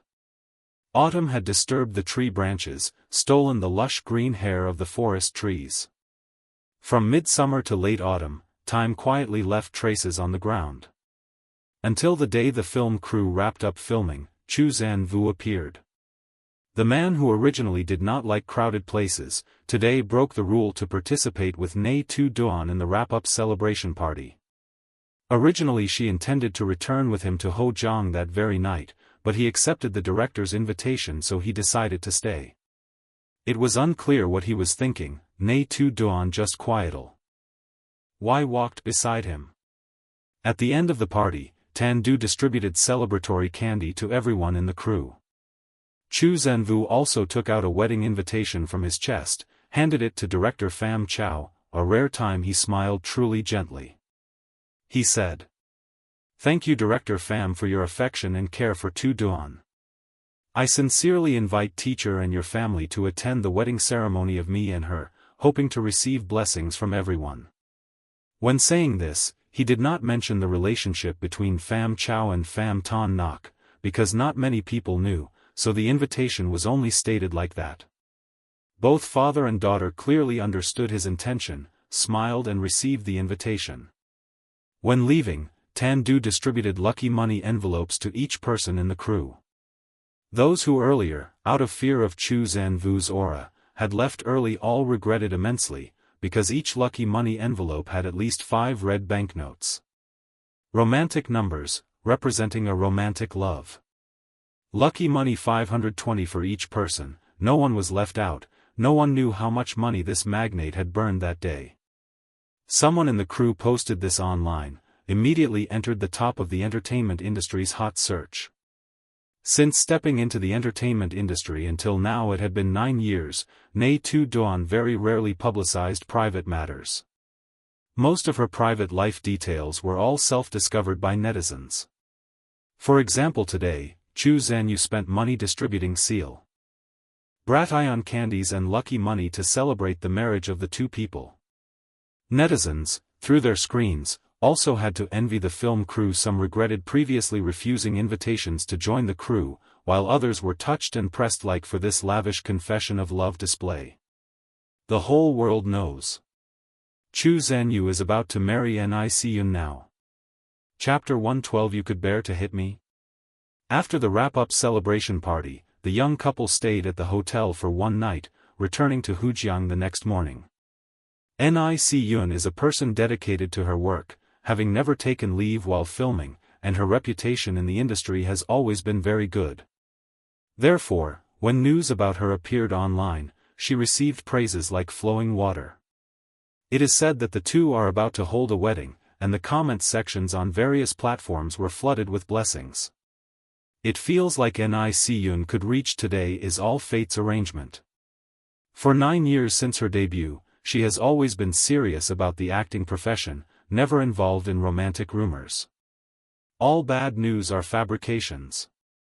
She also doesn't care about gossip, only focuses on herself, doesn't make fans worry, truly very lovable. I have been a fan of Sister Nghi since her first movie, and I feel being her fan is truly very happy. Previously, anti-fans said she had star sickness, but Sister Nghi's personality has always been the same, 10 years like one. Who can maintain an image for so long? But I see in the past 2 years she is much gentler, probably because she's in love already, ha ha ha. Everyone please support Sister Nghi's new movie. Nghi Tu very rarely carefully reads online comments, because she knows clearly what kind of reputation she has. Previously, at the time of being slandered most severely, she also never opened public platforms to see. If she scrolled onto an article related to her, she would immediately swipe past. She had experienced a period of being criticized by the entire social network, the rumors online, what was true, what was false, she knew it all clearly. But she understood clearly, those slanderous news could not be erased just by a few words of explanation. Not reading comments, one is because she was afraid of affecting her mood. She originally isn't a person with a gentle disposition, afraid of ruining her own emotions. Two is because she knows those defamatory articles are all fabrications, so there's no need to care. As an actress, the best way to counter anti-fans is to deliver quality works.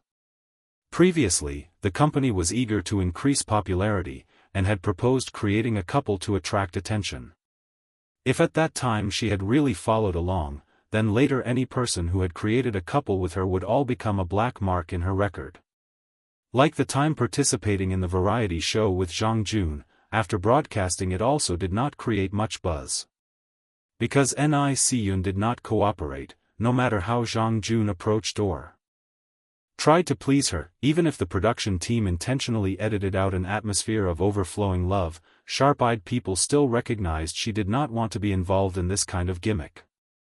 In the entertainment industry, cleanliness is the best card to advance. Now looking back at the comments of netizens, she only found it funny. It's unknown among those people currently flattering her, how many are anti-fans who used to curse her before. Chu Zhenyu just finished a meeting and returned, seeing Ni Siyun sitting on his chair smiling, placed the documents aside, and looked at her indulgently. "What are you smiling at?" The office was quiet. Hearing his voice, she instinctively raised her head. Chu Zhenyu was already standing in front of her, with both hands resting on the armrests on both sides of the chair, trapping her between his arms.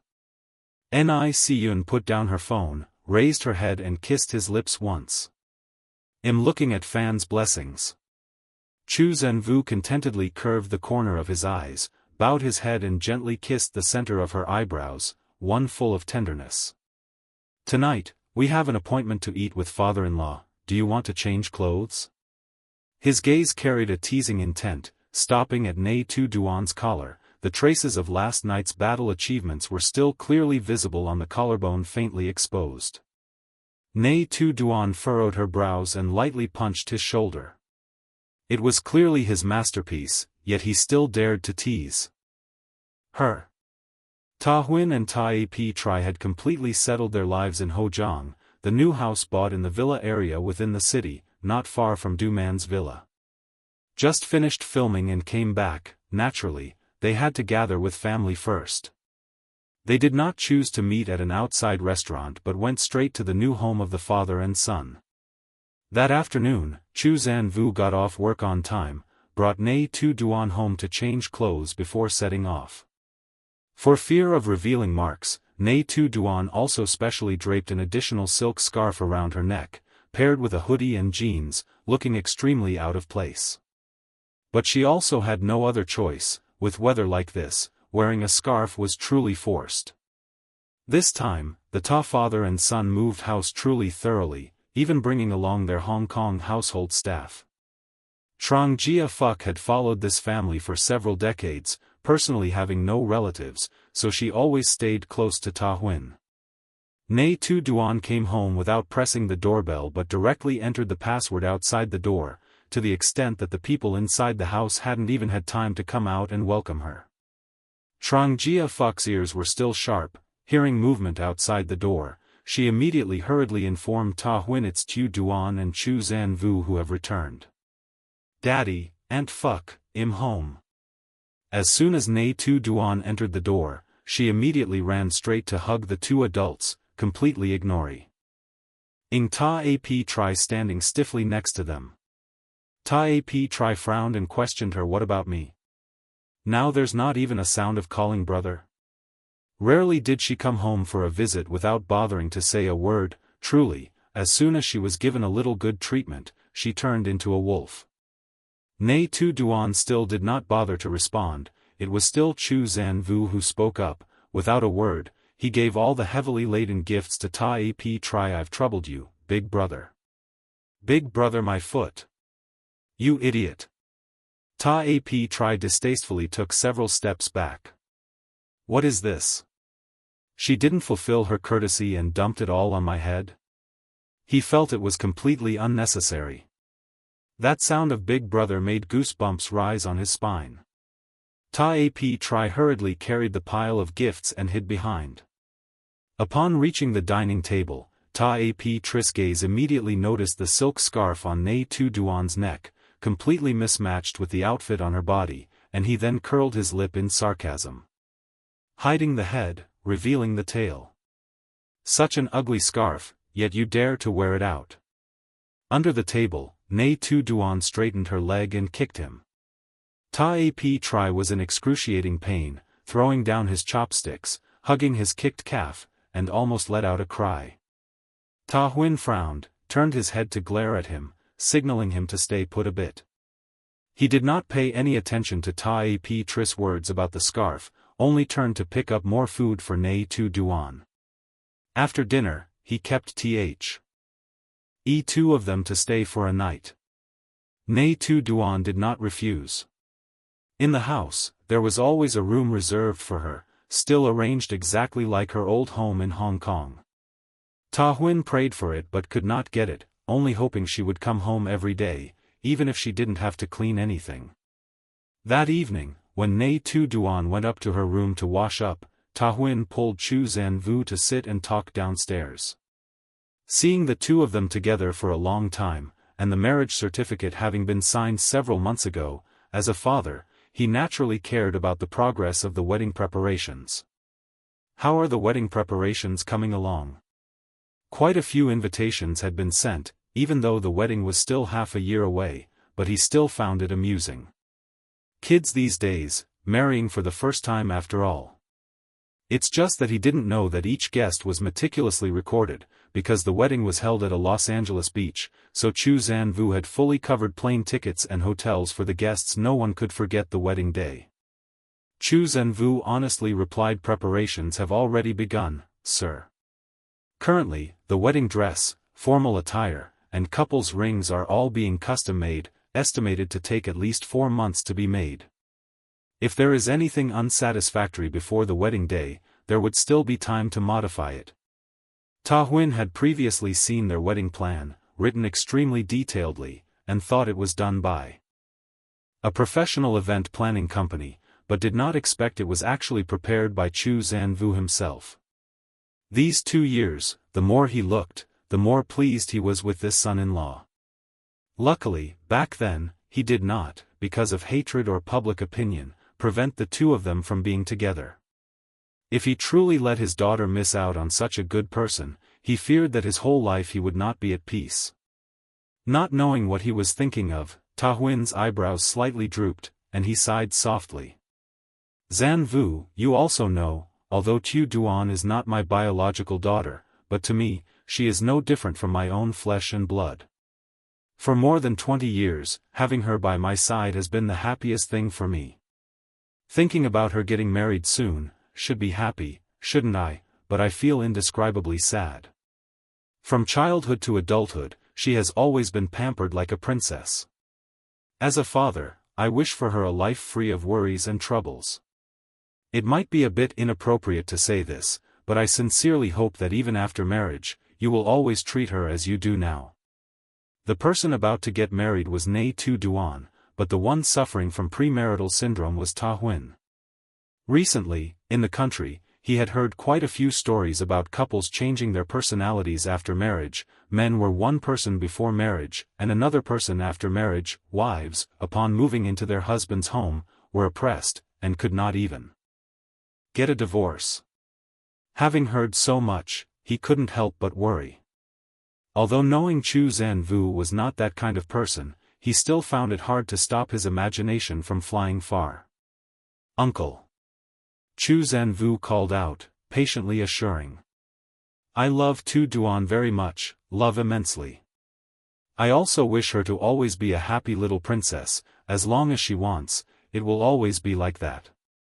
I don't dare to say how perfect our future marriage will be, but I believe it will be even happier than now. You don't need to worry, uncle. I clearly understand what marriage means.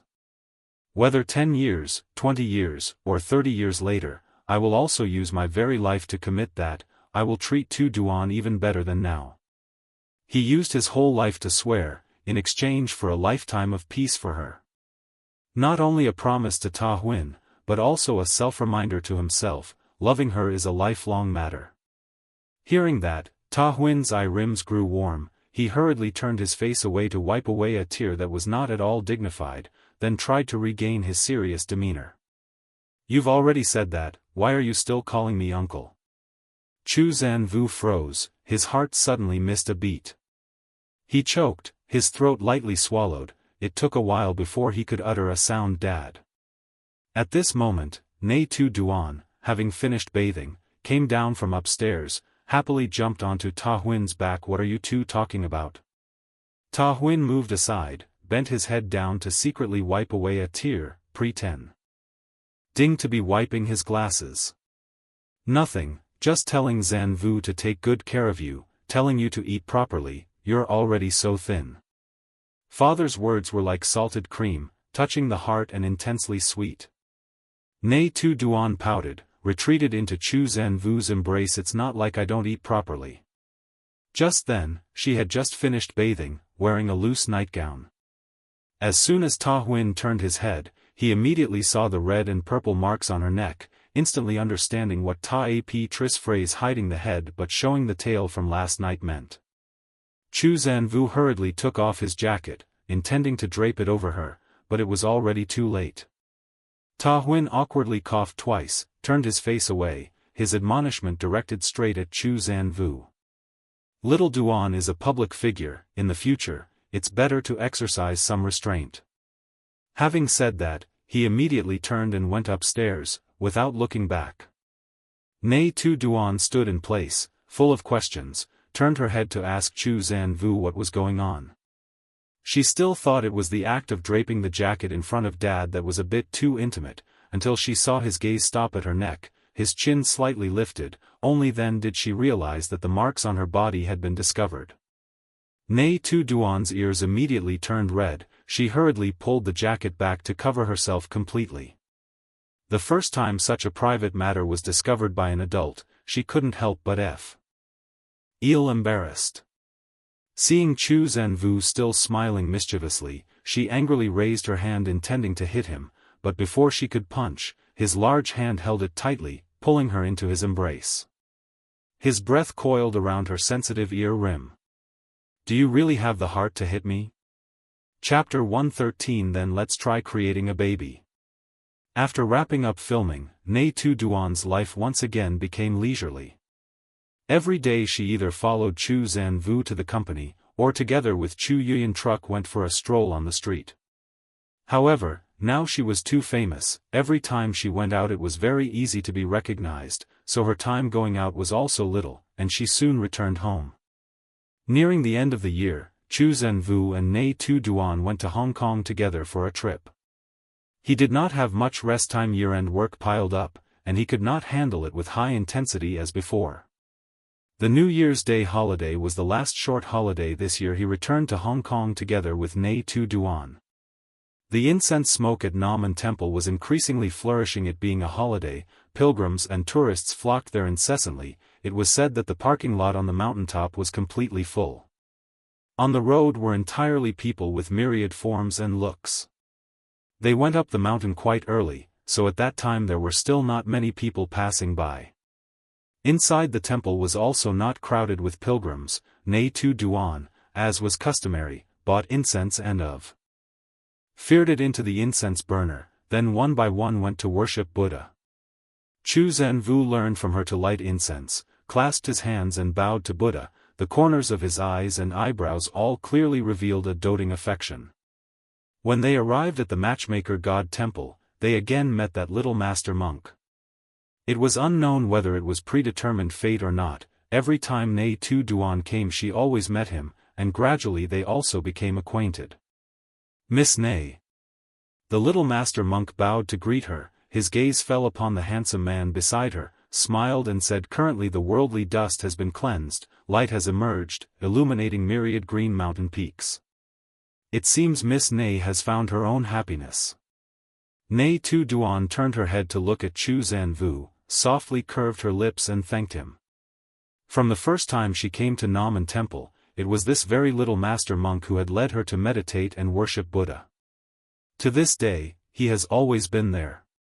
She had spiritual belief, so she thought to herself whether that master monk was precisely the one sent down to the mortal world by the Buddha to guide her to enlightenment. Although thinking like that sounded unrealistic, but currently one should still believe in science. Many thanks for your kindness. She exchanged a few greetings, then together with Zhou Can Wu stepped into the matchmaker god temple. People in the temple became increasingly numerous. The master monks were busy receiving pilgrims. Nghi Tu Duan also found it inconvenient to disturb for long. Although she had come to Namen temple many times, this was the first time she stepped into the matchmaker god temple.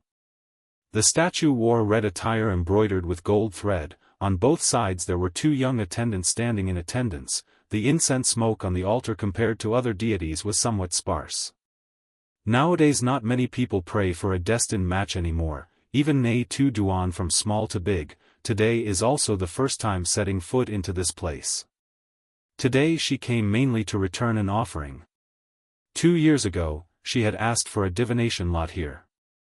Perhaps it was Noyat Lao himself who had actively knocked on the door. Now that she has obtained a good relationship, she naturally must return to give thanks. When leaving the shrine, the censer in front of Noyat Lao's statue was already full of incense. Zhou Can Wu was originally not a person who believed in deities and Buddha, yet today he also bowed to not a few bodhisattvas. Past 10 in the morning, inside the temple was already packed full of people. Zhou Can Wu and Nghi Tu Duan wore masks, wore hats, dressed discreetly, intending to quietly leave. On the road densely packed with people, although covering their faces completely, but the aura of both was too outstanding, walking amidst the crowd as if self-carrying a light effect, contrasting sharply with the people around. Perhaps because Zhou Can Wu was too tall. Both exuded an indescribable feeling of destiny. The gazes around unconsciously converged all towards them. Very quickly someone had recognized them. That person resembles Nghi Tu Duan too much, looks truly beautiful. You don't say any more, truly very similar. The person next to her must be her husband already, too handsome, gone. The crowd began to whisper and discuss. The gazes of very many people all poured towards them.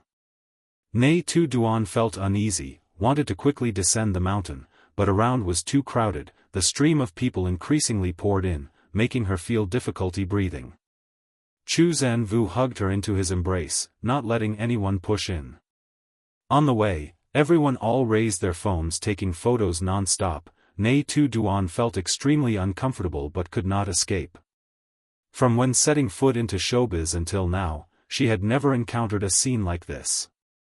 Previously, her fame had not reached the extent that everyone knew. Occasionally going out someone recognized her, but never caused a commotion. Today's situation, everyone arbitrarily pushed and shoved towards them, completely unprepared. Sister Tu Duan, can we take a photo together, please? A voice rang out amidst the crowd, immediately making the surrounding atmosphere as if completely drained. Everyone also competed to push forward. Zhou Can Wu immediately pulled her into his embrace, used his hand to separate the people around, not letting them come too close. His cold gaze those who intended to approach have to step back a few steps, but because the space was narrow, they could only maintain a safe distance, could not push too close. When Tan Du led people to the place, the 2 people were still stuck inside the temple. Nghi Tu Duan tried to stabilize the order around, to the best of her ability, responded to everyone's request for photos. The bodyguards wearing black vests immediately rushed into the crowd, very quickly had determined the 2 people's location. Tan Du worked very efficiently, as soon as he appeared had opened an escape path. The 2 people left Namen temple in the following gazes of the crowd. By the time they got into the car and descended the mountain, a group of rabid fans was still chasing after them. Tan Du and the bodyguards following behind blocked their path and held them back, finally managing to escape. Are these all fans? Why are they so rabid? Tan Du asked, sitting in the front, driving the car. He had never seen such a scene before. Previously, he had seen on the news scenes of fans going to the airport, blocking the entire road, chasing cars, and staking out hotels. He had thought that was an exaggerated trick by social media to create an idol effect. Today, witnessing it with his own eyes, he only then realized how terrifying rabid fans could be. Nghi Tu Duan was still panicked. She took off her mask, her complexion not at all pleasant. True fans would not behave like that. If they truly were people who cherished her, they would not disregard order and cause such chaos. Today's incident also served as a lesson. With her current level of popularity, from now on, she must be accompanied by bodyguards when going out. Fortunately, Zhou Wu was by her side today. If she had been alone, she truly would not have been able to cope. His long arm draped over her shoulder, comforting her. It's fine now. Today's incident was truly unexpected. No one expected Nghi Tu Duan's current popularity could attract such a crowd. If they had anticipated it earlier, they would certainly have prepared from the beginning. The speed of information spreading online was truly too fast. They hadn't even arrived home yet when the names of the two of them had already gone straight to hot search. Nghi Tu Duan, Zhou Wu. Nghi Tu Duan recognized while offering incense at Namen Temple. Nghi Tu Duan is truly beautiful in passers-by's candid shots. The appearance of the two of them also made Namen Temple a lively topic of discussion, among which the most prominent was Nam_N_Temple_efficacious. This holiday, Namen Temple received the largest number of visitors ever. Some netizens who had been here before to offer incense had dug up the story that the two of them became a couple precisely because they had once come to Namen Temple to pray. They even found 2 red silk ribbons bearing their wishes, tied among tens of thousands of ribbons hanging on the wishing tree. That was precisely the heart wish they had once silently written for each other. 2 years ago, when social media was still spreading rumors that the two of them were at odds, it turned out they had already secretly prayed for each other's blessings here. If, in the long journey of life hereafter, we cannot walk together, Zhou Wu, I hope you are always healthy and safe. Pray to the divine spirits, may you be peaceful and well. I love Tu Duan, wish for her peace throughout her life. In the era of big data, nothing is a secret. After those 2 wish ribbons were circulated online, some people speculated that perhaps at that time they had truly broken up. Talented netizens, some even managed to trace the entire timeline of the two of them. Every detail matched surprisingly. To the extent that there were even online writers who took inspiration from them to create fanfiction. This time hitting the hot search also made the incense smoke at Namen Temple more prosperous than ever before. Many fans of Nghi Tu Duan flocked from inland. Even if they didn't believe in Buddhism, they still wanted to visit the place their idol had once stopped by. Today Nghi Tu Duan didn't dare to look at her phone. The incident during the day generally caused more negative than positive impact. She anticipated the online reaction, feared she would overthink, so after showering, she immediately lay down on the bed. In contrast, Zhou Wu all evening still intently held his phone, not letting go, not knowing what he was watching but seeming very interested. He leaned against the headboard, his gaze still fixed on the screen. Nghi Tu Duan lay with her face turned towards the pillow, couldn't clearly see his phone. There was still a distance between the two of them. She pursed her lips, showing displeasure. She stared intently at his profile for a long time, but he seemed not to have noticed that burning gaze at all, completely unresponsive. Nghi Tu Duan let out a soft huff, deliberately turned her back, keeping a distance from him. At this moment Zhou Wu then turned to look at her, gently curved his lips into a smile. On his phone screen was still a photo of 2 red ribbons joined together. The exquisite handwriting was precisely their handwriting. Nghi Tu Duan probably still didn't know her heartfelt wish from 2 years ago had been exposed online. He turned off the screen, placed the phone on the bedside table, then got closer to her sad back. "Wife," he called. Nghi Tu Duan didn't react at all, deliberately ignored him. Knowing she was sulking, Zhou Wu wasn't bothered at all. On the contrary, he even showed a meaningful smile, his large arm wrapped around her waist. His warm hand gently pressed onto her soft abdomen, making her entire body tingle as if electricity ran through it. Finally, she couldn't help but turned her head and glared at him. "Not looking at your phone anymore, huh?" "I was wrong." He honestly admitted his mistake, bent down and lightly kissed her lips. Thinking of the red ribbon carrying that sincere wish, his heart softened again. Seeing the time recorded on the ribbon, only then did he know that just a few days after he proactively broke up, she had gone to Namen Temple to pray. Nghi Tu Duan had a strong personality, but in reality, she was very easy to coax. Since they fell in love until now, she had almost never been angry with him for very long. Each time there were signs of an argument, it wasn't long before he would coax her happy again. Nghi Tu Duan asked in a questioning tone. "What are you looking at?" Normally when working, he didn't often use his phone. If something was needed, he would use his computer, and it was very rare for him to intently focus on the screen for so long. Zhou Can Wu replied very honestly. "I am looking at what you wished for." "What is wished for?" She was bewildered, completely not understanding. Indeed, she still didn't know about herself being dug up all over the internet. Fortunately, it wasn't anything private. Zhou Can Wu took out his phone to show her, and only then did she realize today there were so many hot topics related to her. But she didn't pay attention to her own matters, instead intently looking at Zhou Can Wu's red silk strip. It turned out that, when both of them didn't know, they had silently given each other the most beautiful wishes. The connection between them was so strong that it made Zhou Can Wu, a person who had never believed in fate, for the first time in over 10 years, begin to believe that there was destiny. Previously, he only believed in himself.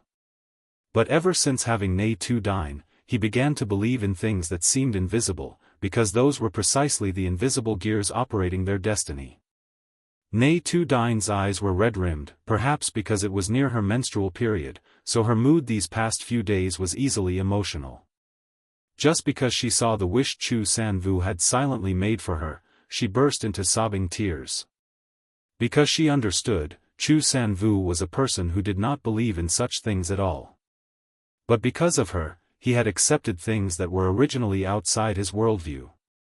Zhou Can Wu hugged her, coaxing. "Why have you become a little crybaby?" "Zhou Can Wu, my life, this one is as good as done for." "Why say that?" "I seem to be unable to leave you anymore. If you are not by my side, I wouldn't know how to live at all." His heart softened, his gaze deep and gentle. He soothed her. "Then for this entire life, don't leave me." Nghi Tu Duan sniffed, then suddenly burst out laughing. "If I could give birth to a child, that would be great. If there was one more child, it would certainly be even happier. It's just a pity that Zhou Can Wu never agreed." As soon as she finished speaking, she clearly saw the corner of his mouth curl up. The next second, the blanket was suddenly pulled to cover her head, her vision darkened completely.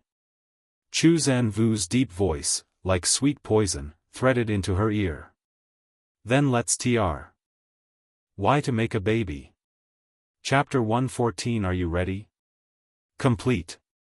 Half a year, saying it's long isn't long, but saying it's short isn't short either. The clock hands rotated steadily with a gentle frequency, like white and black piano keys tapping a soft rhythm, tick-tock tick-tock, like a small stream of water flowing endlessly. May, the weather was neither cold nor hot, as if suddenly reaching a certain point, the temperature unexpectedly soared. International Children's Day, June 1st, was Nghi Tu Duan's last birthday before getting married.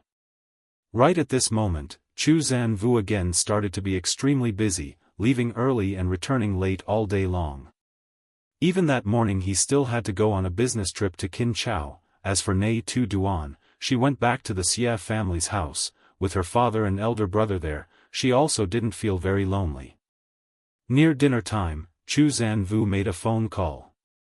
He had just arrived at the airport, the phone had just connected, he hadn't even had time to open his mouth when the other end of the line resounded with the girl's sweet voice. "What's wrong, my love?" The summer wind blew through the large hall, gently stirring his sensitive nerves. Chu Zhenvu frowned. What did you call me? The other end was silent for a second, then burst out laughing. What? My older brother just came in to give me something. What's wrong, husband? Chu Zhenvu pursed his lips, taking the boarding pass from Tan Du's hand. Are you done with work yet? From the phone, the sound of a room door closing echoed. Nghi Tu Duan carried her coffee back to the room and sat down, intending to ask him when he would return, but was afraid of being considered clingy, so she only skillfully asked in a roundabout way. In the distant place of Qin Chao, the man lifted his hand to look at his watch, intentionally teasing her. Not yet, there's still one more meeting in a little while. Is that so? Ta Huin and Nghi Tu Duan stood by, laughing heartily. It today seemed especially excited. Because it was Nghi Tu Duan's birthday, the whole family even specially gave it more food. Surely it also wants to eat birthday cake. The corner of Ta Huin's eye was full of doting affection.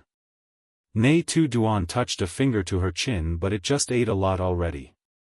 Dao Du ate very robustly, one meal even more than her entire day's worth, and tonight it even got to eat extra beef steak, so it was certainly stuffed full. Ta Ap was pressed to the ground, unable to move, crying out to the heavens unheard, calling for help with no one assisting, while the person who could save him stood by with folded arms watching the fun. Dao Du. Suddenly, a voice rang out behind it. Dao Du immediately sprang to its feet, excitedly running back. Only having not met for one day, yet it was as if many years had passed, a dog's reaction was always the most fervent and sincere. No matter how happy it was, it didn't pounce onto Chu Zhenvu, only hopped around him. Aren't you in a meeting? Even happier than Dao Du was Nghi Tu Duan. The moment he appeared, it was as if the whole world brightened up. The girl's sparkling eyes shone with light. She turned and stepped to his side. Chu Zhenvu was still wearing a suit. The weather outside was hot. He had just entered the house and already taken off his jacket, leaving only the black shirt underneath. The matte black shirt clearly highlighted his figure, especially the slightly open collar, revealing a hint of alluring collarbone. If there weren't family members here, Nghi Tu Duan truly wanted to pull him into a room to deal with him immediately. When she drew near, his first reflex was always to embrace her waist, only then did he set down the birthday gift. I was tricking you. The statement was blunt. But on second thought, it was true. With Chu Zhenvu's personality, even if he truly had a meeting, he would set it aside to come home. Seeing the two still inseparable like glue, Ta Huin felt reassured, and asked with concern, Zhenvu, have you eaten yet? The food is still hot. If not, I can warm it up. Would you like to eat a little bit for now? If we had known you were coming back, we would have waited to eat together. This is too much trouble. Ta Ap stood beside grumbling, having just finished washing his face, his hand still holding the towel to wipe water. Chu Zhenvu raised his eyebrows, without turning his head, his voice light. It's okay, I'm not hungry. Really not hungry? From the moment he stepped into the house, Nghi Tu Duan's eyes remained glued tightly to him. The man slightly curved his lips, bringing his hand to gently caress the back of her neck. Truly. Nghi Tu Duan did not believe. He surely had squeezed out time to return home, not stopping at all on the way. He definitely hadn't eaten or drunk anything. Not having eaten for so long, how could he not be hungry? She blinked, then suddenly smiled brightly. Then let's cut the birthday cake. Ta Ap. He was already too lazy to speak. Throwing the towel to one side, he shook his head and sighed. Ta Huin naturally always indulged her. After all, he only had one precious daughter. Then let's cut it right now. Coincidentally, Zhenvu hasn't had dinner yet. Having said that, he turned around and called De Fuck to bring the cake out. The whole family, having finished preparing the table, then sat down. Chu Zhenvu handed the gift to her. Happy birthday, beloved wife. It's a birthday gift, open it and see. Actually, the birthday gift each year was always the most difficult thing to consider, because they inherently lacked nothing. Giving material things felt insincere, and as for handmade items, they again feared it was too simple. Before today, Chu Zanvu also wasn't sure what would be suitable to give. But the moment he stepped foot into the house, he suddenly understood everything. Because what was given didn't matter as long as it was him, as long as he was here, she would feel happy. Nghi Tu Duan carefully removed the wrapping paper. It was a quite heavy gift box. Full of anticipation, she opened it. Inside was an exquisite square velvet box filled with notebooks. The whole room fell into silence. Everyone was surprised, speechless. Inside that box was all the assets registered in his name. Nghi Tu Duan looked at him dazedly, her eyes sparkling as if covered with misty. This is all of my assets from the first half of my life, including the company, real estate, etc., all have been notarized as assets. From now on, all are yours. Chu Zanvu's deep gaze paused, his expression exceedingly calm, which made the others become flustered. He raised his hand and gently wiped away a tear that had fallen at some unknown time on Nghi Tu Duan's cheek, then said, "The last birthday before our wedding, I want to give you all that I have. Tu Duan, I have never said these words to you before. Thank you for loving me, thank you for always understanding my clumsy words, for never criticizing the awkwardness in my expression. Sometimes, love cannot be expressed in words, I think only actions can speak. This birthday gift is not a chain to bind you to me, on the contrary, I hope it can become a support for you. After marriage, you can still continue the work that you love, pursue your dreams, I will always support you." He said he wasn't good at speaking, and also very rarely showed his own weakness. He wanted to offer all that he had, to give to the girl named Nghi Tu Duan. Ta Huin and Tai Pt. Ri stood to one side, looking on dazedly. No one expected Chu Zanvu to prepare such a big birthday gift. Even them, one being the father, one being the older brother, might not even be able to do that. Chu Zanvu had done it.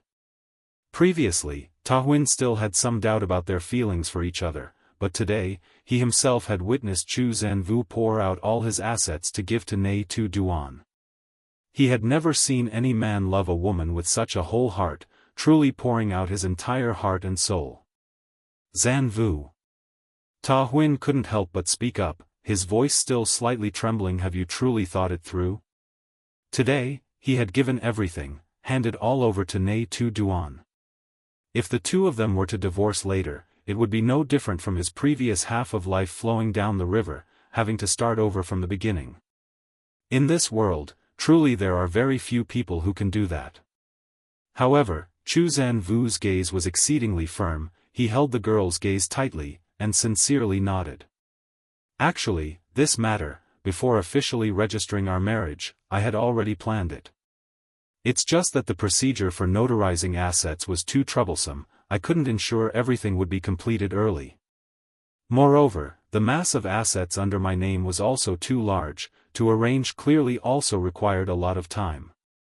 In short, this was not an impulsive decision made in an instant. He had thought for a very long time." Nghi Tu Duan did not speak for a long time, only feeling a powerful explosion in her chest, shaking even the old clock that had been silent for so long. "I know you love me, but I cannot accept it." She shook her head, not wanting Chu Zanvu to go to this extent. Her emotions were quite sensitive. Upon knowing this was Chu Zanvu's entire fortune, she began to worry whether one day this man would quietly leave. The feeling was like a final separation, she did not like that.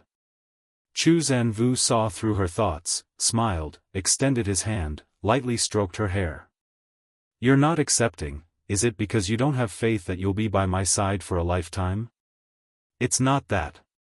She immediately denied. The moment their four eyes met, Nghi Tu Duan's heart suddenly became calm again.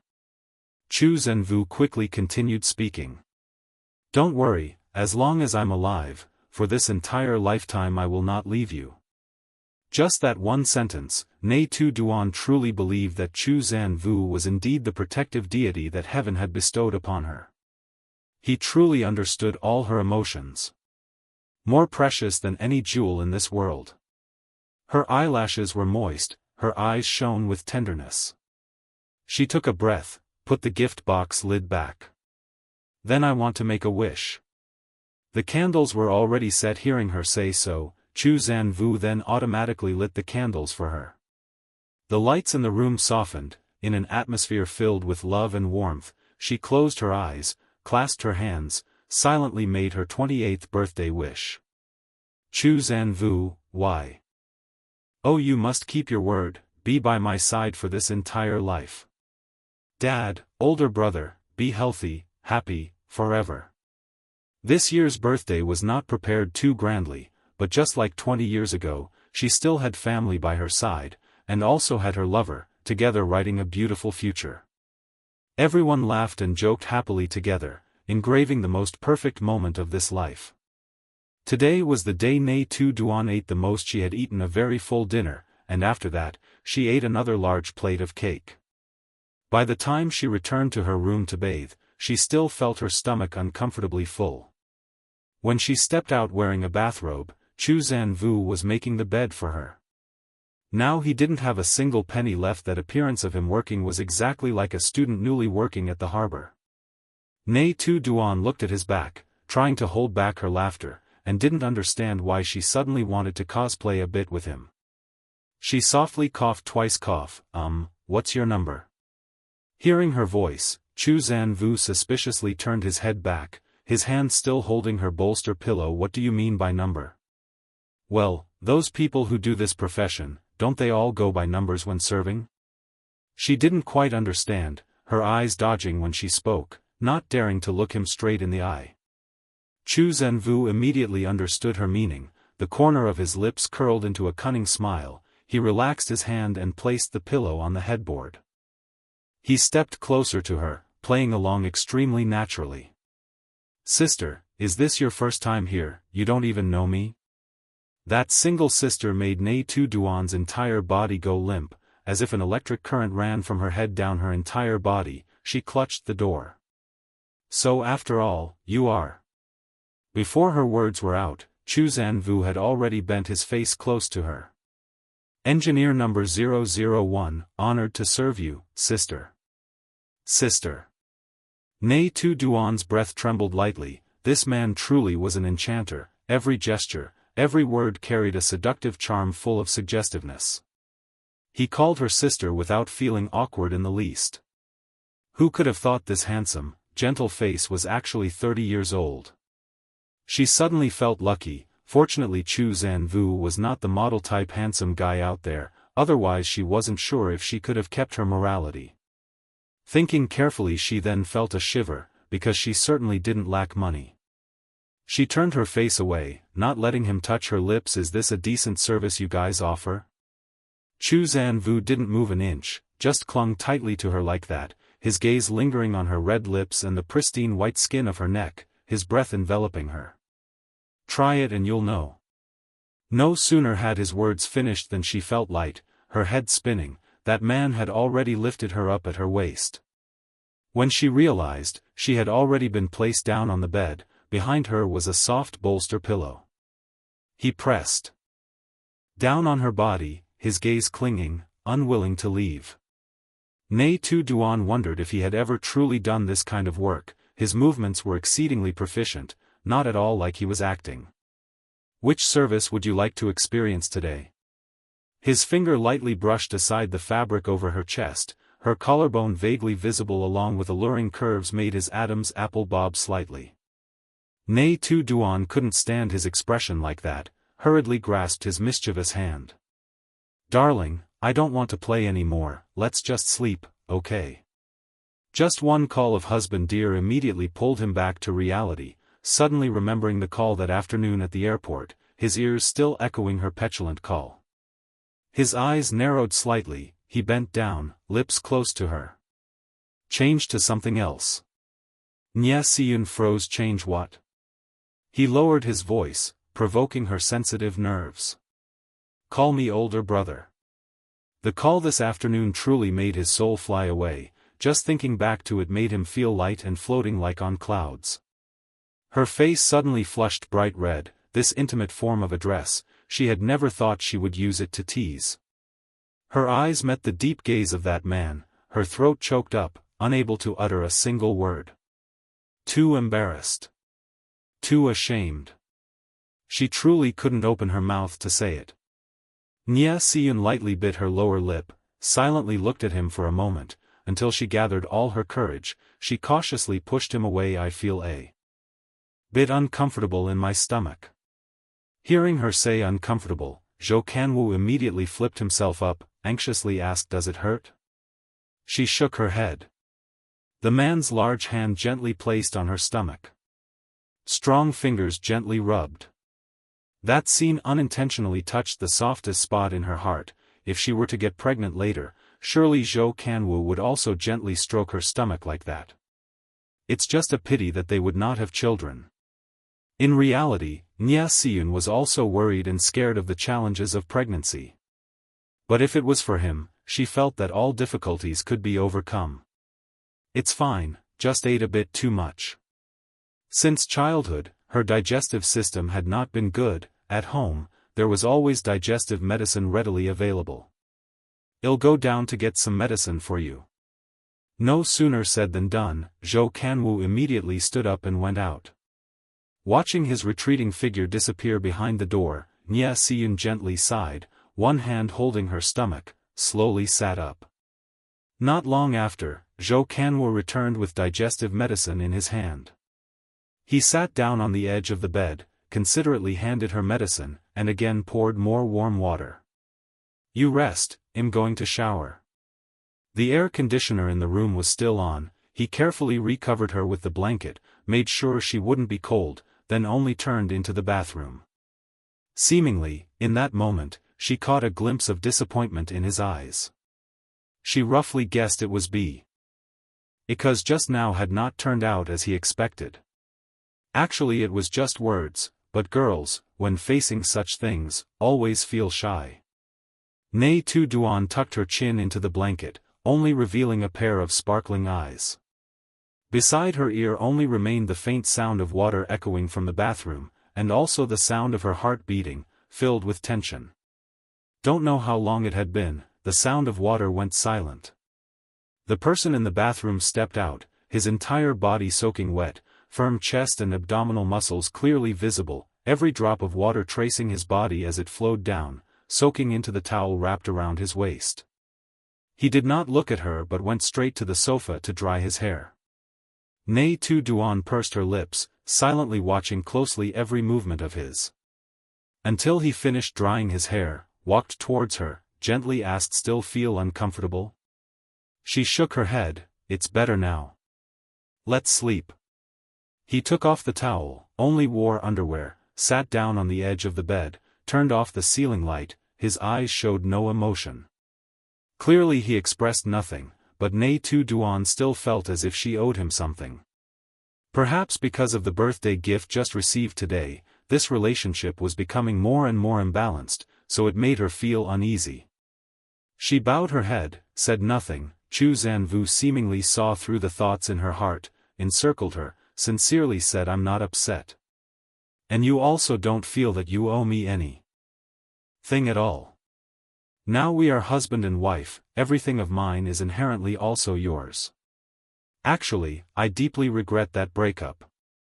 It was I who didn't think it through, not steadfast enough. I presumed to be right, pushed you away, thinking that it was protecting you, but actually it was hurting both. To never repeat that mistake, I accept letting go of everything. Because if I don't have you, then I truly have nothing left at all. Do you know? Actually, you are truly my support. Nghi Tu Duan's heart pounded. These words, she had never heard him say before now. He said, she was his support. Zhou Can Wu was such a strong person, a childhood full of bitterness had already destined his life would not be tranquil. Nghi Tu Duan had never thought she could actually be together with a man like that. Even more unexpectedly, she herself would become a support for him. A large hand grasped her hand, placed it on his chest, beneath was a strong, intense heartbeat, even more trustworthy than any vows.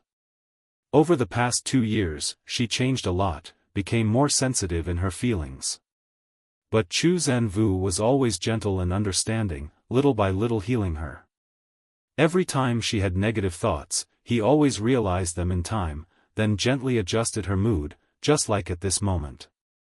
Nghi Tu Duan raised her head to look at him. You are also my support. It was always like that. Brother. She softly called, her voice fell directly into his ear. Under the dim yellow light, she him gently curve the corner of his lips, his heartbeat beneath her hand also seemed a few beats faster. Just one on like that, already made him so happy. Chu Zhenwu unexpectedly leaned close. Call one more time. She chuckled, put her hands around his neck, her lips almost touched his lips, this time her voice was clearer. Love you entree. The moment her voice finished, he had completely pressed down. You're really not uncomfortable anymore, are you? Feeling his body, Nghi Tu Duan did not lose interest at all, she even proactively kissed him on I want. Chu Zhenwu chuckled softly. He truly is the easiest person to coax in this world. That was the only thought in Nghi Tu Duan's head at that time. But by midnight, she was completely exhausted, could not think of anything else, only a silent curse remained. This man truly knows how to overact. Her nightgown was thrown onto the floor by him. Chu Zhenwu softly coaxed her to lift her leg, his voice enchanting to the point of numbness. Darling, try to let me fully enter, okay? Due to physical disparity, often Nghi Tu Duan couldn't endure it, so she very rarely let him completely enter. But today, as if mesmerized, Chu Zhenwu both coaxed and kissed her, finally also made her agree to break the limits. Only when it truly began, she regretted it. Tears soaked her sideburns, her body was so worn out she couldn't resist, her mind spinning in chaos. She both cried and sobbed. Chu Zhenwu still always coaxed her, but his vehemence never stopped. Before losing consciousness, she only managed to think in this life, never again call him on. She truly could not stand this man's madness. LA was rarely shrouded in a hazy rain. The heavy rain lasted for a whole week before the wedding ceremony. Originally, everyone worried the rain would affect the ceremony, but the miraculous thing was that when they set foot on this land, LA's sky turned clear blue like the sea surface. As if graced by God, welcoming the couple with the gentlest weather. On June 14th, all guests were accommodated at the hotel, accommodation expenses entirely covered by Chu Zhenwu. The elderly went for walks, touring here and there. The children gathered together to play games. That evening, at the bar by the beach, the pre-wedding party was held.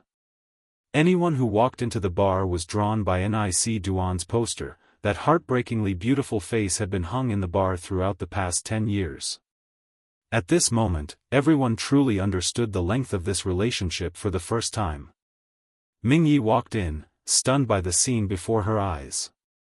Chu Zhenwu, I didn't expect you truly had a crush on Si Duan for 10 years, I just thought you were joking. In the bar, melodious music played, the young people freely drank alcohol, laughing happily and naturally. Xie Yiqi raised his wine glass, gazing at the scene both familiar and strange, as if he had stepped into a long dream, where there were no gunshots, no blood, only brilliant hope blossoming. For the first time, he clearly felt Chu Zhenwu's deep affection for Nghi Duan. It turned out to have lasted all those years. Not only he and Mingyi, but all the people who came here also felt astonished. Shen Jiali was completely speechless. She recalled back then she had once confessed her feelings to Chu Zhenwu, saying that she had liked him for so many years. He only replied, I understand, because I also liked Nghi Duan all those years. At that time she didn't understand, but now, when standing amidst this scene, listening to everyone tell about their journey, only then did she truly understand the wonder and hardship of that love. To attend Nghi Duan and Chu Zhenwu's wedding, Shen Jiali had specially asked for leave from the film crew. Since after the Ming family situation changed, she no longer returned there. Her previous film had just wrapped up filming and she almost immediately entered a new film crew. Now she seemed to have turned into a workaholic. This was the first time in the past half-year she left the crew. Just by looking once, and you determined that you had fallen in love with her already? Shen Jiali asked curiously. Chu Zhenwu was walking into the bar counter to get wine, hearing that he took down from the shelf a bottle of wine named Nisera, smiled and turned his head back. Just one look is enough. How do you know that is love, not just being attracted by her beauty? Chu Wanzhu also interjected and asked. Ever? Yon seemed very curious, pricking up their ears, waiting for the answer. Chu Zhenwu skillfully opened the bottle cap, pouring each person a glass, his movements casual but not losing their composed appearance. That is a heartbeat I have never had in this entire life. If ruling out the possibility of illness, then my own body has spoken the answer. That is precisely love. Everyone nodded, as if they could understand the stirring feeling he spoke of. Nghi Tu Duan and Hua Fan had just returned from the restroom, and everyone was about to clink glasses together. Chu Zhenwu handed each person a glass, and only then did everyone raise their glasses together. Happy wedding! After the loud cheer in unison, everyone emptied their glasses of wine. Min Deep was the first to speak up. Wow, what strong alcohol, but it's really delicious. The alcohol's aroma was very potent, sour and sweet mixed with a hint of pungency, and the aftertaste was rich and alluring. He held the bottle of alcohol, looked at the name, then smiled brightly and turned to Nghi Tu Duan. Nghi Tu Duan, this alcohol's name sounds too much like yours. But why have I never heard of this brand?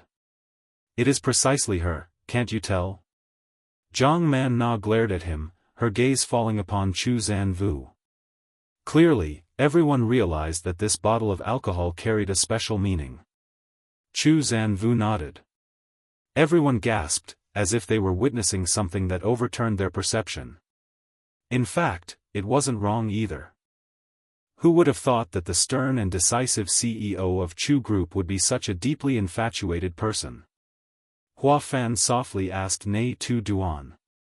Do you know how long CEO Chu has secretly loved you? Nghi Tu Duan held the glass of wine in her hand, her gaze resting on the man's profile face, full of gallant spirit, and smiled. I only found out later. If it weren't for that time he suggested breaking up, perhaps she also wouldn't have gone to LA alone to relieve her boredom, and even less would she know when she would have discovered the feelings he had buried for so many years. That's good. Seeing the two people finally become a couple, Hua Fan couldn't help but feel joyful. Wishing you both 100 years of happiness. The party before the wedding day did not last too long, because early morning the next day the wedding would be held. Everyone had to rest early. Simply gathered a little, played a few small games, then returned to the hotel. The night before the wedding day, the bride and groom must sleep separately. As soon as they arrived at the hotel, the two main characters were kidnapped by friends, each going up one elevator. Tonight would certainly be hard to sleep, the sisters gathered to talk through the night. Zhang Man Na was someone who originally did not easily shed tears, now embracing Nghi Tu Duan tightly, crying for a long while. Both wiped tears for each other. When we were little, we once promised that we would get married together, yet you went ahead first. That won't do, you definitely must find a boyfriend for me. I don't want to be lonely my whole life, boo-hoo-hoo. Nghi Tu Duan burst out laughing because of her friend's words, raising her hand to wipe tears for her. Nah, thank you. You will definitely also meet someone who only has you in their eyes. This whole life will always be a cherished little princess.